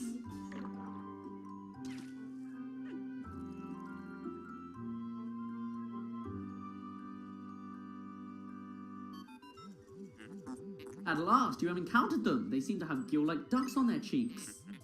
They must be blue Pikmin. Like the other types, they look to you for direction. While they are indeed surviving naturally, they seem to be looking for a valiant leader. Yes, that is so true. It really is. Alright, so now you can see there are new enemies here. These are Wogpoles. Yes, Wog. That means these are the tadpole babies of Wollywogs. Now, you would consider them hard to capture, but generally, if you just get an idle Pikmin to go into their path, eventually the Pikmin will chase them and eventually win. I swear I see blue over here, no? Oh, it was just another blue Pikmin, alright. So if I have an idle Pikmin just get in the way, they will eventually catch up and kill, which is always nice.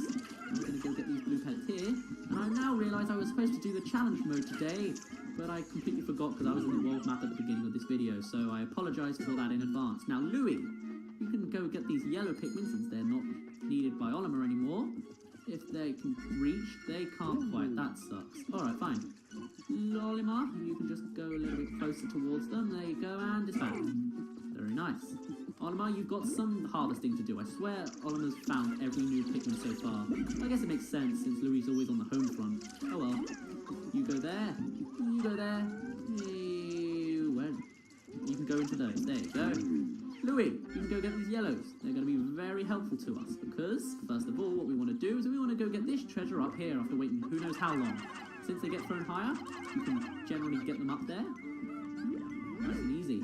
And this treasure is one of the treasures that gets completely replaced in the Japanese and possibly European version, American version, and compared to the European version. I don't know why they do it. I mean, is there something offensive or non-offensive about this treasure than the other one? Or I don't know, because I think the treasure that the other two versions get is not even prevalent in this one, so I don't know. It doesn't matter. We're just here for the berries anyway. Oliver, how are you doing with the blues? You doing good? Right. Well, we got some dead tadpoles, so that's got to mean something good. And then we can go get this 5 pellet. Oh, we only have 4 now because of the Wogpole, right? Okay, great. Please carry that slower, blue leaf. We really need it.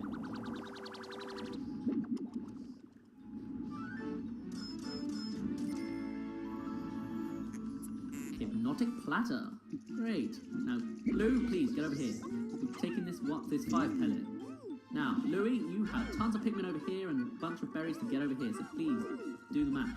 Right, now what we're going to do is, we're going to try and get 2 caves done today. I didn't manage it on my practice playthrough, but that was because I completely forgot, sort of, that I was going to do that. So this time what we're going to do is, we're going to take a bridge over here, and we're going to build another. No, we can't build a bridge, we need blue Pikmin for that. We literally need blue Pikmin to do everything else today. So, whoops.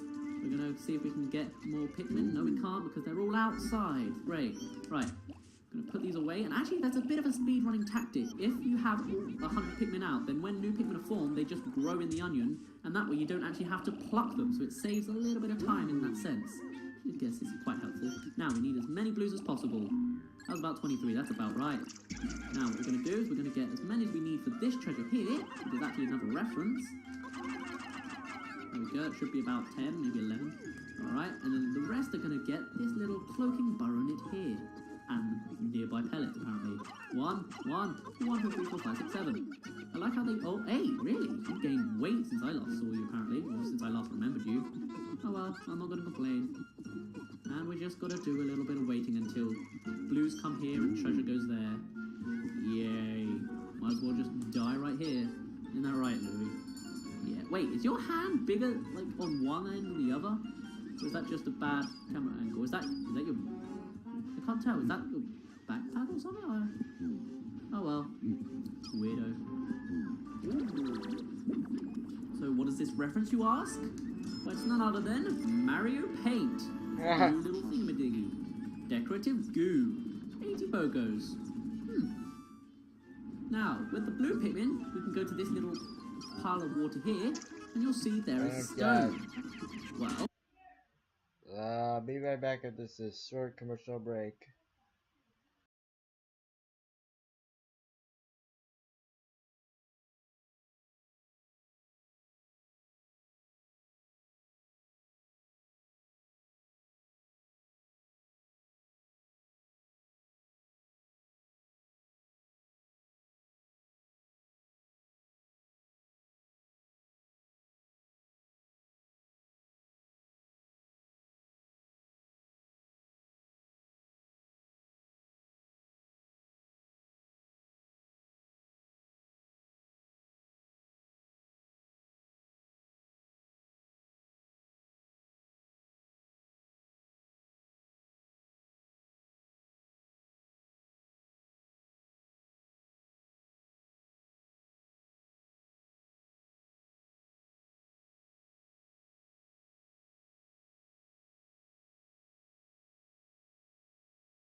Alright. by hitting the stone enough, what will happen is... Oh, there's more blues over here. Why are they not... Oh well, it doesn't matter. The water will now way down a hole. How helpful. So now, what we can do is Louis can get with all the other colours and break down this wall. We can progress. How helpful. So I think I'm going to make another cut to when that's all done. Now that that's down, you'll see that it is actually starting to sunset, so I don't think we'll be able to get both caves done today, but I want to show off one at least. Now, what I'm going to do here is I've got 100 Pikmin, 25 of the first 4 colours, so the blues are going to not go into this cave. But that's not really a big deal because I believe the blues are useless in this cave, so it doesn't matter. Now, the cave is protected by an electric gate, so before we do anything else, go supercharged, ultra spicy, we're going to take out this cave, this gate. Meanwhile, we've got some treasure up here. Ooh. And there's also an ultra bit of plant here, but we don't want to deal with that yet. Get this dice thing. You'll also see that the path down here goes to the other side of that poison gate. Then you need scales to get up here, but it's pretty useless when you've already got the waterway out here, so whatever. You go your own different sometimes these videos pace, a different path, but I'm going to take this path. Go get the dice, collect the Pikmin, and then go into the cave. Soon, maybe. Why do you have to take the long route? Why do you have to go in the middle of these 3 markings? I don't get it. Oh well. See how many more videos you can make. 100 Pokos. Like, I swear everything seems to be 100 Pokos these days.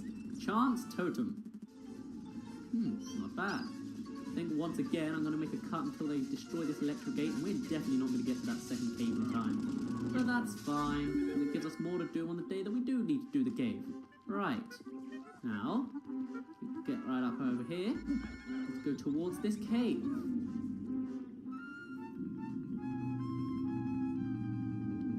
Few leaves, but I don't think that matters too much. So, you have at least reached the higher ground. Congratulations are in order. Wait, what is this? My seismic sensors are picking up tremors deep below. What force is at work in the depths of the planet? I don't know. If there's tremors, that's gotta mean something good. As you can see, blues are completely useless. There's no water here. There's also no poison, but we might as well bring whites because maybe there's underground treasure. You never know. So let's go in with fire and electricity, and a couple of purples and some whites. But there's a big but in the way of this problem because here we are in Bowl Black's kingdom. That's not a good sign. Sub-level 1. But I'm actually gonna end it off here now that we've landed in this cave because I expect if I did my editing right, I'm actually gonna have the challenge mode and title screen Easter eggs at the beginning of this video, meaning this video is probably going to be a bit of a chunky one for now. So I'm going to end it off here. Hope you don't mind. My name's been Daz. You don't really care, and I'll see you in a bit.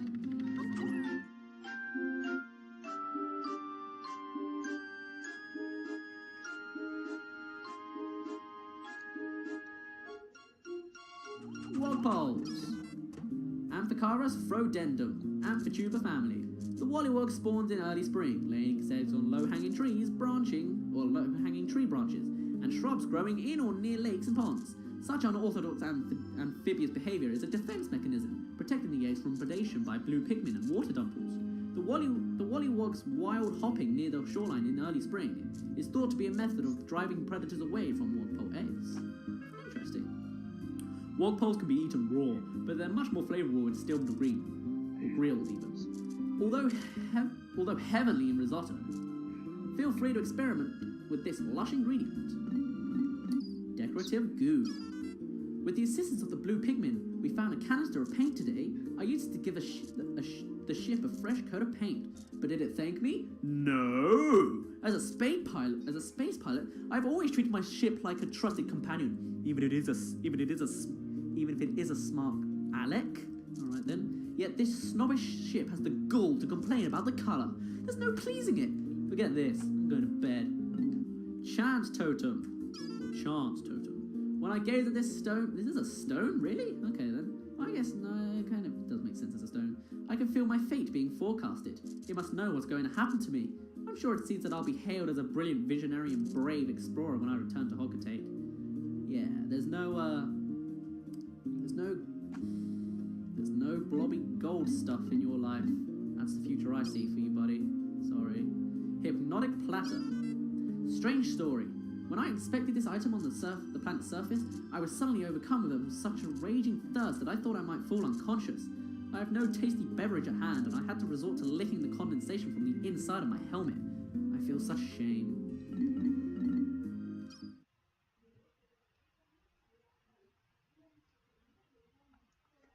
What's up, guys? It's Daz here. Be very careful, because this is the point where the game starts to hate you. This is the point where you're probably going to start seeing some clips from my practice playthrough. The Bulback Kingdom is not a very nice place. Starting off, they give you an orange Bulborb. They're basically the same as a Sparty Bulb or a red Bulborb, except they're orange, and they're very light sleepers. You can see their eyes are slightly open. They wake up by putting your cursor over them. And considering this one's facing us, we're going to have a bad time. See, look, it's awake already. But I'm going to use my ultra spicy or ultra bitter spray, and look. It turns solid rock. Most impressive, this fierce beast became as hard as stone in a mere instant. The ultra bitter extract seems to have a side effect that stops beasts in their tracks. Yes. So now that it's frozen, it has a little bit more defense, I feel, but now it's just whacked up and boom. When something is solid gold, or it's rock solid, it will usually drop some sort of nectar or potion of some sort when it dies. So it's helpful for like speedrunning, because then you can sometimes get ultra bitter potions from them, so then you've got infinite amounts. But still, I guess, it's helpful to have, and more of these guys. Now, sometimes the babies will wake up the parents, so be careful with that. Luckily, this one doesn't, so good. Alright then, because you're facing away from me, even though you will wake up early, I'm going to try and stun you with the purples. There you go. You can tell they're stunned because they've got like a little flashy thing around them, but good. Seems good so far. Try and run around here, get some more babies. It's always a good thing, going around getting babies. I've got 37 Pikmin left. Let's see, is there any more treasure for us? There's got to be something. Come on. It can't just be a circle of nothing, can it? Really? Ooh, emerald, and rubies and diamonds. It's not quite that, but it looks like it. Crystal clover, 150 Pokos. We're almost 50% done, and apparently that was all the treasure, but there are enemies here. Good. Babies, die. Babies die by the daisies. Not by daisies? Oh, okay then. Alright, that's those gone, and that looks like that's everything we can get. Anything up here? Nope.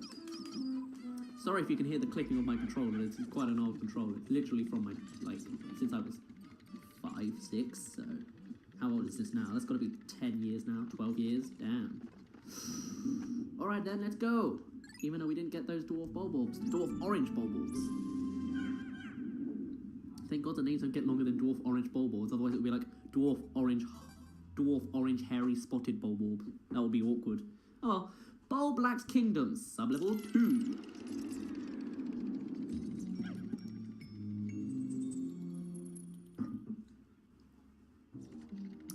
Still not the final floor, but what am I expecting? It's only the second floor. Now, I think this happens every time. First trap that can kill you through this first corridor. Nope, I was wrong. Okay, never mind.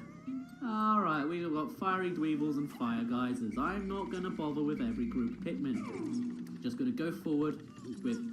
Yellows, get out of here. Going to go forward with just the reds, the 25 reds, and Oliver's red, so that's fitting as well. Just come in here. Throw geysers. Nice and fun. Now, that is sometimes an issue where you'll try and disband the Pikmin and yet you'll still get different colours. And that, oh look, it's freezing fire. It still didn't work for him. Where even though you've disbanded them, you'll still get some colours following you. That's a bit of just a glitch where either they don't disband properly and they just follow you and... Did I see a Pikmin go in the wall there? Or fire go in the wall? Oh, it might be just the fire. Oh well. Also, another problem is, the Pikmin, when they disband, they still stay really close together as different groups. It's kind of annoying, and you're supposed to use red Pikmin here, I guess, so what you're supposed to do is put them up on this ledge, whistle them, so you control them, and then you can swarm them around. Some get the geyser, some get the treasure. Wonderful, isn't it? Or you can just throw yellows straight up there and avoid the guys completely, but shh. You're not really... Oh no, you are supposed to have yellows here, because it's got electricity, but oh well. Yeah, so like if I got all these Pikmin together and I disbanded them, you can see, considering how big our whistle is, look how close the, whites and the yellows are. How am I supposed to get that quite right? I'm like, alright, let's get some yellows. Oh, whoops. Alright, let's get some yellows. There we go. Nice and nice and fun. Now, that is sometimes the issue where you'll try and disband the Pikmin and yet you'll still get some colours. And that, oh look, it's freezing fire. It still didn't work for him. Where even though you've disbanded them, you'll still get some colours. And like, alright, let's get some yellows. Oh, whoops. I got both. You've got to be really sort of precise, which is kind of a error. They fixed this in Pikmin 1 and 3, so it's all good. Value 150 Pokos. It's a tier stone. Aww. Alright, well, that's all we can get, so let's get going.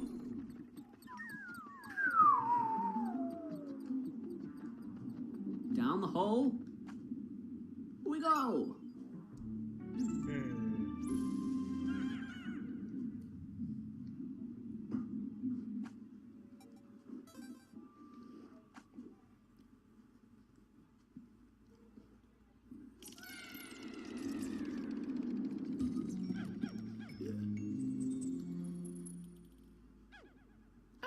I love that one at the end was like, oh, so yes, you can actually pick up Pikmin in this cutscene, and oh, no, okay, I was thinking of a different level. There's a level that has this pretty much the exact same layout, but it's much worse. In fact, it's actually the other cave in the Awakening Wood. What we do have are withering blowhogs. Oh boy. They're basically like the, oh, I can't have fiery, it's just like that guy over there. Anyway, they're like the fiery blowhogs, so these ones fly, they don't blow fire, they blow wind. And although that doesn't kill your Pikmin, if you're unlucky, you can throw them off any edges there are, like the Abyss, and it also leafifies them. Quite literally, like, look, I've got a pile of leaves now, because I've got a pile of leaves, you know what I mean? They're all leaves now, just because they've all lost their flowers, their petals have just been blown away. Yeah, but they're like balloon enemies, so look, they just fly away, and their corpse vanishes. Yeah, they do actually have a corpse in Pikmin 3, which is a little odd. Actually, no, it's more like their upgrade version, because there's two types of blowhogs that are like, that fly. There's the withering blowhog, which are those tiny red ones, and you've got the puffy blowhog, which are massive puffy ones. And oh, I love the name of this treasure. As you can see, it's a, I think it's Omenite stone or something. Oh god, seriously, you're gonna throw another one at us? Right, fine. I'll attack you with reds only, so then if I miss you, the only reds go into the ivory candy pot bud. And, never mind. Let's go do this treasure. An Omenite bar, right? Omenite stone fossil, yeah? Value, 40 Pokos. Shell, that's it. Olimar Night Shell. Gotta love that. And look, see, look, if you disband into a wall, they're just too crazy close. It's not good. Right, disband away. Get our 12 red Pikmin, apparently. Now, at least if we miss, they go into the ivory candy pot bud, and that means we don't lose the wrong type of Pikmin. And I want reds to be sacrificed, since they're the most common one that we've got right now, and in general, I just don't mind them dying too much. Especially, like, I don't want to lose, like, a purple to a white, because purples and whites are quite rare, considering you can't just get them from every enemy. You can only get them from the candy pot buds they give you and stuff. And, okay, seriously, how are you still failing from this? Female Sheargrub, really, you are right in the way. There we go. Good. Now I can murder all the rest of my red Pikmin. Make them white Pikmin. I like the sound effect that each Pikmin makes when it gets out. It's like, yeah, actually say I think it's yippee, hi, Isn't that just yay, bubble and things like that. in general? It's nice. It's Just like, saying. it's like, yeah, I got birthed. If only that happened in real life, where we're just like, hey, I got birthed, instead of coming out screaming. Ugh. Never mind. Let's not talk about human birth, shall we? Yeah, let's not. I don't really. Okay, this is going to be really helpful, considering pretty much the majority of my army, I say army, but the majority of my Pikmin are flowers, leaves even. Having flowers is a very nice. Let's go do this. Yay! Now we're all readied up. I bet there's still going to be some leaves, are there? One leaf. Two leaves. Alright, fine. Where's the hole? Okay, there it is. Let's get the going. Oh, no. Female Sheargrub. Female Sheargrub was what I was trying to say, by the way, in case you were wondering.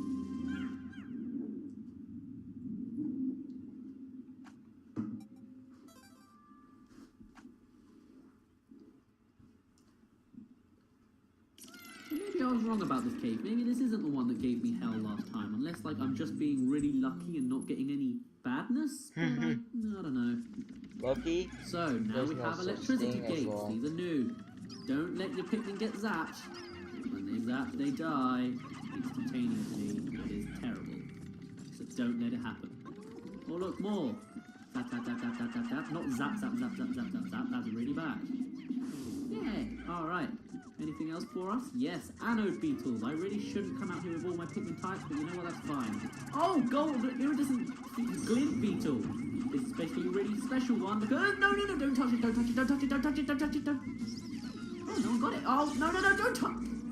Of course, the moment I say no one got it, 3 were like, oh, look, shiny! And then they died. Iridescent glint beetles drop really good stuff, like treasure that's a little bit more than 100 Pokos. Crystal King. I think I lost a purple to these guys as well. You, seriously stop. Actually, purples are really good against these guys because they're really good at turning points. I don't think you can get zapped by one alone, like even if it charges by itself. So as long as it doesn't zap with another one, you should be fine. But I didn't realise there were another 2. Oh well. You also just don't want to be in between them, even if they're not, because you don't always pay full attention to them, so you might not notice that they're actually charging about. It looks like you're the only one left. You're all alone. Oh no, you have nobody to zap yourself with. Oh, you must feel so lonely. Okay, yeah, here's a bit of a lethal trap for you. A Wollywog. This isn't a yellow Wollywog, it's a normal Wollywog. It's white, it's got red eyes, it's kind of like white Pikmin, it's like an albino Wollywog, and it's better than the yellow one. I'm not sure how, but like the hitbox for it is better. It just works for it, which is good and bad. And, alright, I completely forgot that was there.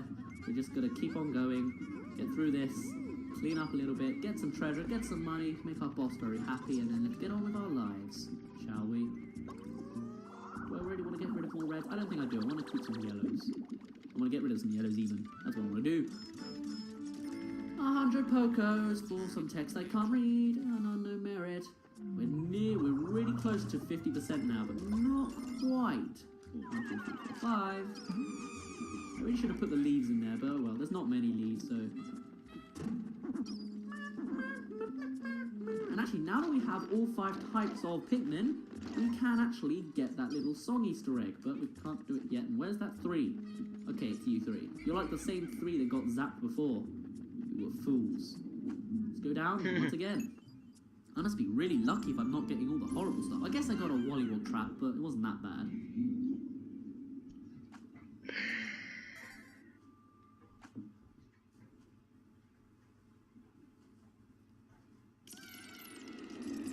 Ooh, this place is dark.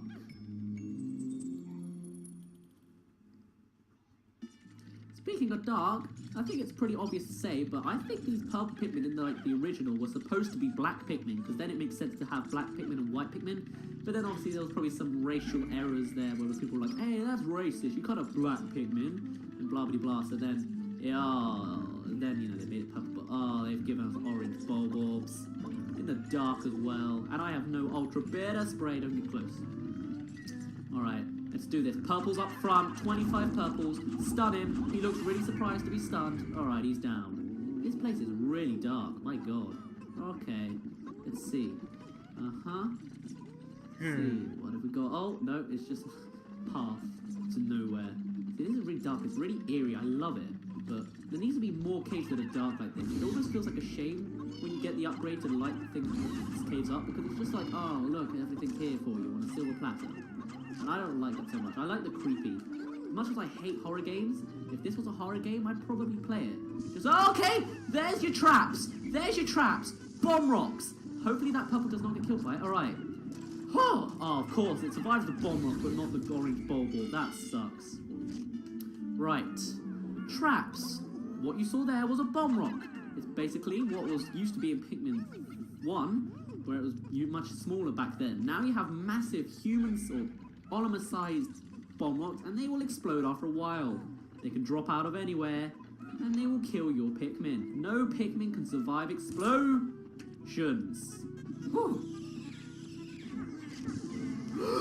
Bomb rock! Okay, now I'm getting just jumpy. Just eggs and nectar. Just eggs and nectar. Do have his nectar sometimes dropping out of the sky. So this is where things get tricky. There are traps. It could be good, it could be bad. I guess that's part of the fun. If you stay out of the way, you should be safe, but you gotta be careful, because sometimes they'll even put it when you really don't want to put it, like there, on that treasure chest. Oh, treasure chest. That treasure, they'll put it there while you're digging. So you have to stop, get out of the way, and good God, I'm not... The caves get much worse though, like, ugh. You think this is bad, it gets worse, but it's fine. Generally what you could do is run around with white pigmen. Since they're so fast, I'll try and keep my cool. Since they're so fast, they should hopefully activate the bomb rock and get out of the way so you can just keep on rolling and you'll be like, oh, you activated all the bomb rock, what a problem, you know? See how it goes. 50 rupees, 50%. Anxious Sprout. I wonder why it's called anxious. Maybe because there are bomb rocks dropping from the ceiling. I would say the sky, but we're in a cave, so it's not really, but ugh. We need more dark caves like this. The Pikmin as a horror game would be great though, even though there are some horror-ish essences of this game. We'll come to that later.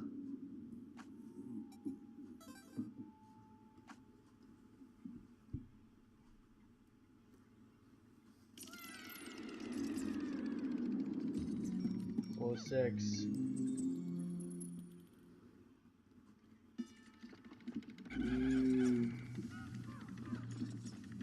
Generally, I like to point this out though, the music in these caves, they're each having an individual music, and it's nice and all that, but it's not really very effective. Like, the soundtrack of this game, albeit is quite good, it's quite forgettable. Like, there's so many caves, I think there's like 11 or 12 in total, but I don't know, like, this cave music, it's alright, but I won't remember it as being, oh, this is definitely the Bollocks Kingdom, you know? Gosh. The only things I ever remember are, like, certain instruments being, like, the Hermit Crawmad or a Dweevil, but other than that, there's not really much to it, so that's something I guess I should point out. The soundtrack is good, like, I really like the soundtrack when you're, like, outside, in the actual outside areas, or the boss theme, it's all good and all that. But the inside caves, they're just kind of forgettable, and it's kind of a shame. But oh well, and as you saw there on the right, a yellow Pikmin sort of stumbled forward. In Pikmin 1, there would be a lot of Pikmin actually tripping and face palming, or face planting even, I always get that mixed up. In this game, that does happen, but it's a lot rarer. The Pikmin have learned how to use their feet a little bit more, which is nice and helpful, I guess. And now we're getting bad Pikmin on there. We don't want every Pikmin on there, it will shoot fire soon, don't do it. White Pikmin, leave it alone. We'll get purples instead, because they can stun it, right? Boom, boom, boom, boom. Easy. I think I actually tried to shoot fire then for a minute. Okay, got plenty of them on there. Reds, please take this guy out if you can. Well, if you can't, then don't worry about it. I can get purples to do it for you. Boom, boom, boom. No. Boom, boom, boom, boom. Okay, I completely missed with pretty much every purple. One purple made it. Are you serious? There we go. Good. Now then, put that away. 1, 2, 3. And more orange bulbs. Okay. Oh, 2? You really put 2? And there's babies everywhere. Good luck. Right, jump in with 23, probably the purples. Right, don't throw them away. Very good. That guy looks, wait, not that guy, but that orange bulb seemed exactly the same as the one before. It dropped that massive crystallized thing. Now it's dropping another one. Oh, okay, this is going to be fun. Let's see how we do this. Go for the orange bulb first and see who's the biggest threat. Jump on him. His babies will try and kill him, but it won't work. He's a baby. Damn. That's a harsh way to go. Just a baby getting flattened by a bunch of purple Pikmin. Oh well. Whoa! That's what it's like to be a bestie, I guess. Right. Weevils. They like to carry objects. Why? I have no idea. And apparently they like to mimic it as well. So that was literally just being an orange bulb for no reason.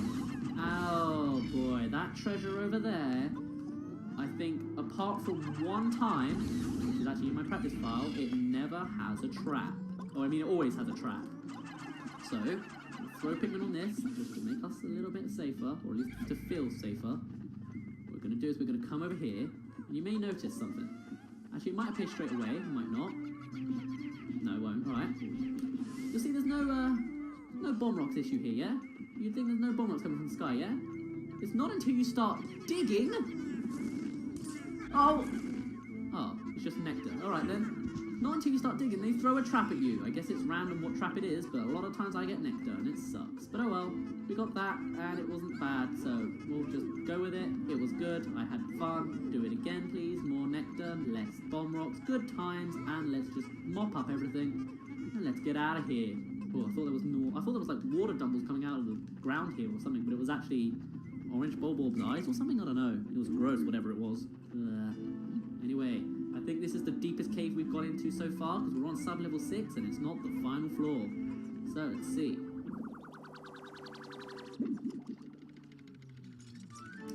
Oh, by the way, I have roadworks going on outside, so if you can hear outside, then I apologize. I'll see if I can... I can't mute that out. What am I talking about? What am I talking about? Why am I suddenly going all, what is this? Not Boston. I don't know. It doesn't matter. 440 Pokos, a colossal fossil.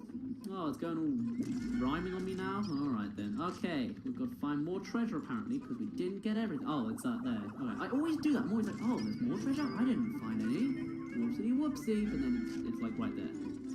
So while we're here, actually no, we don't need to, because Oliver's right here ready for the cave. Man, we had a lot of big messes on that thing. 150 Pokos! Eternal Emerald Eye. And that's everything. Let's see. Hopefully 7 is the good number. It means we'll be getting down to the last level and it should be fun times, right? Yeah, let's see.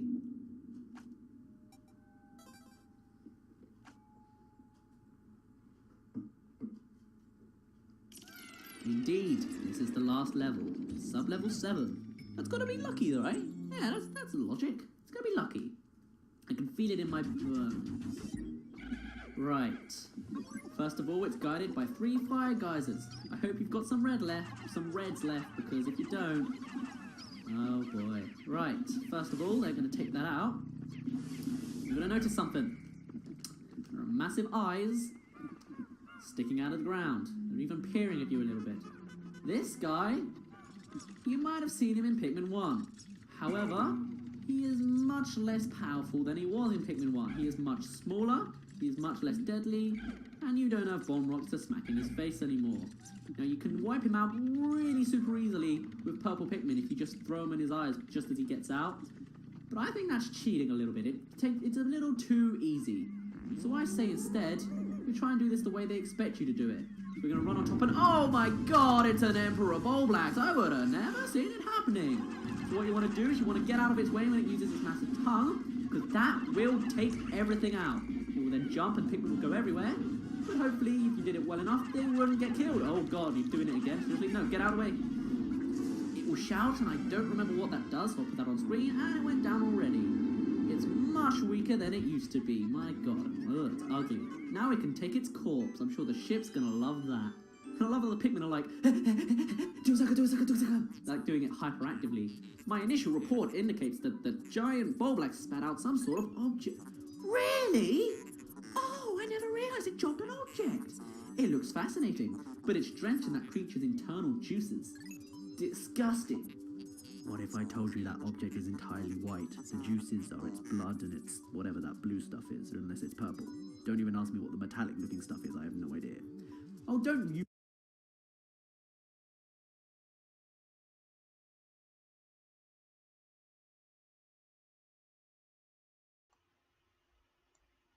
Okay, so, now my mic is back on, but I had to go somewhere. It's probably going to take the rest of the time, so unfortunately this is going to be the end of part 1 of the Pikmin thing. Next time, we will actually do the rest of the part, and more parts, hopefully. I don't know how many days it will take for me to complete it, but anyways, I respect every single YouTuber. So yeah. Bye.